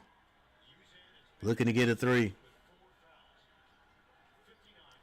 Houston hands that to Roberts. Roberts finds Cryer. Cryer being guarded by Malawak. Way out. Roberts drives. The finger roll. It's no good. The tip is rebounded.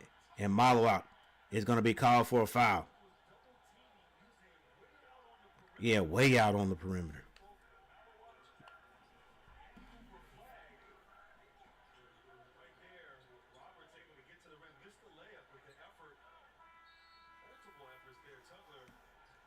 Malawak being exposed a little bit when you got some aggressive guys playing. Got some more aggressive guys out there playing against you. He's showing that he's a freshman. All right, Usan to throw it in. Throws it. Gets it to Sharp. Sharp off the glass. But it's tipped in. He misses it, but it's tipped in by Roberts, I think. And it's a 4-point lead. Like I said, guys, Duke, the times that Carolina has played them, Carolina has outscored Duke in the second half. So they will let you. Proctor looks like he's trying to force it. Cooper turns down the 3. The jumper off the glass is no good. And another foul is going to be called, this time on Brown.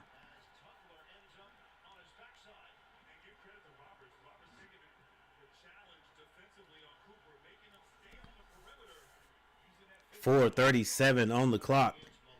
Duke going through a serious drought, a Sahara drought.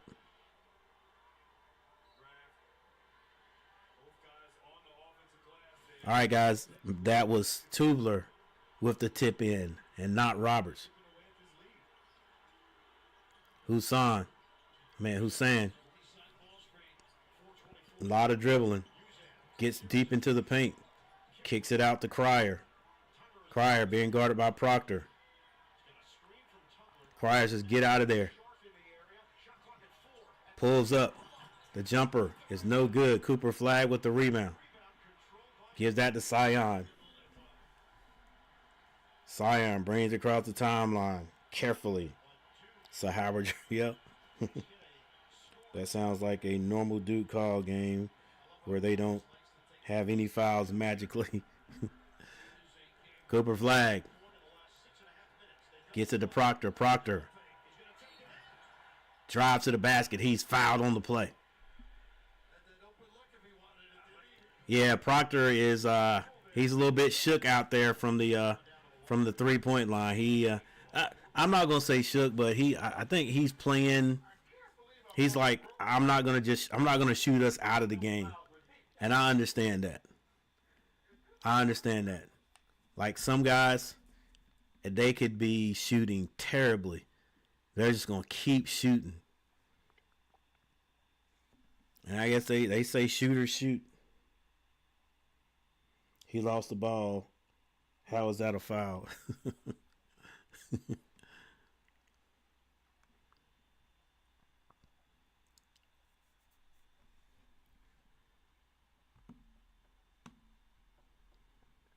Yeah, let's see here.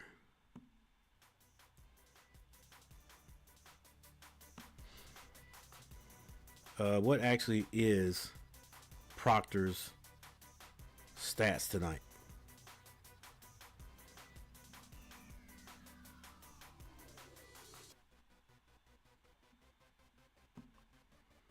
Proctor, where are you at there, buddy? Proctor is 2 of 8 from the field. He is 0 of 4 from behind the 3-point line. That's why he's hesitant to shoot.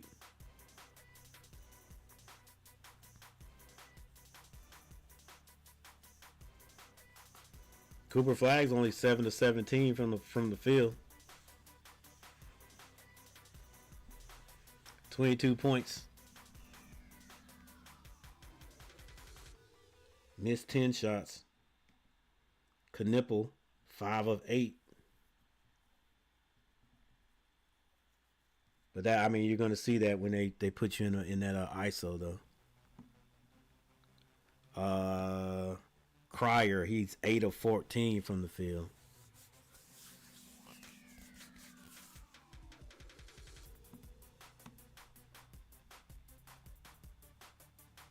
Roberts, 4 of 10.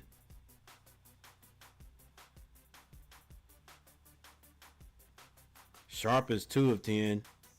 And the 2 he's hit have been threes.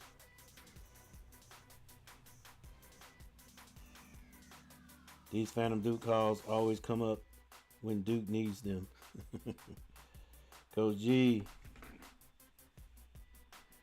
Duke is trying their best to give it away. Ain't they? Yep. I try to tell everybody. Well, okay, I'm not trying to tell everybody, but listen. We've seen Duke this year. We've seen Duke play against a Carolina team that wasn't great, and every second half, Carolina was able to play better. They outscored Duke in both halves. Both times they played them.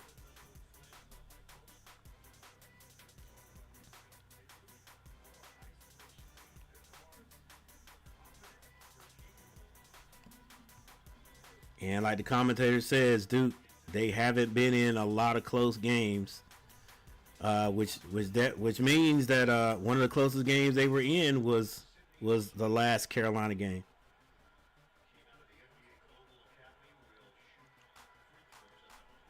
So they're not an unbeatable force like they were saying earlier. An unstoppable force. They're not. Proctor hits his free throw. in the last 2 rounds for 3. Second one for Proctor, the junior. Other one who reclassified to come to Duke a year early. And Proctor hits both free throws. Duke up by 6. Yeah, he's got a big responsibility with Pryor. Duke, man-to-man pressure. Won't sit to a high-low. Usan. Usan. They get it to Roberts. Roberts. Carrying. The jumper. No good. I thought that ball was knocked out of bounds by Cooper.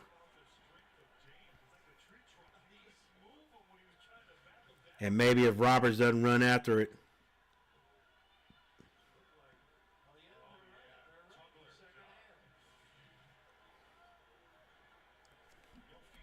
All right, Cooper Flag. Hadn't been able to score in a while. No one's been able to score for Duke in a minute. This is Proctor. Proctor finds an open Cooper Flag pass from Brown. Is good. And that's a 3. Create a little bit of space right there with 2 minutes and 54 seconds. 64. 55. This is Cryer. You know he wants to hit a 3. Ball's deflected. Step back. Gets that to Husan. Husan trying to go around Knipple. Pulls up. The jumper is no good, but rebound. Sharp for 3. No good. Another rebound by Houston. Cryer finds Tubler. And Cooper Flag says, "Get it out of here." Throws it into the first row of the stands.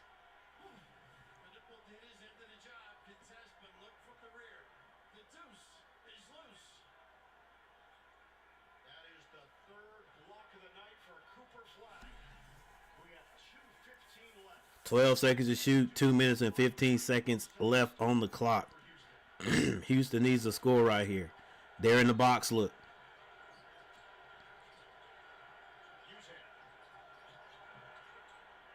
They throw it to the backcourt. It's Sharp. Sharp. On the logo. Goes by Cooper Flag. The layup is good. And they just let him go. They let Cooper Flag bring the ball down. He's being guarded by Roberts. 18 seconds to shoot on the shot clock. Brown, the 2 bigs are out. They get it to Zion. Zion gets it to Proctor. Proctor nearly loses it, and he does lose it. Proctor is all out of sorts. Coach, you can get... I'm just coaching, guys. Hey, look, that was basically almost a carry. You know, he's got Foster on the sideline. I mean, if Proctor ain't feeling it, a foul by Brown. That was terrible. Let's see, dude. And Houston is in the bonus.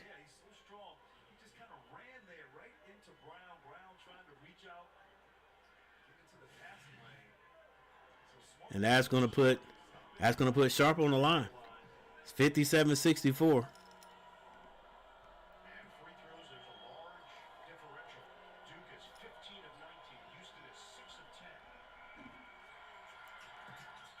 And Sharp hits the first free throw.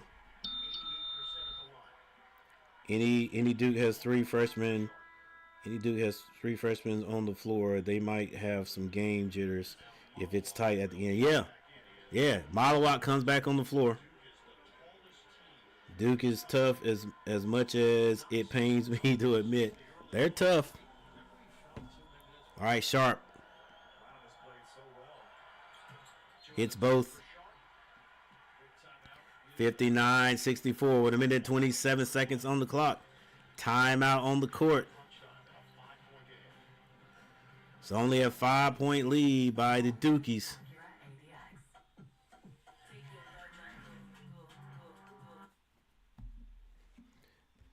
The game isn't over until it's over.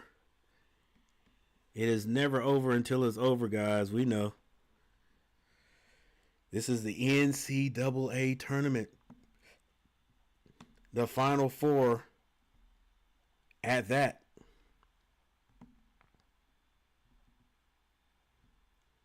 Hey, once again, everybody, thank you for hanging out with the old man. 11:30 on the dot.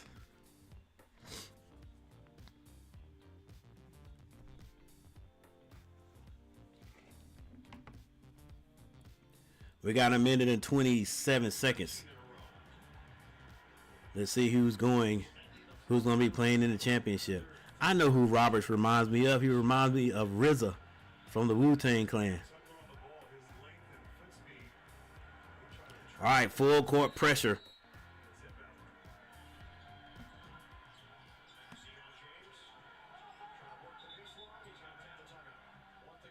And he had to call a timeout. Coach, you're going to have to set some screens, buddy. You're going to have to set some screens. They ain't going to be able to get open like that. I have some rules. 2 flush maximum per bathroom visit. No games. No. All right, guys. We're trying to see if we can get 20 likes tonight. We are at we're at 17. We're at 17. Thanks for hitting that like button. We're at 17. Hey, thank you, Dingleberry Sports Highlights, for the $5 super chat. I appreciate it. And we're back. Just a quick timeout.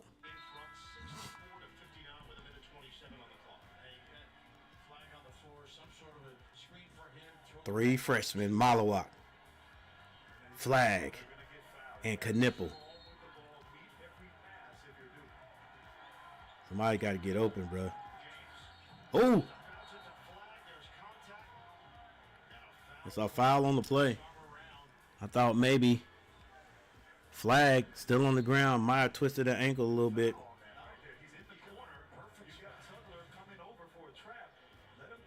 Yeah, he's grabbing. It's a grab. It's a 1-1 here for Cooper Flag. 83%. All right, Tar Heel. Tar Heel, okay. I know these guys have been in tight games in the when they were in high school. But let's see. This is a big free throw. See if Cooper Flag's gonna hit him. Oh, rolls that first one in.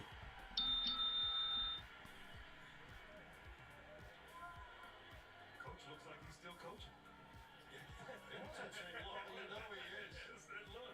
He's coaching inside his brain, there's no doubt. Took a peek at you and Dan Thorson. Cooper Flag hits both. 2 out of 2 for Flag. 59-66. Coach K standing up. Sharp off the right side. He's got Malawak. Oh, they call a late foul? Sharp goes to the line. Not a whole lot of time goes off the clock right there. It's a minute and 14 seconds.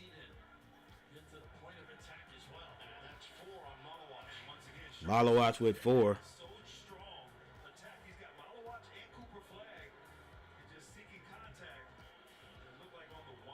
That might have been Cooper Flag, though. They called him on Malawak. Got to hit your free throw. Sharp hits the first. 6-point game. 1 minute, 14 seconds is a lifetime in basketball. Sharp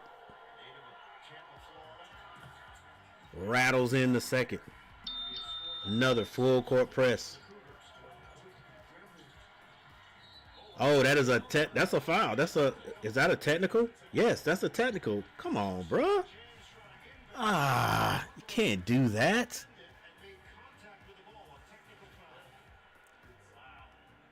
Bro, you can't do that, bro. You got to know better than that. Let's go, baby. It's one of them Rashawn McCants moves. My bad. Let me take it. I take it back. Rashawn.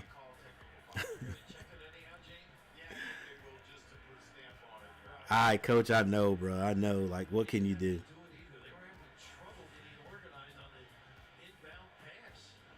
Just a reaction.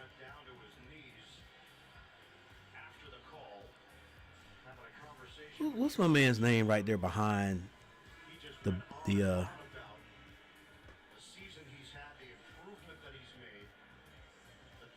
he can't reach across the line though.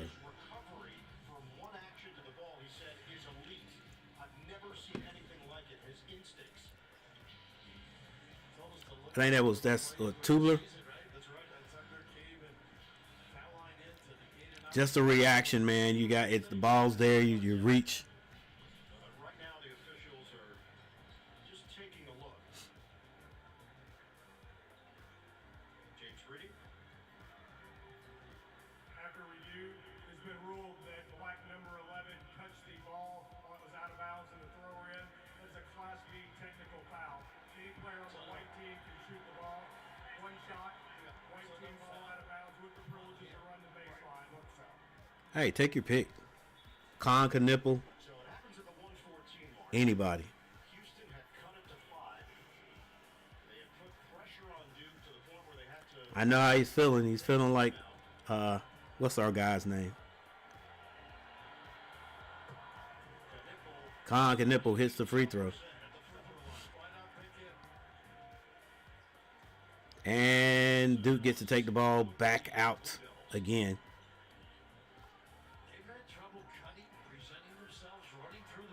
Just a little reaction right there.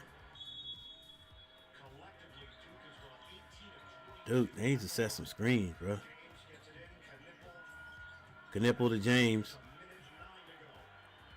Yeah, they're not fouling because it's a 6-point game. They feel like they can play some defense right here and get a quick score. When are they going to double team? Knipple to the basket. This is what they wanted right here. 44 seconds on the clock. Sharp. Don't foul. Who's on? Sharp steps to the side. The 3-point shot is good. That's what they wanted. That's why they didn't foul. That's what they wanted right there. Now it's a 3-point game.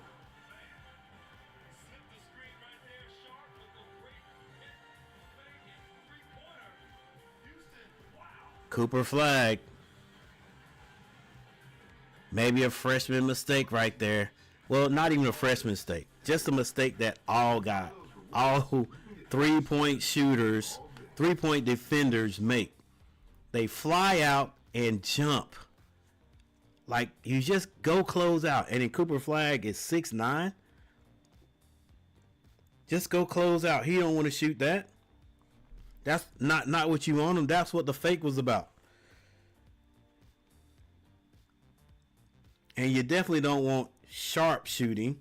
So you make him get rid of the ball, get it someone else. Just go close out. Get that big hand up. Go close out. Look, if he drives around you, that's a 2-point. That's 2 points, not 3.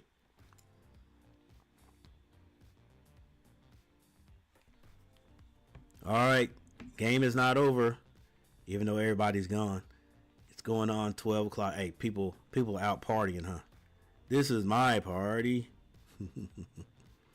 64-67. Game is not over.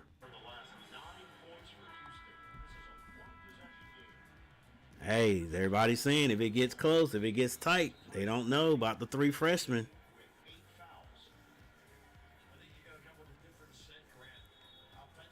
If Duke doesn't win here and Duke goes home, does this mean Cooper Flag comes back another year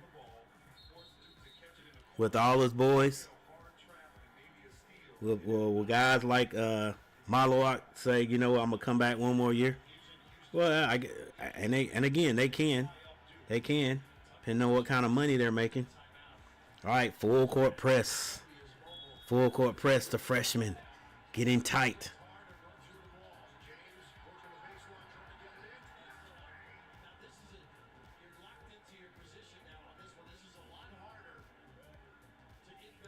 Coach, you gotta get these boys setting screens, bruh.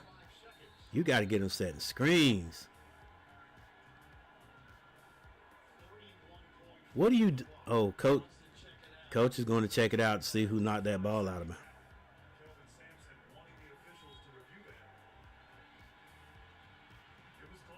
Uh-oh. I think he's going to check to see who hit the ball out there.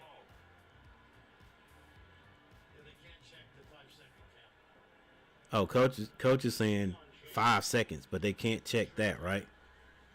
But they can check to see who knocked the ball out of bounds.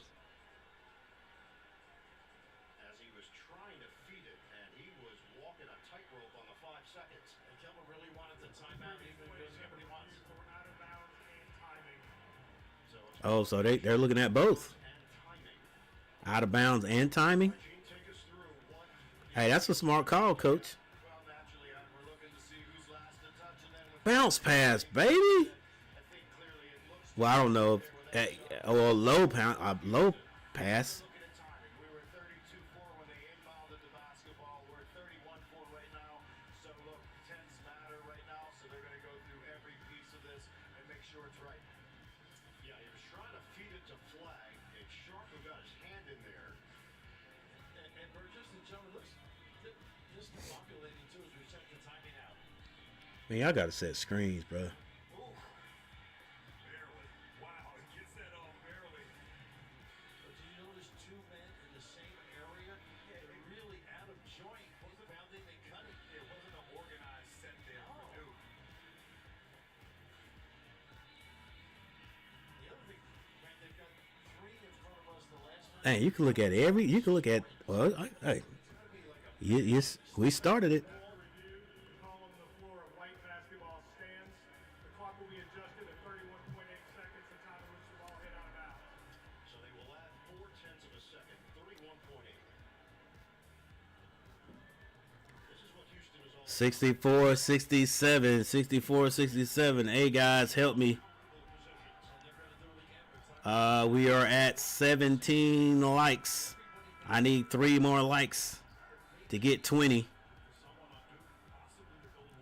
We've got a minute. We've got 31 seconds on the clock, but that doesn't mean it's going to be 31 true seconds. This could end up being 2 minutes. Duke barely hanging on, 64-67. James can run the baseline. He's not moving. Throws it in. Turns it over. They're going to shoot a 3. This is Wilson for 3. Can't hit it. But it's slammed back in. That's going to be a 2-point. That's 2 points with 25 seconds. It's a 1-point game. Duke's just got to get the ball in bounds. Get across, Proctor. 20.3 seconds. Hey.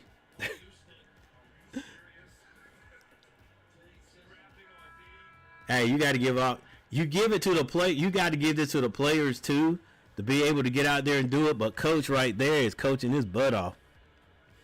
Let's go, North Carolina. Proctor. Proctor, get off. You get off the line, bro. Why you standing on the line like that, staring? Get off the line.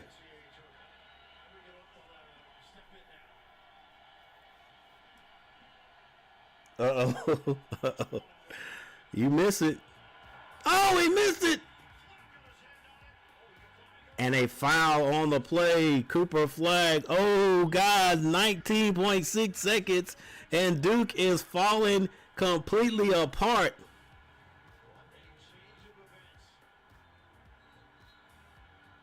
Wow.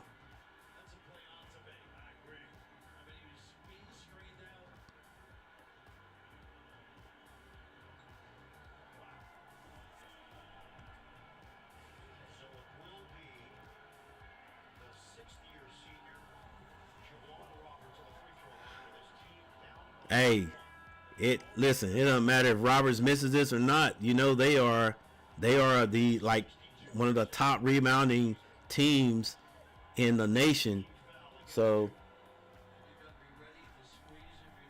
coach over there coaching his butt off. Like, that's why he didn't foul. Like, you know. All right, here we go. 19.6 seconds on the clock. The RZA to tie it up. He hits it, ties it up. He says, calm down, guys.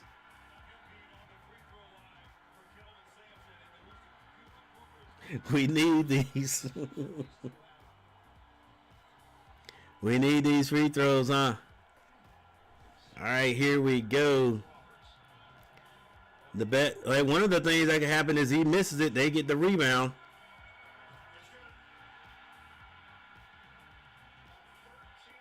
And a 1-point lead with 19 seconds on the clock. Duke brings it across the timeline and calls a timeout.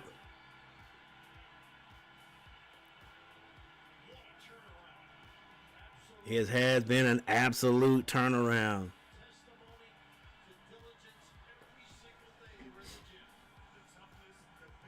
Send them boys home. You got to play the whole game, baby. You got to play the entire game.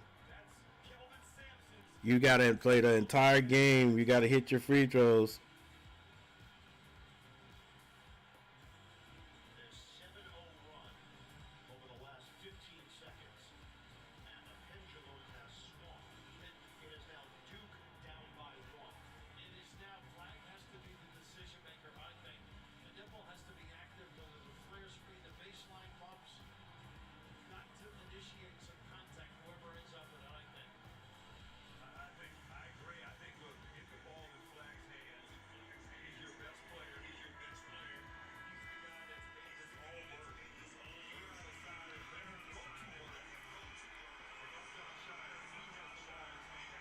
Still at 17 likes. It could happen, DT3. Yes, it could. It could, man. It could. Oh, boy. Listen, I'm just glad this ain't Carolina playing. I'm just glad it ain't Carolina getting... I don't know, like, if Carolina got this far, I think we'd be like, okay, from what they came from this year, we'd be cool with it, but, you know...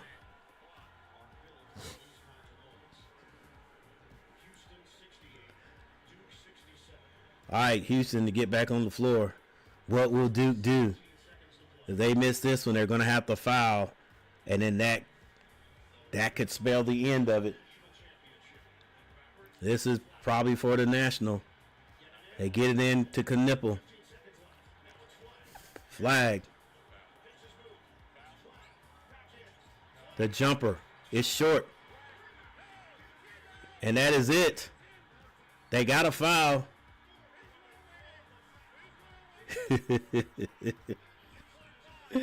2.5 seconds on the clock.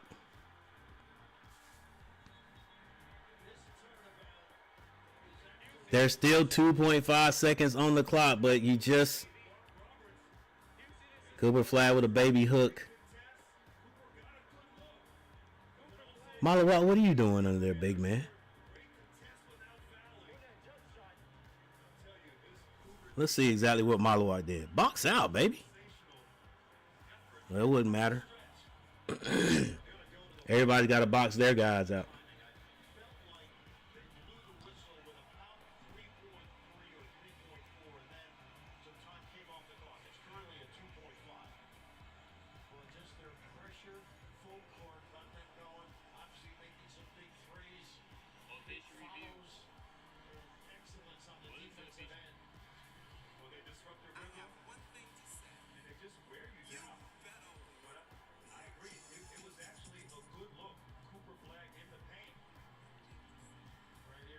Duke about to lose.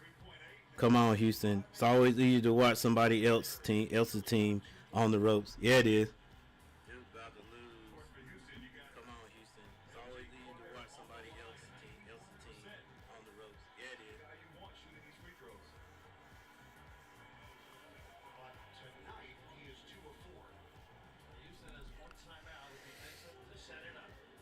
All right, they put another like a 1.2 seconds. All right, they put another like a 1.2 seconds. And you hear the crowd booing about that because you just never know. All right, pressure on the line. This is Crier. Splash. He's been there before. It's a 2-point lead. All right, guys, it's going on 12. Let's go end this. I don't want to see I do not want to see overtime. What do you think? Miss it, get a tip. He hits both. It's a 3-point game, and the same thing that has been giving Duke trouble right here, getting the ball in.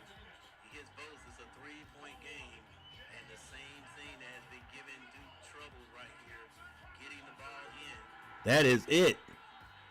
The Duke Blue Devils are coming back to North Carolina. That is it. The Duke Blue Devils. Khalid Akeem Olajuwon. Bruh, they're going to cry when they get in the locker room. Khalid Akeem Olajuwon. Bruh, they're going to cry when they get in the locker room. The boy Crier looks stressed already.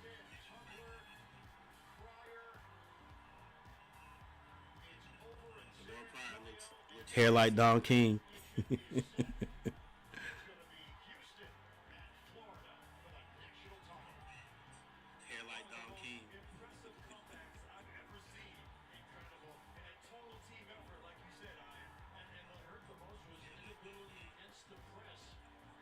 Yeah, that was it. The inability against the press, just not being able to get it in. But hey, they remind me of North Carolina. Like, wow, bro, how come it's so hard for people to set screens? Like,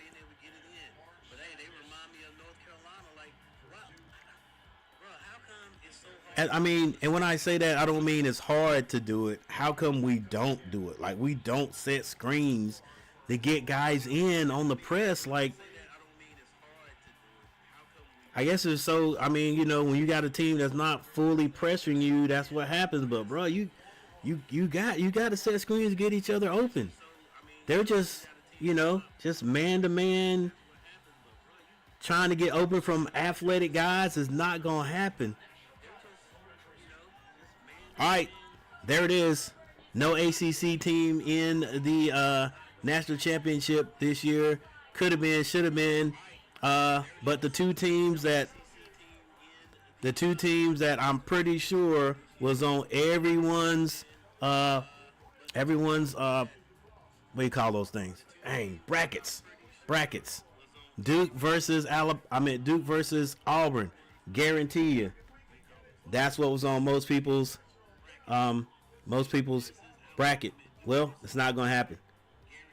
It's the Gators and the Cougars. Yeah, they blew it. They blew it. You can't. Something as simple as something as simple as being able to get the ball in. Dude, set some screens. I wish I could see. Somebody's gonna break this down.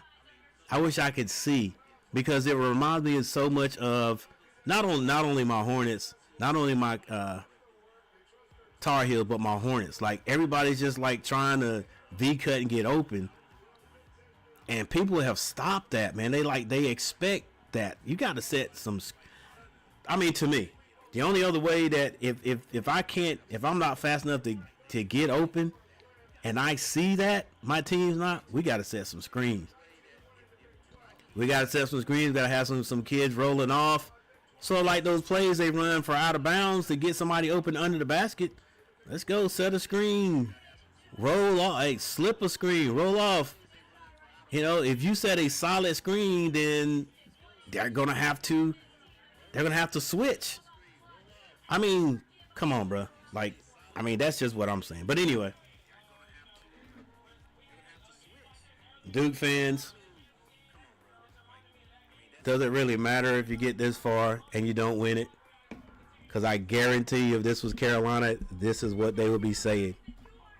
All right. But this does bring up it opens up some more ideas. 70 to 76. It opens up some more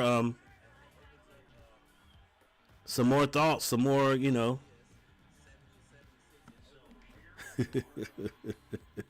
It ain't funny, bro. But look at all this right here. Hang on, let's see if we're on the right screen. No, we're not on the right screen.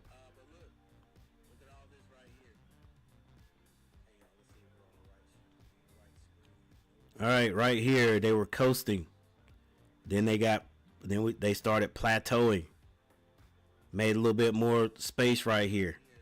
Plateau. Now this is where well, they have 1:27 seconds look like. This is where the full court press started happening here. Hey, I do feel I'm glad Tubler that mistake he made, like he ain't got to think about it now. Like, coach, I made a mistake, but we made up for it. All right, but right there is where the worm turned. Duke couldn't get the ball in. All you got to do is get the ball in. Get it in cleanly on the press. Set some screens, get somebody open. Hey, they could have took a move out of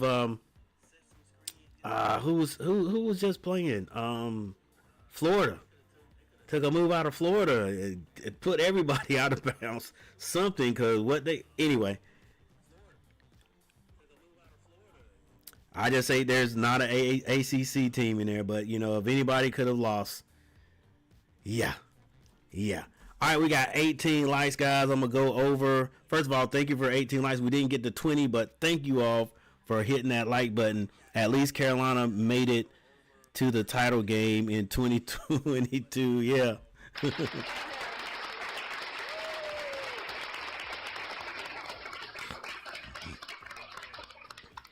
Hey guys, like that right there is usually what happens to a team playing against Duke. Duke usually outsmarts you, right? That was brilliant. The move for coach not to foul on the steal. Was it a miss or a steal?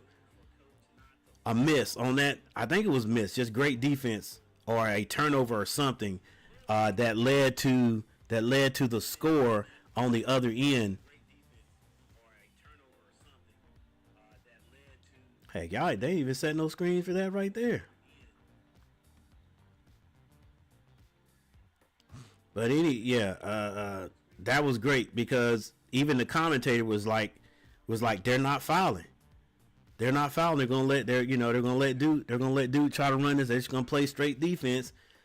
Play defense, get this rebound, and go down and score. And that's exactly what they did. Hit that three, and that was it. That was it. The pressure was too great after that, and Duke already couldn't get the ball in bounds.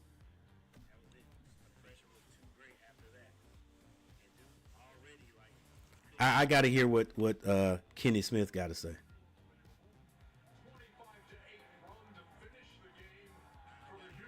25-8 run. Good gracious.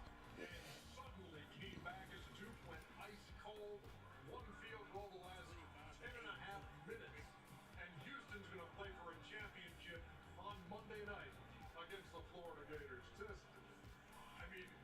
You guys have seen a lot.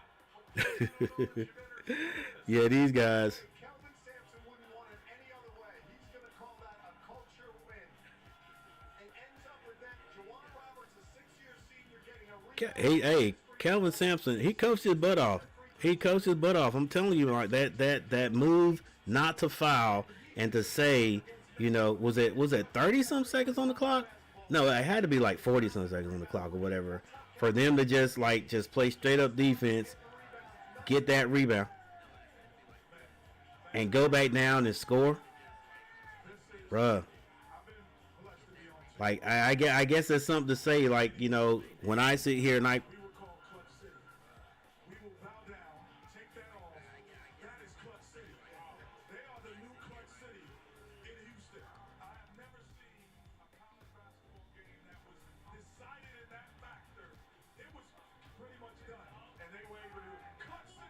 Yeah, it was good, cause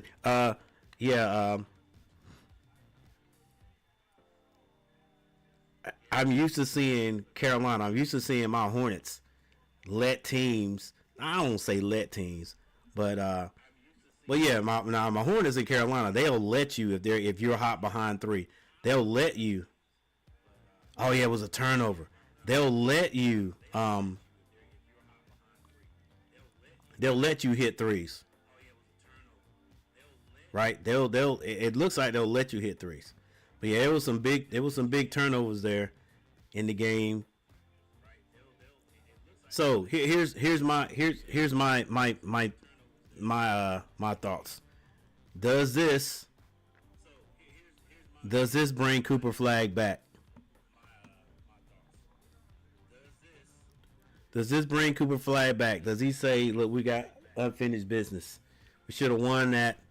And if you at least Carolina made it. And if you set a screen and send a player long, Duke gets a you just gotta set screen, man. They're just trying to outdo people against our athletic, just trying to get somebody open against our athletic team, just playing defense. No, all right, but anyway, does this bring Cooper Flag back? And if he decides to come back, does all his boys come back? Again, this is a legitimate thing that you can think of about happening because they're making a little bit of money, and even Cooper could say, hey, bro, if you come back, listen, I'm going to be making like $5 million plus. I make $5 million plus, bro. I'll give you, I'll give you 50,000. I'll give you 50,000 to come back. You're already making some. I'll give you 50,000 to come back. Heck, he could go. If he says model out, I'll give you 100,000 to come back. I don't think he'd have to talk Knipple in to come back. But, who else? You know what I'm saying? Proctor. I don't think Proctor is going anywhere anyway. But anyway, yeah. That's the only reason why you come back, and that is if you got all your boys with you. If anybody else is like, nah, bro, I'm gone, like, then you probably want to go ahead and go pro while you're looking great. All right, while you're looking good. You could have been looking great, but you're looking pretty darn good. All right, here we go. Getting ready to get out of here.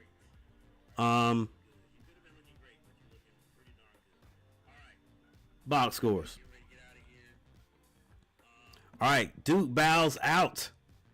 They bow out. They were outscored in the second half, 42-33. Yep, 42-33.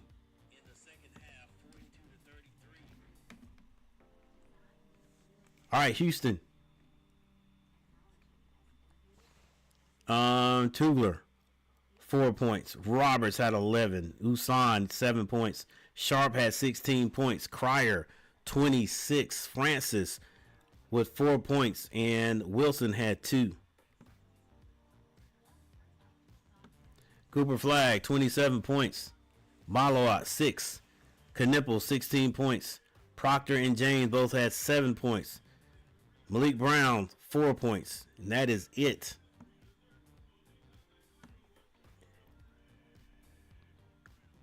Look, anytime Charles Barkley says something, hey, bro, you might, that's the kiss of death for your team.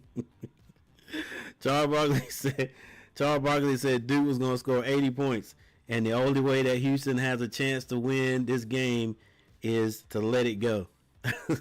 All of that was wrong. Neither team scored 7. Houston just shooting. I mean, they shot well now. They shot well, but it wasn't because they had to shoot the ball and just let it go. They were just taking good shots, whatever shots that Duke gave them, and Duke only scored 67 points. It was great defense.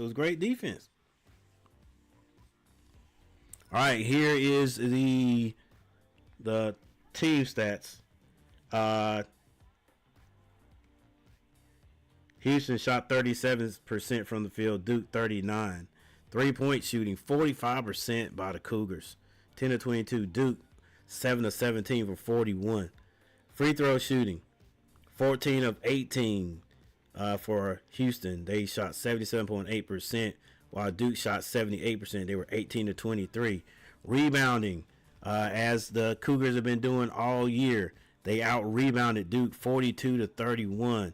Assists, 10-14 Duke. There's your steals, your blocks. Turnovers, 9-7. Duke has 7.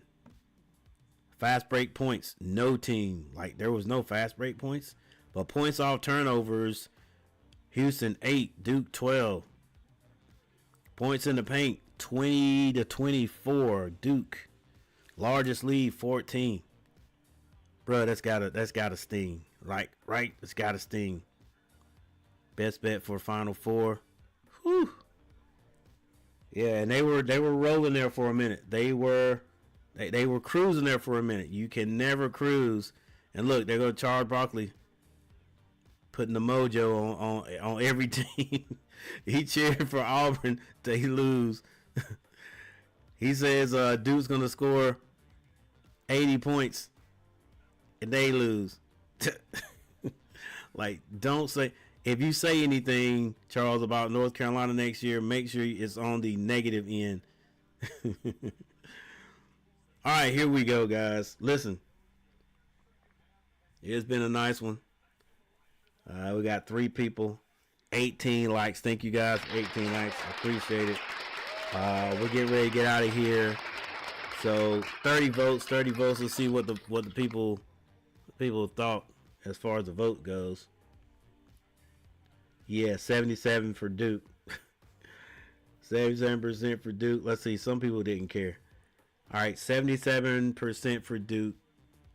13% said Houston. 10% who cares. All right. So, I'll see you guys next time. And the next time will be the national championship. All right. When is that? I don't know. Is it Monday?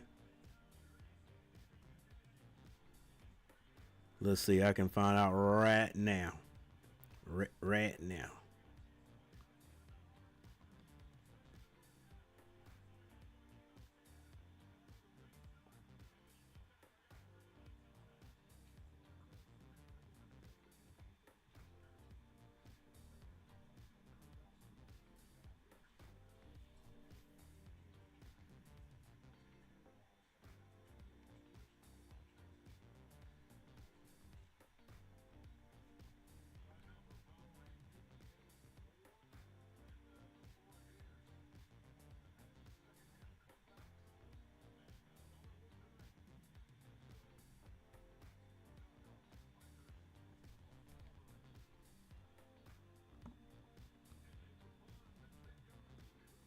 April 7th.